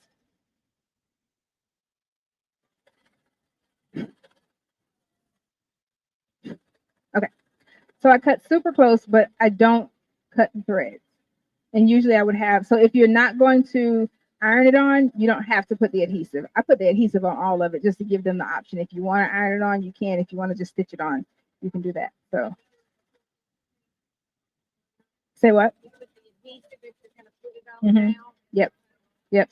I put the adhesive, if I'm going to do adhesive, I put the adhesive on first, and then I cut through all of the layers so that when I'm done, the adhesive is still on there just for transport. I mean, it doesn't, why am I so butterfingers today? All right. So I cut around it.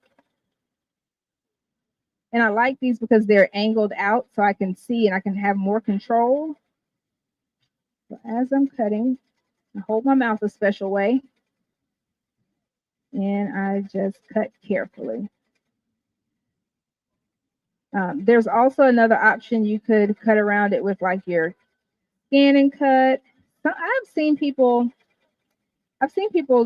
cut around it with a hot knife, like they can trace around it. I haven't gotten that good at it at all. Go around.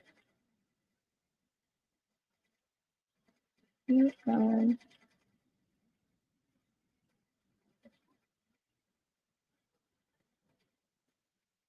And there's a lot of different techniques to patches. Lately, I've seen online. Have you all seen online where he's using like a thick plastic drop cloth he gets from like Home Depot or somewhere, and he stitch it and then he just punctures through it all the way at the end.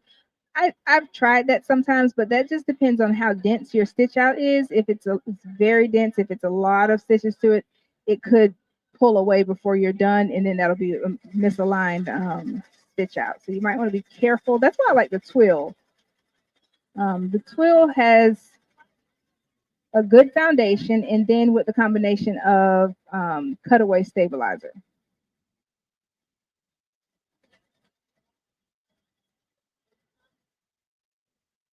And another thing, I try to, if at all possible, I try to match my twill color with my border. So let's say had this been a white border, you wouldn't have seen any of the white coming through. Uh-huh.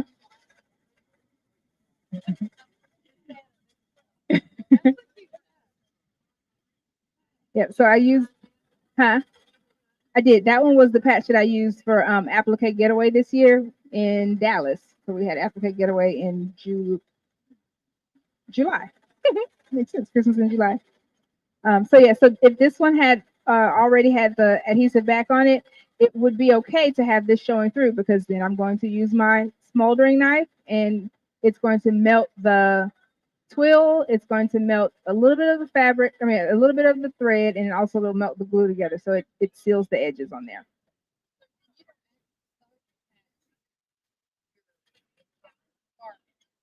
You can. So once this is done, I can now give this to my customer and they will either sew it on. Well, if I don't put the adhesive, they'll have to sew it on unless they know how to add adhesive themselves.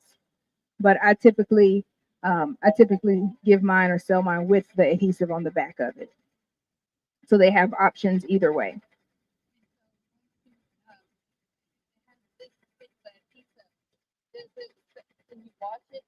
Mm-hmm. Mm-hmm. It does not come off. I haven't seen it come off. Now, if you have to iron it on, yep, you have to iron it on. And I don't have, usually what I do, I look in wherever I buy it from, it has the heating instructions in there, you know, how high your iron or either your hot press should be and how long you want to press it for. And I put those same instructions on my my patch card. And on the patch card, that works two ways.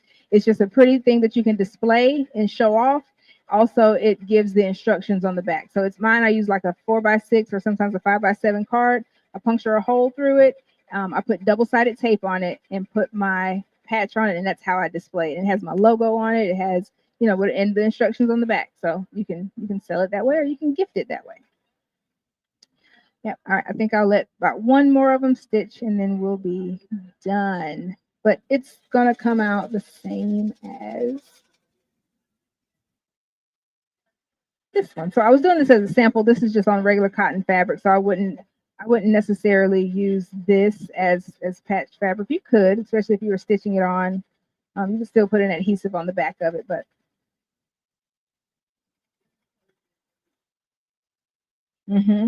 yep, that's the two differences. You can do it with a full fill, or you can just have it with your patch fabric showing through. And there's a lot of different colors, like twill.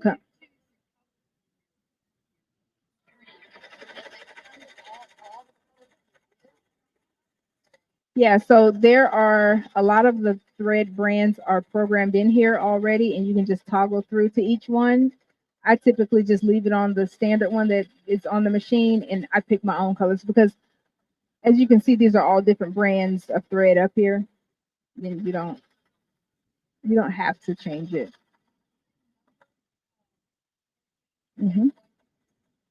They are, meaning the spool, like the toe. Yes. So right here where the thread sits down, it says 1, 2, 3, 4, and then also at the top here, 1, 2, 3, 4. So you can see which one is coming through. And then down here, it's still numbered. And then on here, it's numbered. There is an automatic threader.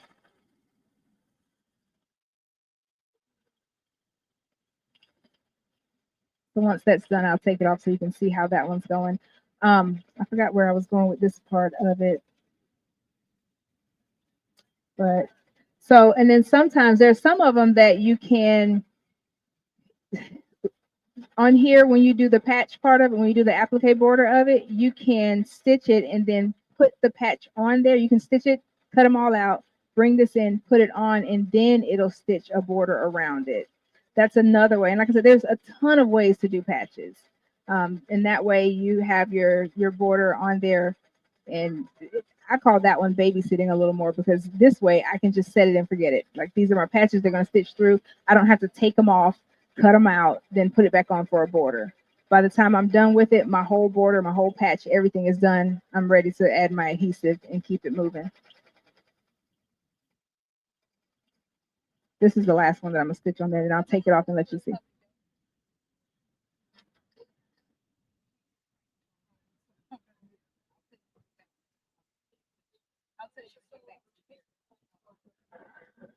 I can tell you the bundle that we're offering with this today. The bundle actually comes with the hat hoop, the stand. We have some lettering software. What else? We have the 7-in-1 Durkee hoops, and we have an option to choose the magnetic frames, the 5x7 and the 4x4.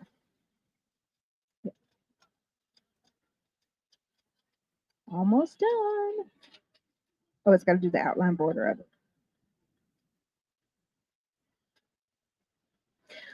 For my, like, let's say you were going to make patches a business, make it into a business. I usually sell them one off, or you can sell them as a bundle. I think that's the cutest one. I'll go in the store and I'll see a bundle of patches. Like, let's say they have this one, which is a light bulb, and maybe you can put some set that has something to do with gardening. So you could put like a little garden tool and then also a little flower with it, and that can be a bundle of 3. I've seen it with like a little unicorn, a heart, and a star. That can be another bundle of 3, and you can like sell that bundle for like $8 to $10. Or you can sell one patch, depending on how large it is, $10, 15. I've seen a patch go for about 60 something bucks because it went on the back of a motorcycle jacket.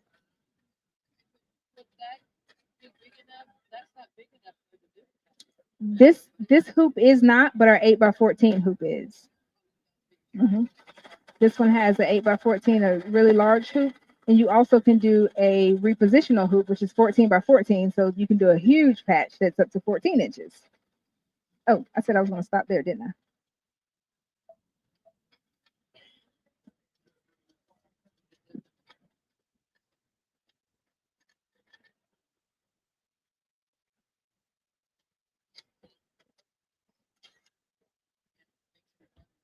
All right, so that's what we have going so far. And then that's the back of it. So when we're done, so if I were, once this is all filled up, I would take my adhesive and I would do all of them at once, and then cut them all out individually. Okay, so that makes everything go so much faster.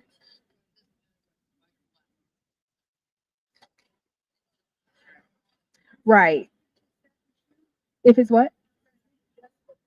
No, this hoop will fit the this one, the 10 needle, the 6 needle, and the PR1X that we have over there. Yep. All right.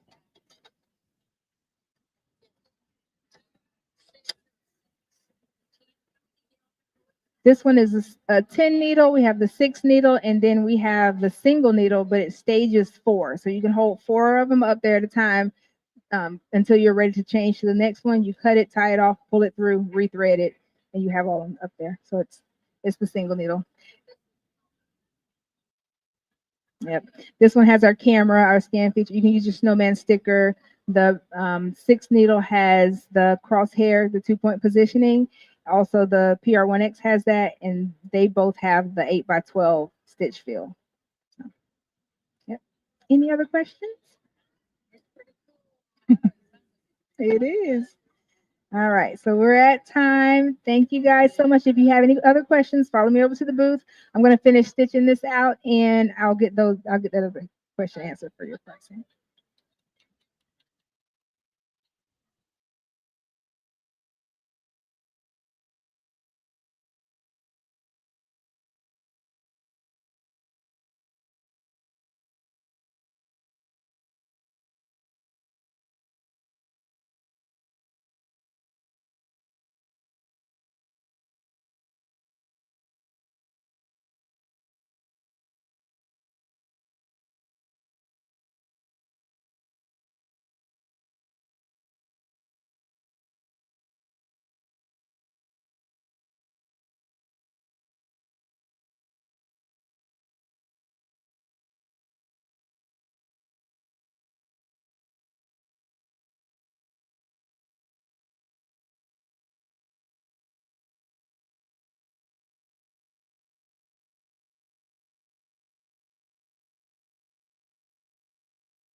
Yep, I'm ready. I'm ready. Tell me when. All right. Hi, guys. How are y'all today? Everybody having a good time? Tired, but good? All right. So this is the afternoon, right? My name is Cindy. So for those of you that don't know me, I'm Cindy Hogan. I'm an educator with Brother. Um, today we're going to talk about our new Celeste embroidery machine and what some features are on it. The Celeste comes as an embroidery only and a sewing only model. No combo for this duo, okay? Because their theory is, I mean, we have the Stellaire that has an embroidery sewing combo and an embroidery only. But this one they decided, let's see what people like if they have a sewing only and an embroidery only and see how they like that. So that's where we're at this one. The sewing only model of it has a stitch regulator on it, like our Aveneer does. It's the only sewing only model that we have with a stitch regulator on it. So if you're interested in that, that's what we're playing with over there. We're also playing with this Celeste. The Celeste has a spacious. Don't you love how I say that word, spacious? 9.5 by 14-inch embroidery field. Okay, so this is its largest tube. Pretty good size. That is the embroidery field.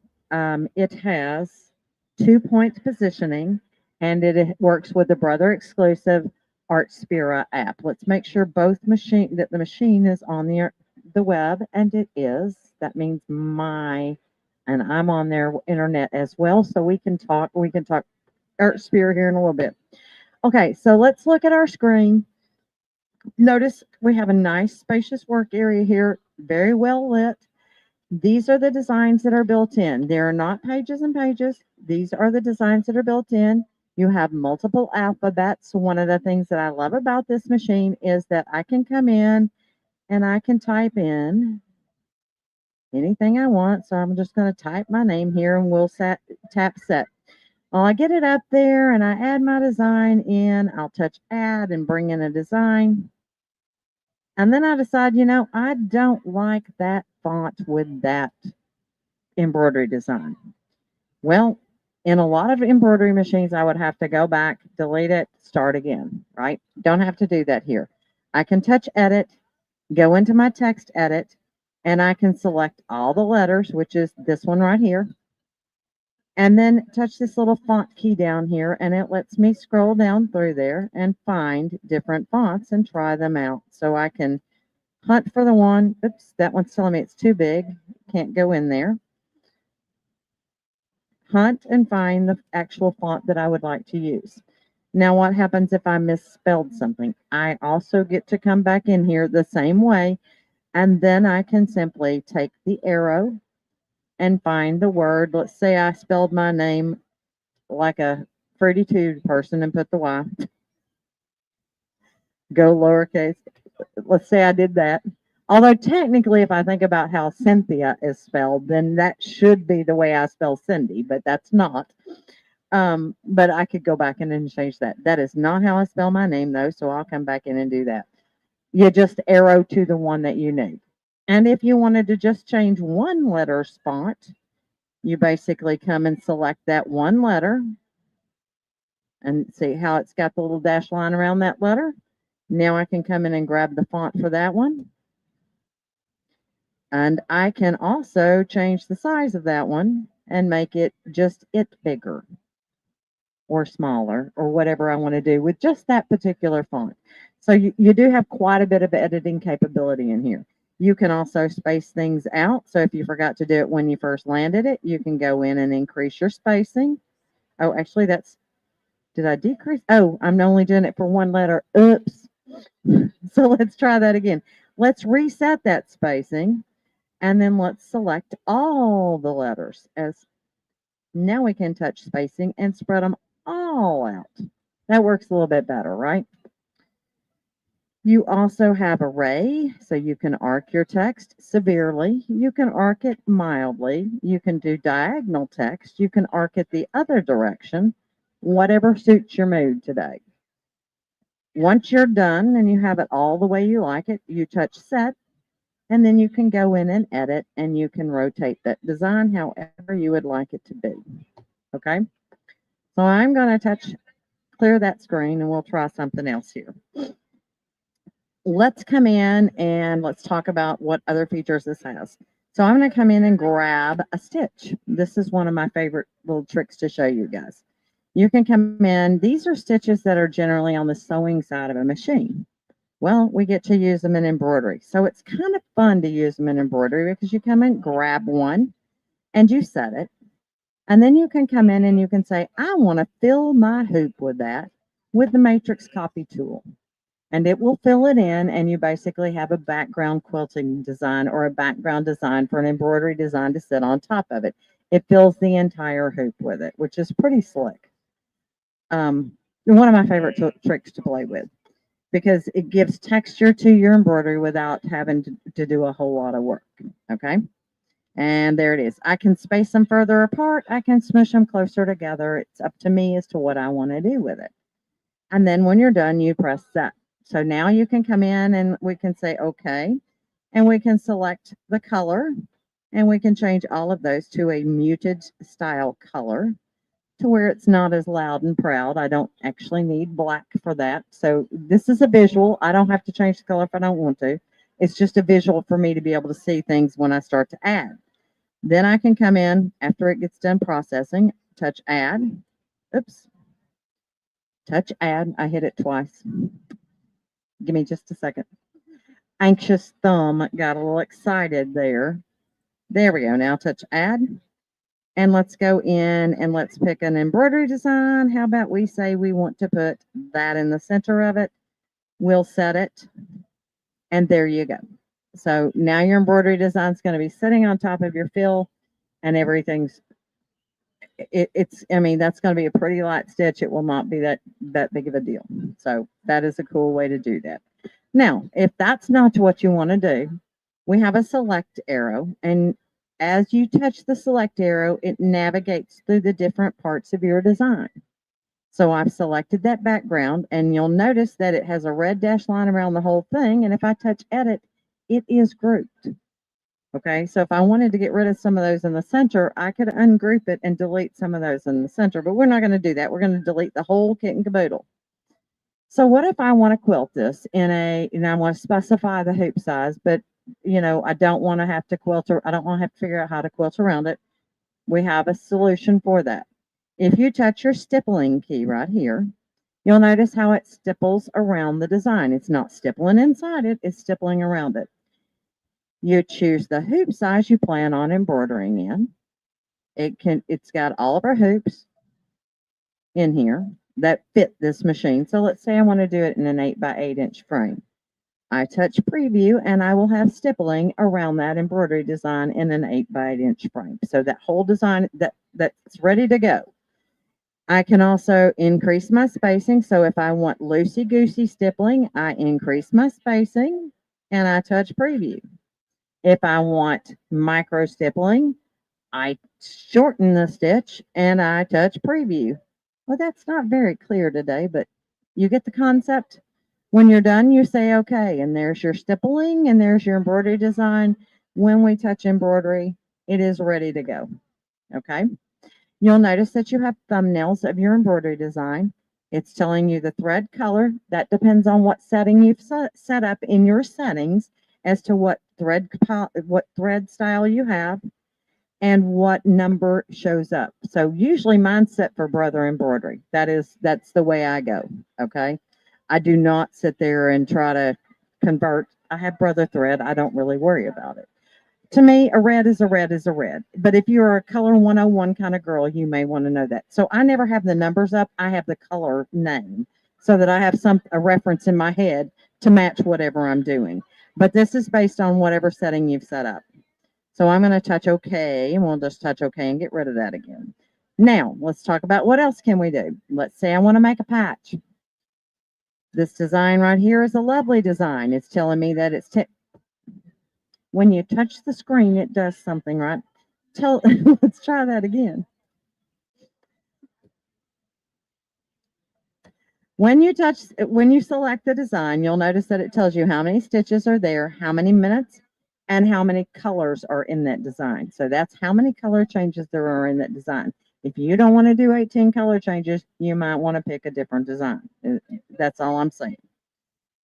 You can also mirror the design. This one doesn't really show a whole lot with that, but you can tell that the flower itself adjusted. It also tells you how large that design is before you ever bring it in. If you like it, you touch set. If you don't, you touch cancel. Oh, it's doing something. Okay. We'll give it a sec. Questions so far? It's one at a time. Okay, so, but we have an automatic needle threader. If you've never threaded a brother machine, it is super simple to do. The automatic needle threader works each and every time unless you use a thread that is too thick for it, or a needle that is too large or too small for it, or you didn't get your needle all the way up. Those are it's always operator error. I will sit here and tell you, and I've made the operator error. We all have. But so, I mean, that ticks people off when I say that is operator error. That's the only thing that we do not warranty is the needle threader because it is an operator error 99.9999999% of the time. It does. This just lifts up and you put it right there. So you just take your dust cover off and put the 2-spool thread thing on there. You'll see it. I've got it on. I've got the 2-spool one over there on the Celeste sewing only one. It comes with 2 embroidery frames, the 9.5 by 14 and the 5 by 7.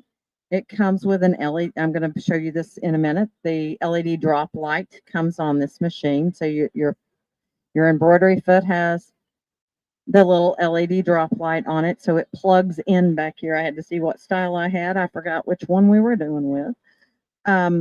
It also shows you on your screen which hoop the design that you have selected will work in. So it's always best, just a tip for you, to embroider in the hoop size that is closest to your embroidery design. So I'm using the big honking hoop here today, but if I were doing a 3 by 5 design, what size hoop should I use? Something that fits I would do the 5 by 7 because that would fit the best parameters of this.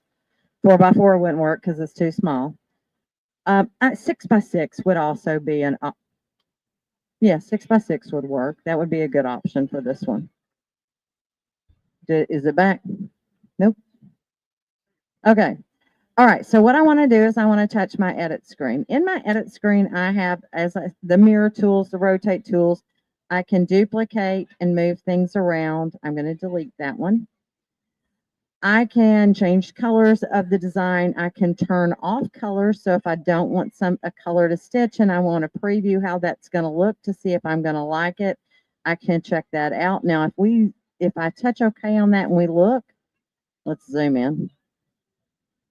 We look, you'll notice that's probably not my best choice to turn off whatever color it was that I turned off right there and that's always a good way to look. So if you're wanting to see how something looks without stitching that color, I can always skip that color in the sewing order, but until I hit the no sew button and to see what it looks like without it, it's probably not a good plan. The no sew lets you check that out. Otherwise, you have to do a sample stitch out is my theory. So I'm going to go back in and we're going to turn those back on. But it shows that they're not going to sew, and it would truly skip those. What else do I have on here? I have what we call the patch creator. So that's going to create a patch around the outside edge of that. If I save this to a USB, after I've stitched my embroidery design, I can do it before or after. So what I typically tend to do is cut my patch first, put it on water, basically stitch everything onto water soluble stabilizer or onto tearaway, and I will fuse my patch to that. And then I will actually do the embroidery inside it. That's an easier, because I'm a ScanNCut girl, but that file right there can be cut with my ScanNCut. If I don't want to do that, I can trim around it and go forth and multiply. It's up to you.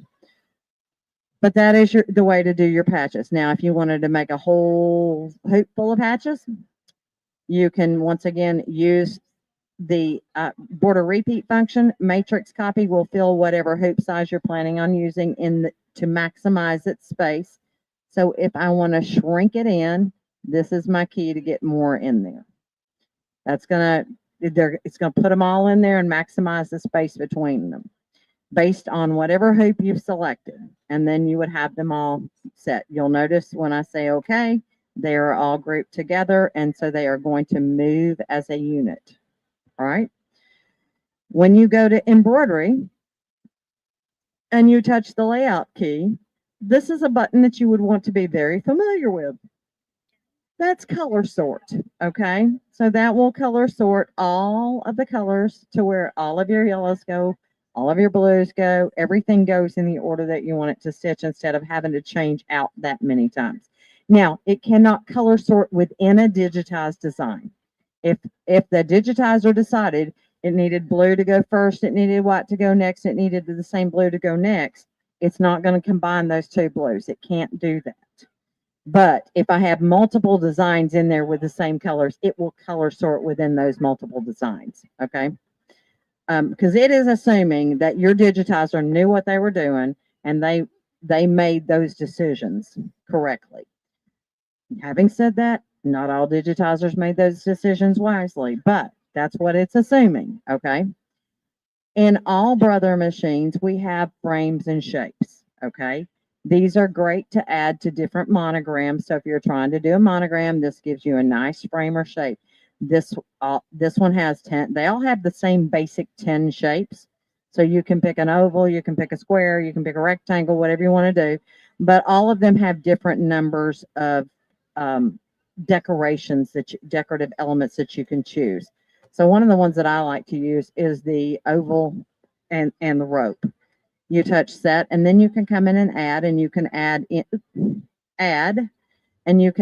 in a decorative font. I meant to do this one. So let's come in here and let's say we add this one right here. You can set it, and then you can come in. We can move that. Let's take this. Let's edit it and make that bigger. And you can do it disproportionately. I'm trying to get it to fit around that.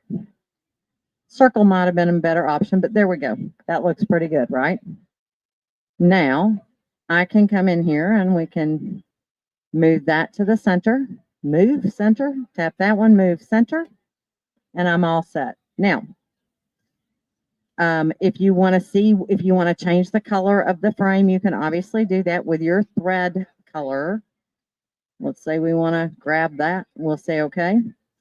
And then you can touch embroidery. Now, let's pretend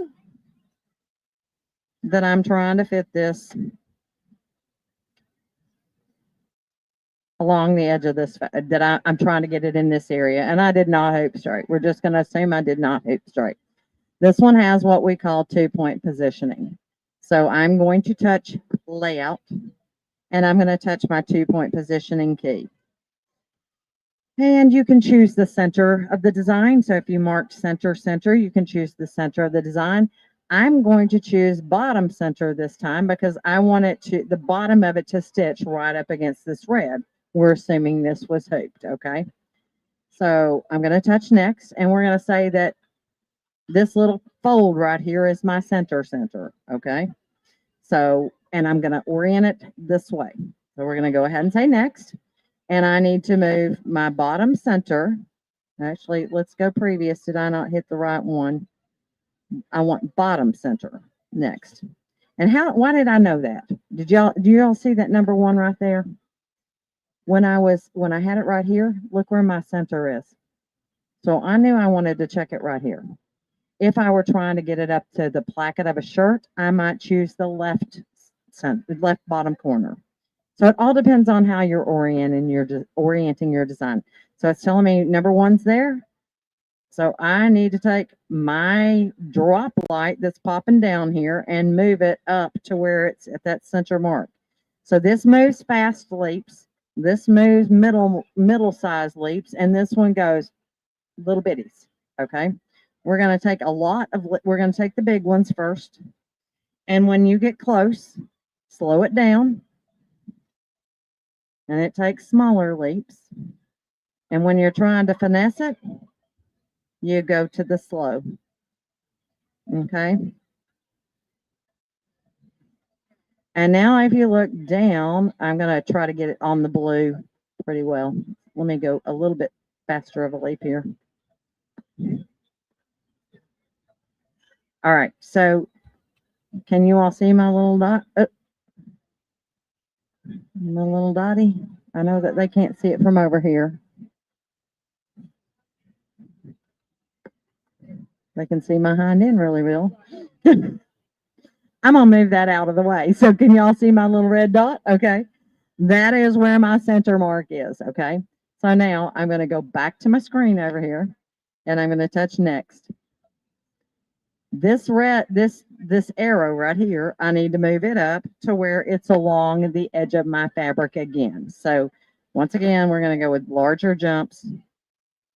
And then it looks like I am over my fabric just about.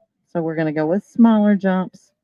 And then if I move, you see where my dot is? Now, when I touch that, it has rotated my embroidery design. Okay? So that's the way that you get that to work. Now, I'm going to show you one last trick. Okay? This is a quickie. There are decorative fills in here. Besides stippling, there are decorative fills. So remember I showed you how you could stipple around a design. Well, what if I don't want to stipple around the design or do a decorative fill around the design, but I want it I just want the decorative fill? There is a trick that I figured out while we are here. We're going to go into our stitches. That's this menu. And we're going to pick the first set and we're going to pick this stitch right here. Okay. Straight line. Basically, it's got a triple stitch, a straight line, a triple stitch, a straight line. Perfect for this purpose because it's not going to create a gap in here anywhere. So I'm going to touch edit and I'm going to touch that stippling button. So remember I told you you pick the hoop size that you're planning on using. So we'll say I'm going to use the 9.5 by 9.5 inch hoop. All right. This is stippling. I forgot to show you echo quilting. Echoing goes around the area, but you'll notice I could have an echo going all the way around. That line is not going to actually have a void. I'm going to be able to delete that line. The magical button in here is called a decorative fill, and it's the last one. And it is truly magical, guys, because there are 30 different decorative fills that you can select from. Like my finger, there we go. And you just kind of scroll up through them. You pick one. Let's say we want the birds here, the toucans. We pick one, and then we touch preview. It fills the hoop with that, okay? We can change those toucans up to 200% and touch preview, and we can go down to 50%.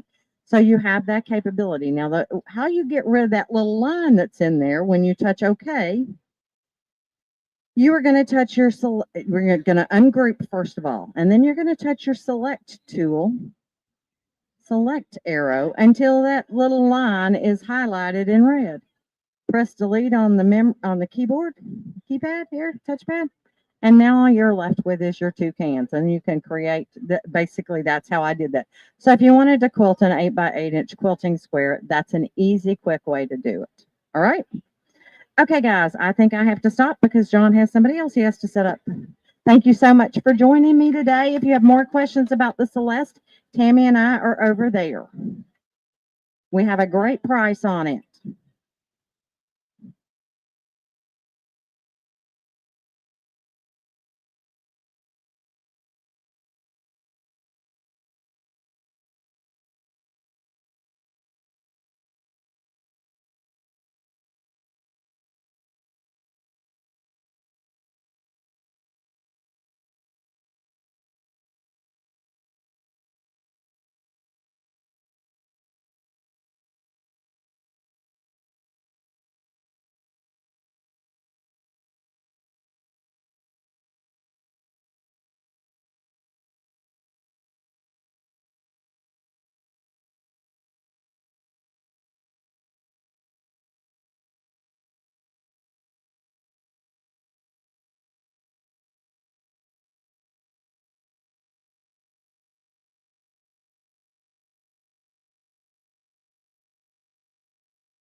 Hello, everyone. I'm about to do a demonstration of the stitch regulator on the Brother Aveneer, brand new hot out of the oven.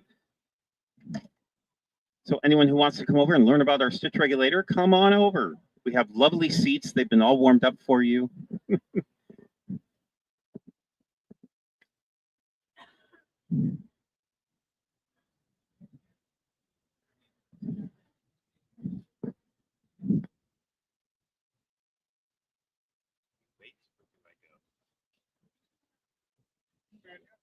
Nobody here.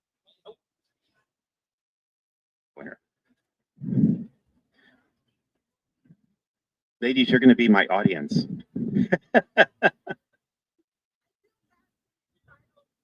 It's a lot of days I don't feel like I sew either. And I've been doing it since I was 5. Well, let's just get started and we'll see who we can gather. Hi, are we all in? Are you enjoying the festival? Are you having a good time? Yes, me too. Yeah, good answer, because this is live. So, so I'm going to talk today about the Brother Aveneer Intelligent Stitch Regulator. It's an amazing feature that is on the Brother Aveneer. We've never had a stitch regulator before, so this is the first machine that Brother has had to come out with one, and it's brilliant. I think they knocked it out of the park.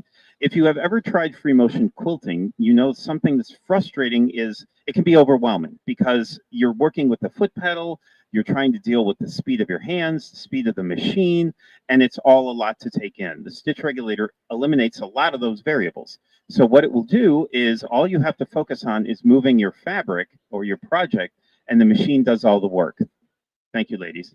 The machine does all the work. So a stitch regulator, for those who may not know what that is it's the ability when you're free motion quilting to, the machine will read the speed of your fabric and it will adjust the stitches accordingly.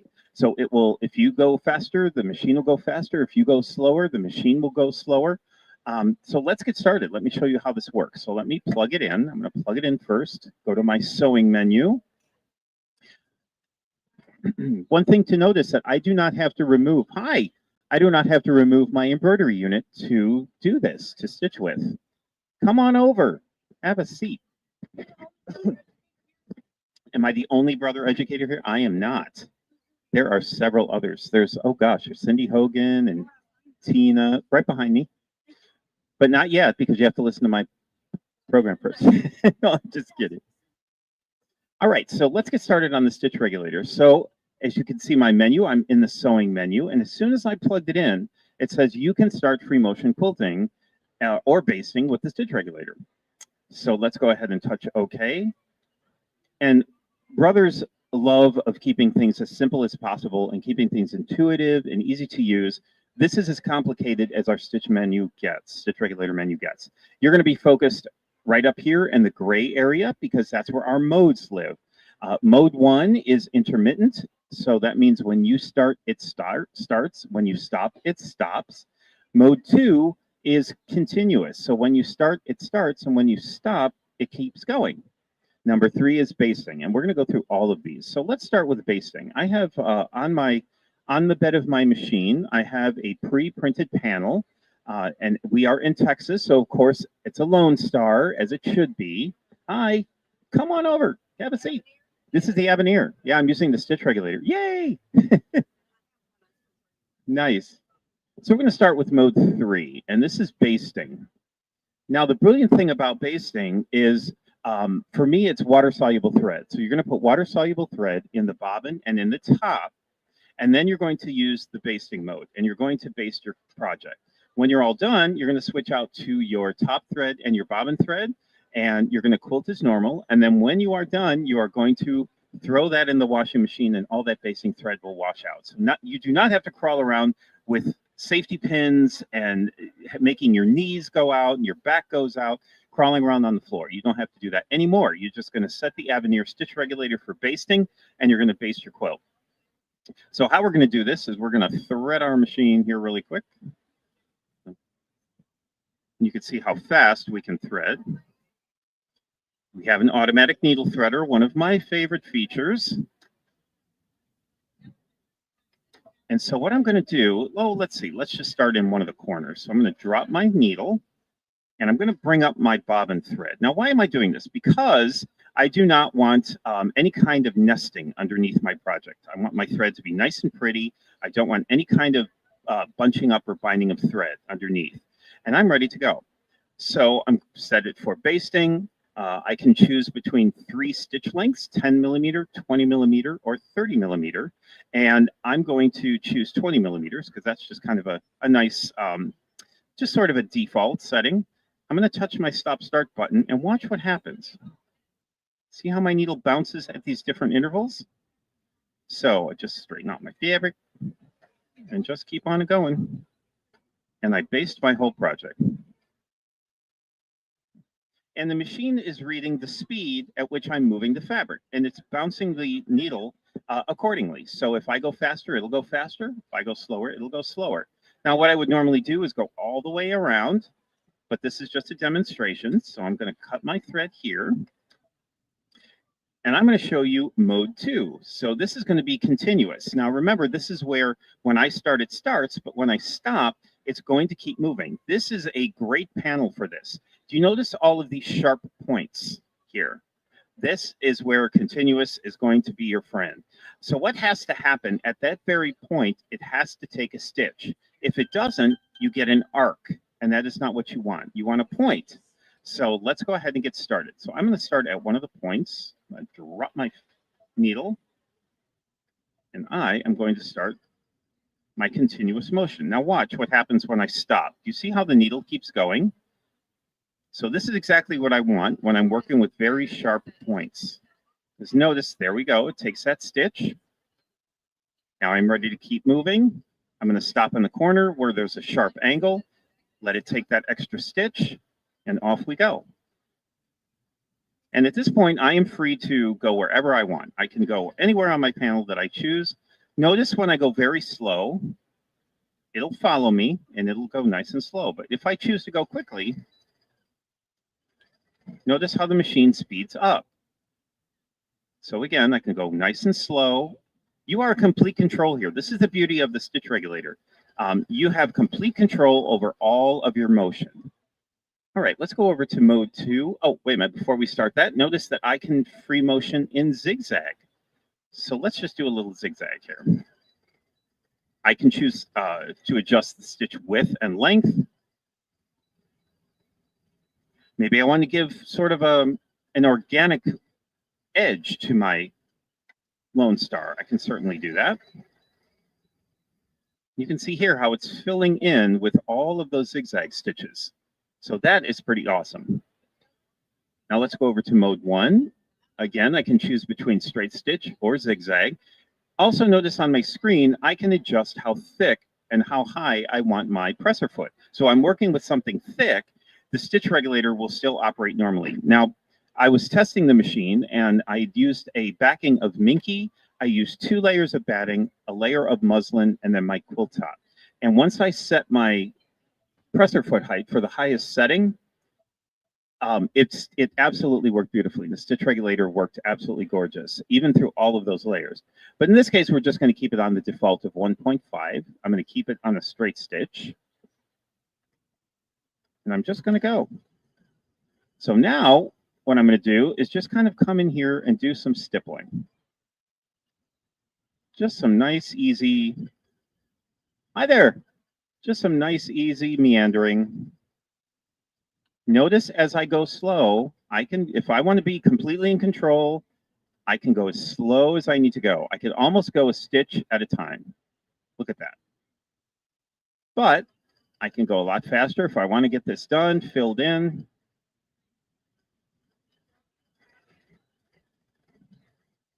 And very quickly, I can fill in this area, this little square here. And boom, I'm done. Now let's move on to the next section. I'm going to stop with needle down.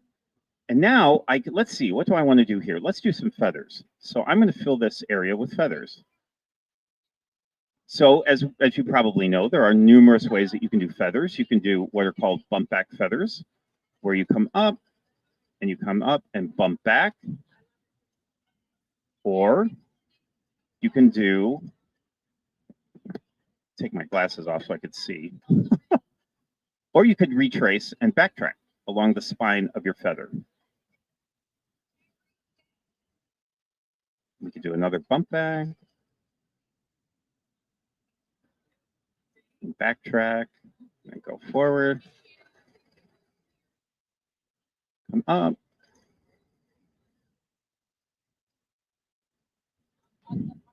Fill that in. And now I'm ready to move on to the next section. So as you can see, you can custom quilt exactly the way you want to.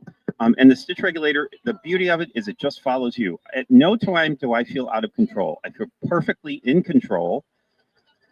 And the stitch regulator just follows right along. So let's do some more meandering in this area right here. Just nice wide stitches just to get this covered.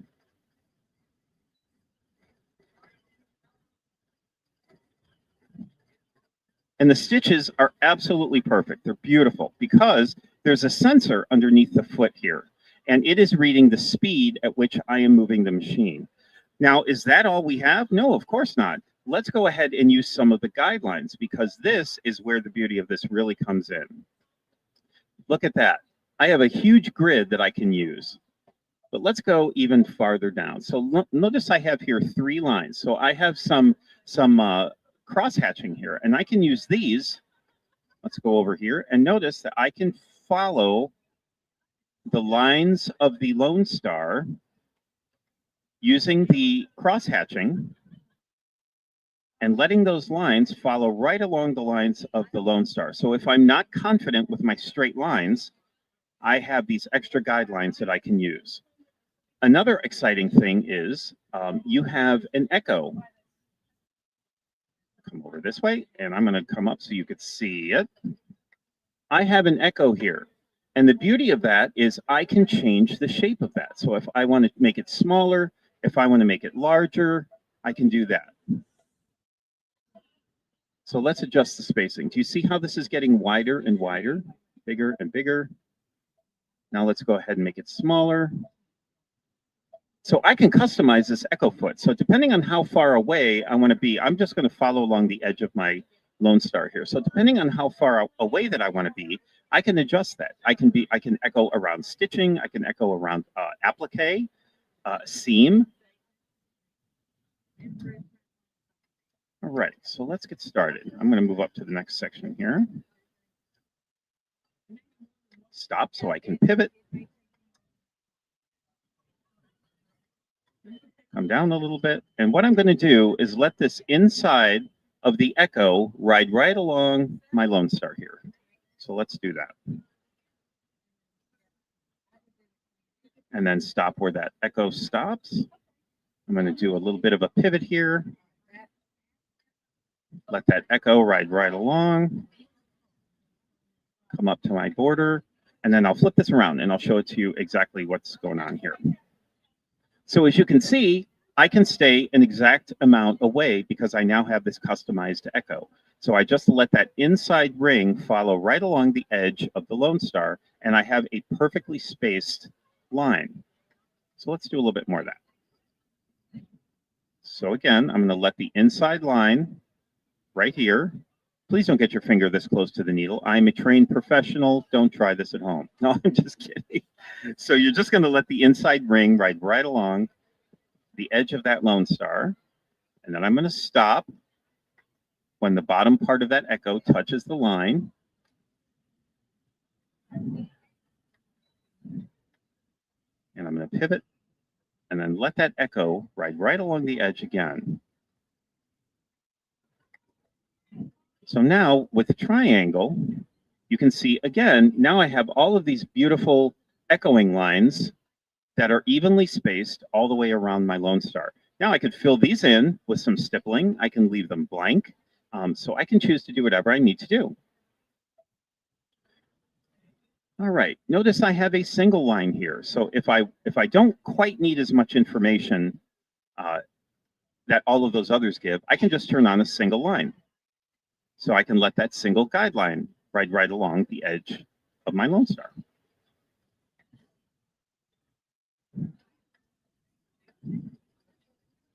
There we go. I just love this because I feel completely in control. I don't feel like I have all of this stuff going on at the same time. I'm all in control here.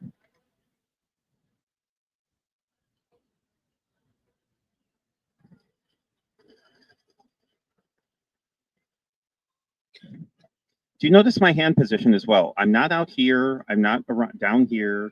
I keep everything within like a little diamond. I create like a little diamond and I keep it all here. When I need to position, reposition, I just stop, move my hands, and then continue.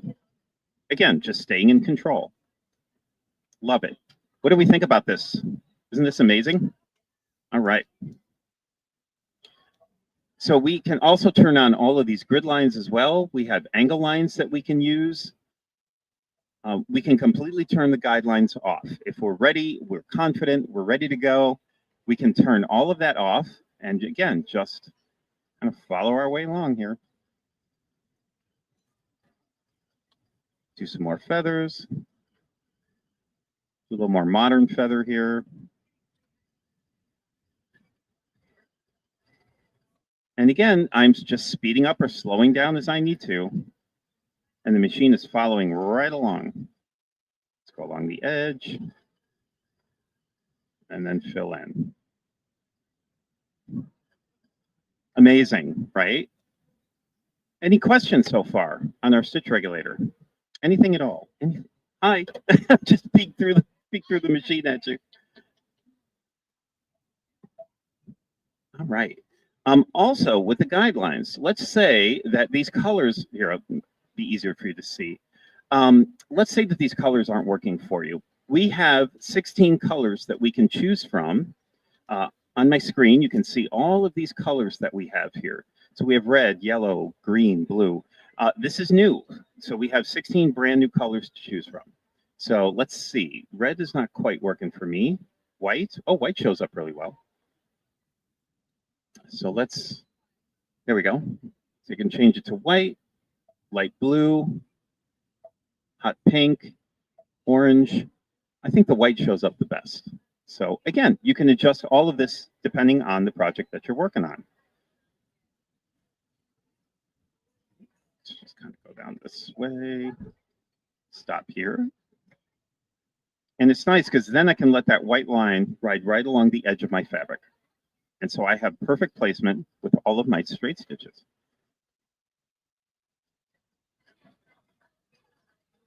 And just fill it on in.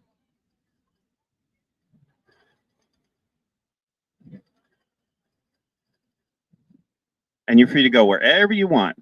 Do you notice what I'm not doing? I am not doing this. I'm not driving a car, right?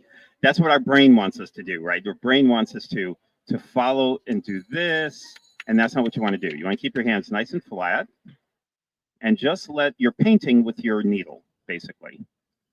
And you're just following all the outlines. Now, if you're new to free motion quilting, I highly suggest that you use a printed panel like this, because it gives you something to follow. A lot of free motion classes, they'll give you a blank piece of fabric, and you're going, I don't know what to do with this. So get a pre-printed piece of fabric, or just something with a print on it, with a flower or something, and that gives you something to follow around, especially if you're brand new at this. I just love this. I think this is fun. Do you notice how quiet it is? It is very quiet. Do you notice it is not bouncing? It's just very smoothly gliding right over the surface of my project. And when you are done filling it in, you're going to have something just like this. Pretty awesome, huh? And let's show the back.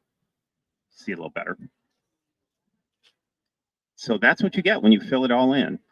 This would be great as a pocket on a tote bag. It would be great as an insert to your quilts. So however you want to use it is completely up to you.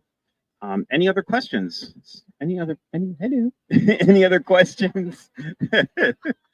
If not, my name is Jerry Granata. I'm a brother educator. It was my pleasure to show you the intelligent stitch regulator on the brother Aveneer. If you have any other questions, I'm going to be right over here where all of the Aveneers are. Also, Angela Wolf, our spokesperson, is over there. She probably want to say hello to you. But thank you so much. And again, thank you to John for all of his technical help. I sure appreciate it. Thank you.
It's 5 o'clock. You know what? There's one more than I thought would be here today. But welcome truly to the AllBrands Village, to the AllBrands booth. My name is Aine McCarthy, and I am an educator with Dime, who is now part of the OESD family. And that happened this year, and so thrilled to be this. And so we are participating in the AllBrands booth. So what we're going to do is we are going to welcome these gals in. Come on in. Oh, we got two more. Yay! We have so many people online. So hello to everybody online. So what we're going to do is we are going to turn our embroidery machines into quilting machines. And I'm going to show you how to do that. So we all have embroidery machines. That's why we're here. And so when we turn our embroidery machines into quilting machines, here's what's going to happen. You're going to get those quilt tops finished. And if you want to send them out, a lot of people quilt by check. Certainly you can do that. But a lot of people might want to do that themselves with their embroidery machine and take pride in the fact that they put every stitch in that thing in themselves. It's going to be quilted exactly the way you want it. It might be done quicker than sending them out. I hope I'm not offending any long armors here, but okay, sorry. But yep, do it. But here's you can do some of the smaller projects that you want to do. So there you go. So you'll find it so easy to do that with the tools and the techniques from Dime, which is Designs in Machine Embroidery. So we're just going to talk about a few of those. So what type of quilting am I talking about? I'm talking about 3 different types of quilting. The first one is custom quilting, such as you see here in this little trivet, okay? And I'm also going to show it to audience that's streaming. So what you see is you've got embroidery in the center. Ooh, I can show it on the TV too. So you've got embroidery in the center. You've got a simple diamond in the square quilt block made into a trivet.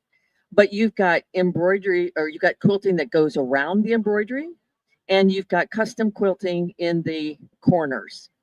So that's custom quilting. Also, this is custom quilting, where the quilting highlights either a piece of the fabric or your piecing or your applique or your embroidery, where you have selected specific designs to fit into those places.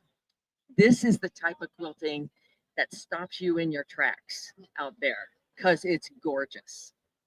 Okay, so you see in this watermelon, the stipple is in the watermelon slices, and then around the outside is embroidery that enhances that. This is custom quilting. So yes, so just a simple placemat, but again, you've got quilting that enhances the red piece border, the center. It highlights the sections, and those designs specifically selected and placed so that they enhance this piecing. Okay, that's the first type. The second type of quilting is, I'm sure you're familiar with, edge to edge, where you're going to select the same designs or very similar designs, maybe the mirror image turned upside down, and you are going to place them so that they connect, so that they look like they were done on a long arm, free motion, or maybe ruler work. So it looks like it was done. So, and I'm going to show you this in a second. So small table runner. Now I brought small things because it couldn't very well, hold up a big quilt, but you notice like this has the big 4. So it's got piecing, it's got machine embroidery, it's got applique, and it's got quilting. And nobody has a hoop this big yet. So this was done in an edge-to-edge fashion where the designs have been selected and they're placed so that they look like they're continuous. But if you look, and I'm going to show, if you look right where this target sticker is, and I'm going to ask John to zoom in right here.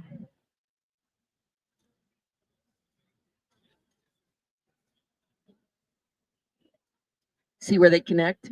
They're just off, just by a millimeter. But you see, that's where the designs connect. Okay. But if you see it like this, you'd never know. And I'm telling you, I have to keep that target sticker there so that I can tell where it's at. So that's edge to edge, you know, from one edge of your quilt to the other.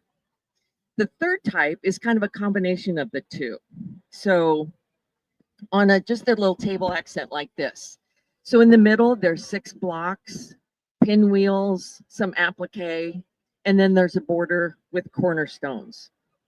And so in this piece,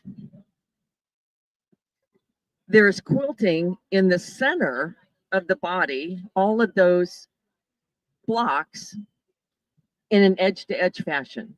So same design, edge to edge, but in the borders, you see, there's a different design. And even in the cornerstone, there's a different design. So it's kind of like the border and the cornerstones are custom quilted, but then the center is edge to edge. Okay, so those are the 3 types. What do you need to do these? The first thing that you need is a hoop, right? Because if it's going to go on your embroidery machine, it needs to be hooped. And if you're going to do any type of quilting with your embroidery machine, you need a snap hoop monster from Dime. So these are the magnetic hoops, and I will show you. So this is an 8x8, and it is attachment for a brother or a baby lock machine. It has in the top frame, this is plastic, and this is where the magnets are, and you can hear them in there. It has a piece of corrugated plastic that is just to be kept between the 2 frames when you're storing it, not when you're using it. And then the bottom frame that you see here is metal, and then it has the attachment where it goes to the machine. So quilt sandwiches, so I'm talking about the top, the quilt top, the batting, and the backing, are pretty much the poster child for things that are hard to hoop, right? And so that's what I have here. So I have just a piece of a cheater quilt, and I've got nice big thick wool batting and a backing. Try to put that in a standard hoop, and what happens? Not, you know, everybody's going like, not going to happen, not going to happen. So I'm going to do the hooping right here. So I'm going to place my bottom frame right there. Quilt sandwich, no stabilizer needed because these 3 layers are enough to support your run stitches. So let's say I'm going to quilt this section right here. I just lay it right down on that bottom frame, and I'm going to bring the top frame down, drop that right in place, right over that metal bottom frame. It's hooped. And they're strong. So it will slide on your machine just like your standard hoops. And now you'll be able to quilt that. Custom quilting, edge-to-edge quilting, any one of them. So that's the first thing that you need. And you guys are in luck because we have snap hoop monsters here on an event special. And come see me in the booth right down there. And you'll see, I'll help you find the hoop size that you need that fits your machine. And you'll also see a demonstration of the hoop on a machine with the weightless quilter, which is a frame that holds the quilt up off of the embroidery module so that the weight is controlled and you don't distort stitches. Because if you can imagine, let's say that this is, instead of being a little piece like this, it's a twin size. We got weight here, we got weight here, we've got weight all over, and that's enough to pull on the embroidery module and distort your stitch out. Okay, so weightless quilter. All right, so now you got it hooped. Now, how do we make sure that we get our designs where we want them on something like this? Here's the secret. It is print a template of your design on print and stick target paper. Now, this is a specialty paper. We have it in 8.5 by 11 or legal size.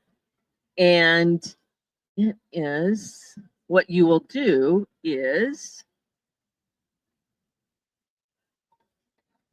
you'll just run it through your printer and you print your design. So, for example, we'll go to this one. It's a specialty paper. It's got a protective paper on the back. And when I peel off the protective paper, it's got a low-tack adhesive and it's transparent. So this is the design that I used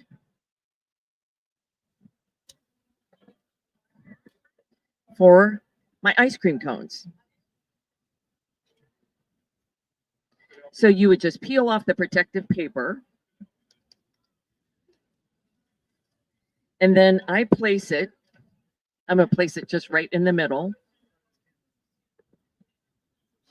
Problem scales. Okay. I'm going to place it right there so that you guys can see. We got that one.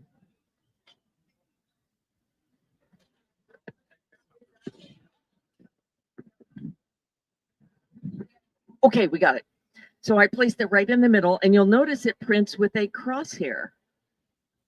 So that when I am ready to hoop, I'm just going to bring over the top frame, I can line that up. Now, this is not going to be big enough, but I can line that up with the markers on my top frame. So now I could take this to the machine and I don't have to do a lot of this fiddling, moving up and down to make sure that that's going to be in place. Then when I'm ready to do the next one, I'm just going to peel that off and place that right there, and you'll repeat that. How did I get the what? Yes, it doesn't snap, but what I can do, let me put this down. I'm feeling underneath the quilt for that metal frame. So I'm sliding this until it's going to be flush on there. Yeah. So let me show you.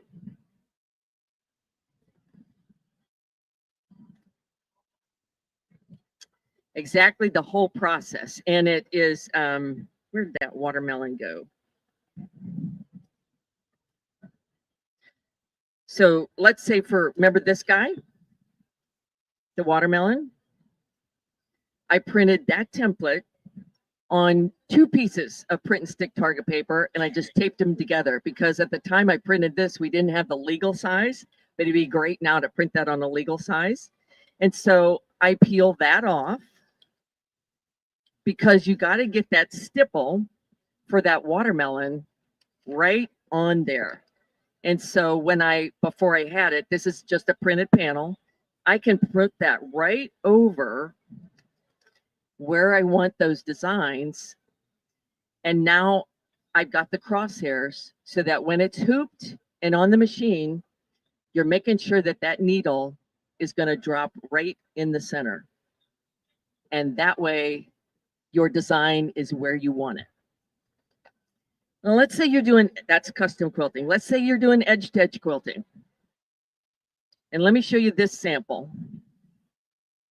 All right, just a small little sample, but let's say that you're doing these loops and you're just doing them in rows that are offset. So I've done this row. I'm ready to do this one right here. So I've printed it on my print and stick target paper. I cut off the excess. And so now I've got it trimmed, right? I've dropped a horizontal line to keep me all lined up. And so I just peel that off. I'm going to place that right in there, and I'm going to eyeball it just where it spaces in there. Now I'm going to take my hoop. There's my center, drop the needle, and it will land exactly there. exactly there. No, you're going to do that one time. You're going to do it once and you'll never do it again. Yeah. So this is plastic. Yeah. So you line it up, you make sure that your needle is in place, and then you just peel it right off and you place it back on its protective paper because you are going to use this again. Okay. Yeah. Just check it. Yeah. And here's another thing. I've got a note to say, show the back. Look at the difference in the two backs. I did this deliberately. These are embroidery designs. They've got a tie in and a tie off. Now, there's all kinds of, you can pull the bobbin thread up if you want, and then hand needle that and bury that if you're going to have it next door at the quilt show. So I will select a busy back, and that's going to hide the ties and the tie-ins and the tie-offs, versus you see this one, you can see those. If you're going to use a variegated thread in your bobbin and have that be nice, there you go. But I'm too lazy. I'm just do that. All right. What if you're doing, this is kind of a closed design, but what if you're doing a true edge to edge where you need to have those land in the right place? So same thing here. So this is same kind of sample, but this is what we call a continuous line design that was on the Christmas trees. So you've got two tails to connect, where it starts and then where it stops. So that's exactly what you see here also. So in this one, we've got happy flower design all the way across. And that's 1, 2, 3, 4 different stitch outs. And so now we're ready to do this one. And I'm ready to do this guy right here. Okay, I've got him printed out on print and stick target paper. And if you'll notice that I've also dropped a horizontal line. And there's the end stitch of the design I just stitched. And I've got to match that end point with that on my template. So I'm just going to line those up like right there. Make sure that I'm following that horizontal line. Then when I go to the machine, I've got it tubed. I'm going to line up my needle over the crosshair, and then I'm going to go to stitch number 1 and just hand drop that needle down, and it's going to land right there. And that's where it's going to start. And then you'll stitch that and you'll just repeat it. Okay. And your edge to edge quilting then will look like you sent it out, and you'll never be able to see the connections. Okay. What questions can I answer for you? Yes, got a question.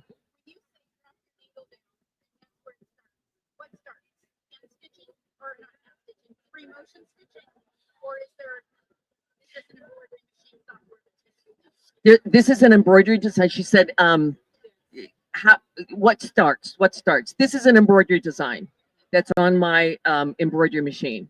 So it's a quilting pattern, but it's technically an embroidery design.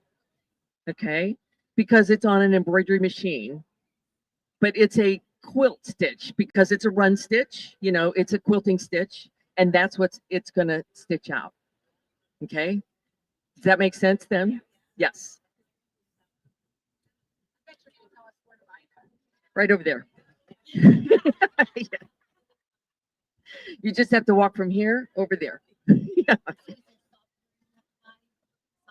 There, you can purchase quilting designs from OESD. There's a number of houses that have them, and they are stitch files. So they are ready to take right to your machine. Now, having said that, we work for Dime. I'm a Dime educator that has fabulous embroidery software where you can create your own stitches. You can create your own. So you can do either way. So for stitch files, you don't have to have software to do that. Yeah. Yeah.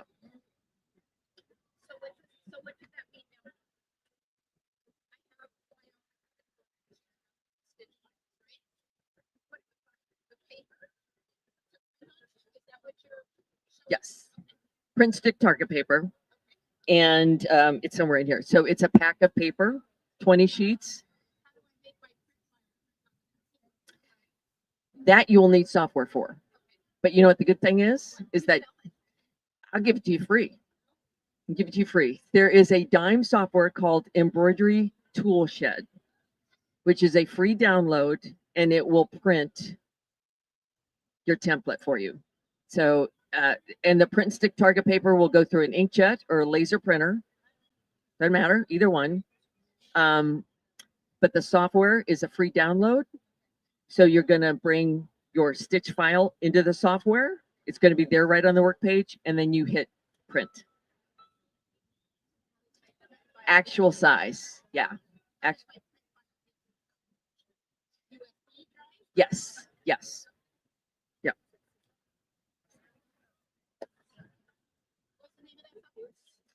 Embroidery Tool Shed.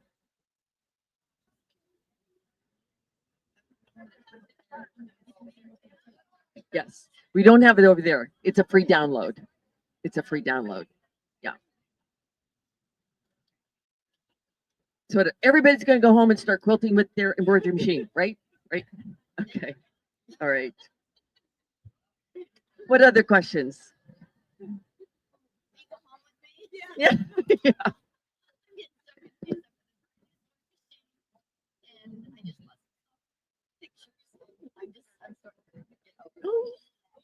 That I'm gonna turn off the mic. Isn't that fun? Isn't that fun?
Full demonstration of the night. Woo!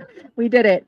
Okay, so today we're talking, or tonight we're talking about the My Connection feature, which is how you can use the designs within your ScanNCut to create appliques or embroidery designs, or going the other way, how you can use your embroidery designs that are already in your machine to create applique designs that you can send to your machine.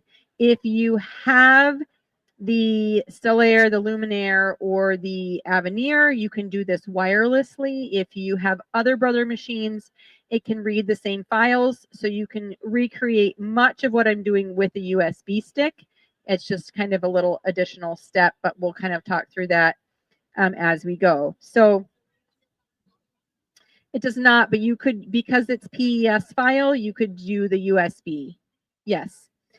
All right, so we're first going to talk about on the ScanNCut how you can take a design within the ScanNCut and create an embroidery design on your sewing machine. So if I choose one of the patterns that would also be a beautiful embroidery design, for example, I really like this flower. I think that would look really cute embroidered out. You can enlarge it. And the great thing is on your ScanNCut, you can enlarge at a much greater percentage than you can your average embroidery design. You know, usually you just have a very small window of large or small. So this I can make a full mat if I wanted. And now obviously I'd have to have a big hoop to do this, but on this one, well, it's 9.5 is the biggest width. So let's go down a little bit so that it will read it. All right, so let's make it just about 9 inches by 9 inches. We're gonna set it. Okay, so we can see how that would look. All right, so I like that. So now if I want to send this to my machine, I'm going to go back to the home page. And if I had saved that in my memory, I could have pulled it right back up, which I didn't. But we're going to go to the My Connection, and I want to send a design to my sewing machine. So I'm going to go to Pattern. What I should have done is save that in the machine memory, and then it would be resized for me. But I can just grab it again.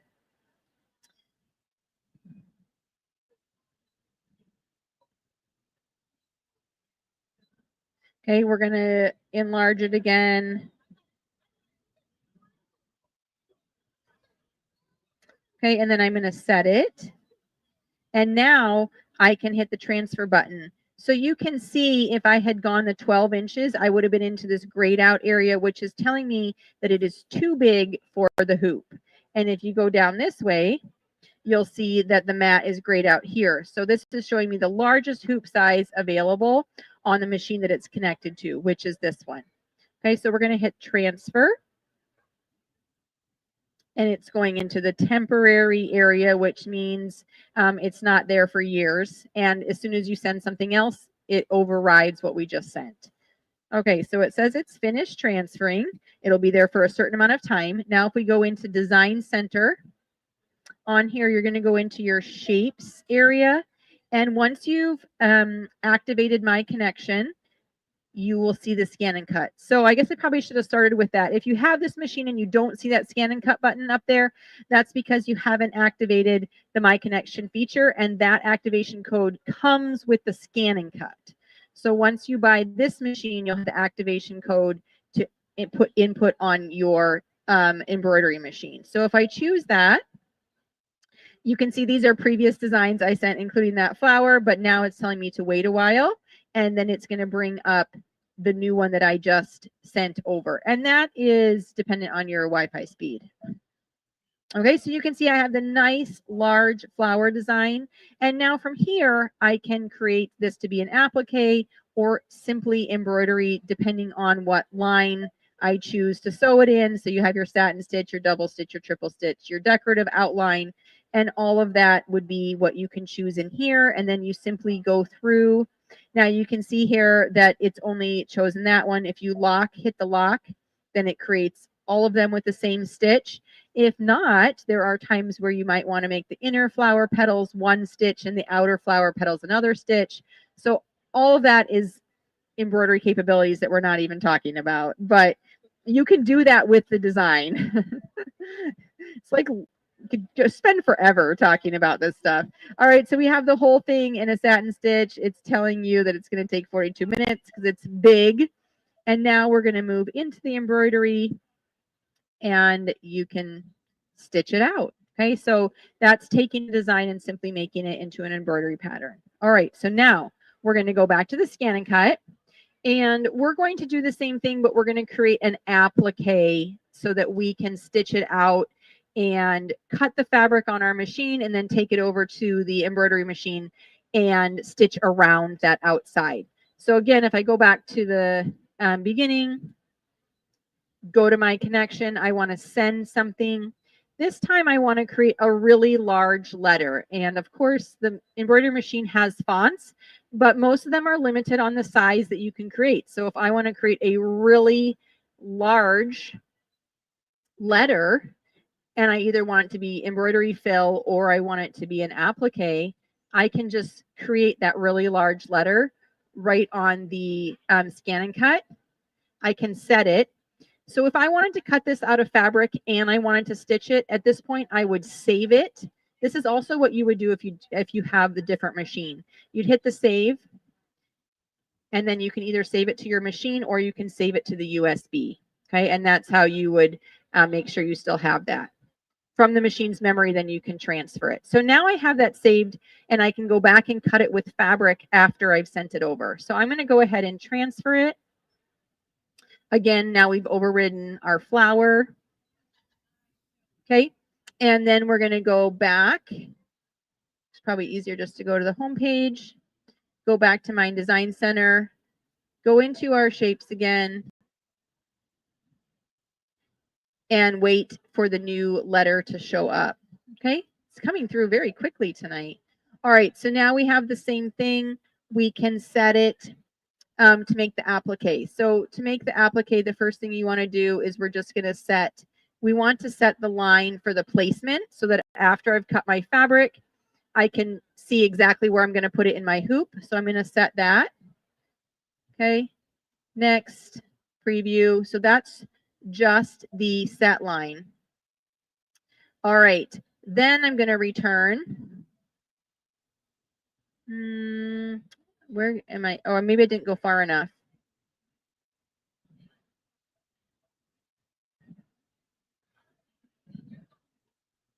Oh yeah, so now I have it set just with a straight line, and then if I want to go back and add the satin stitch over it, I would go back to my design center, pull in the same shape again,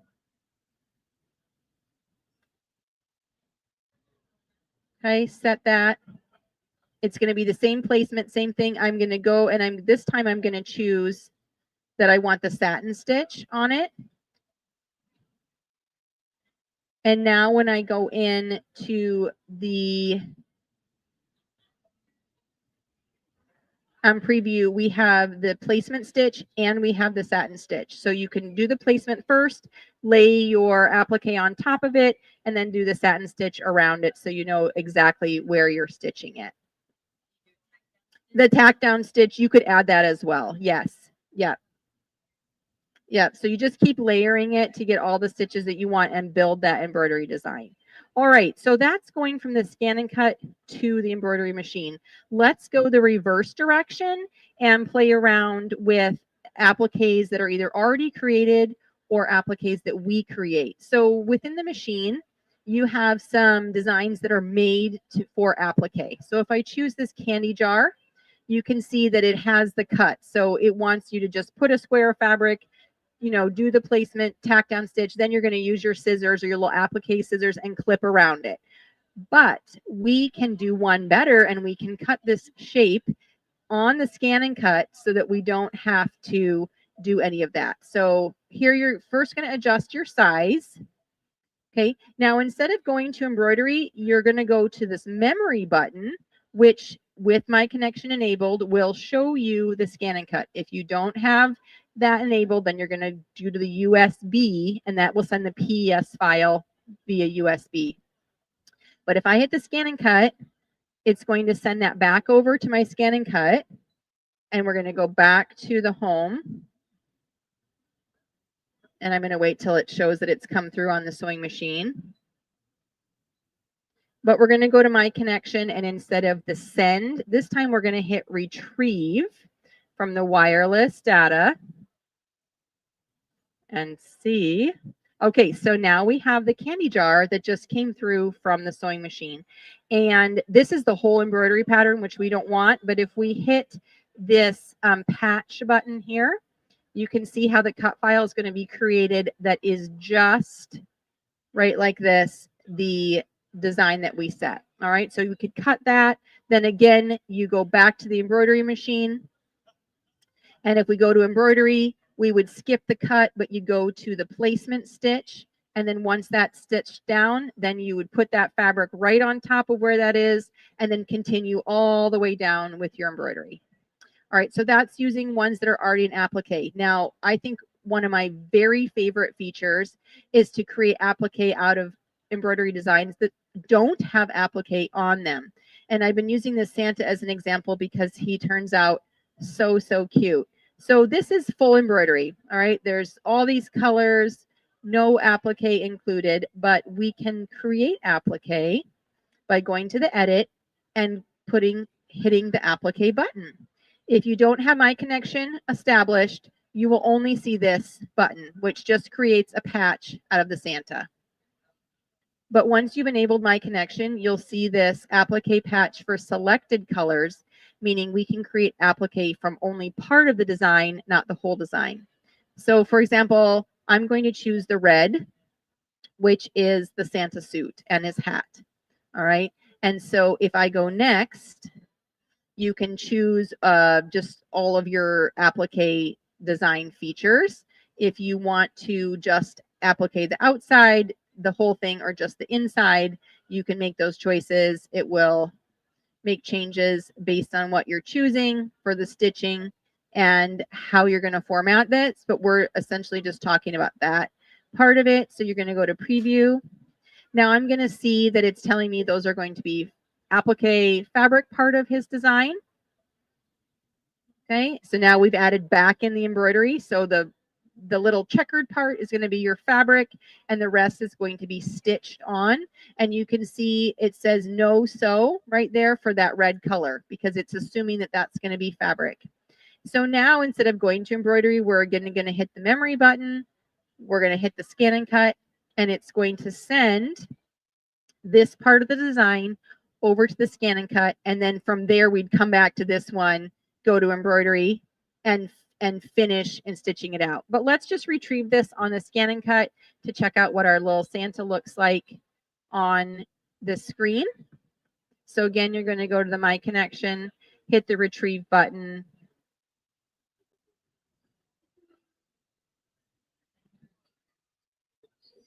And we're going to pull in the whole Santa design, but we can also turn them into an applique.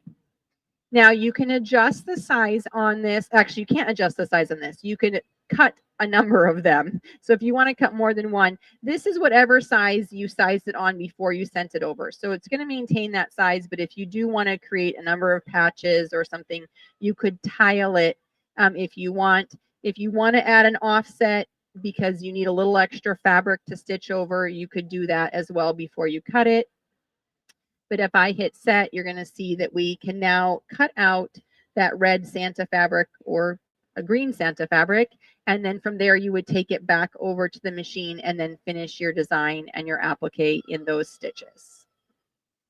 So a number of ways that you can take designs from the scan and cut, put them on the embroidery machine, and then as well from the embroidery machine, take those designs that are built in. This works the same if you purchase an applique design or an embroidery design. Once it's uploaded, you can use the functions of the machine to do just what we did with this one once it's saved onto your machine. Okay, any questions? Yes. Yes, so you're going to probably have less functionality going from this side to this one because you're not going to have that applique patch button. If I go to the edit, can I get the sewing machine screen? Yeah, you're fine. When you hit this, you probably aren't going to have this patch because that is enabled when you put the code from this machine on. But you could still, it can still read the PDS files. So for example, all of those designs that I showed you that have the applique already added on, or if you purchase a design. So if it has the cut line already, you're not creating that line, and that's what this can read. So if you buy a design that wants you to cut it out as you're sewing it, this can read those files to be able to add to your machine. Yeah. If I have a pattern that Yes. with Mm-hmm. is there a way to get like, that pattern? So you're gonna, yeah, so it's paper. Yeah. So you would scan it using the paper scanning mat, and then you would save it into the machine's memory. And once it's in the machine's memory, you can send it over. And then, like we did in my design center, if you have the Stellaire, you can create the outlines, tack down stitches, satin stitches, whatever you want once it's over there. The size? No, that it's going to be placed on the quilt where you want it. Right. So that's where you would set it, where you have the tack down stitch, the running stitch first, and then overlay the satin stitch. So you do without your applique, you do the placement stitch, then you just put your fabric right on top of that, and that's how you're doing your placement. It actually doesn't really know where you're putting it, but you're telling it where you want to put it. Yeah. Yes. All right. Thanks, ladies. Hope you have a great rest of your day.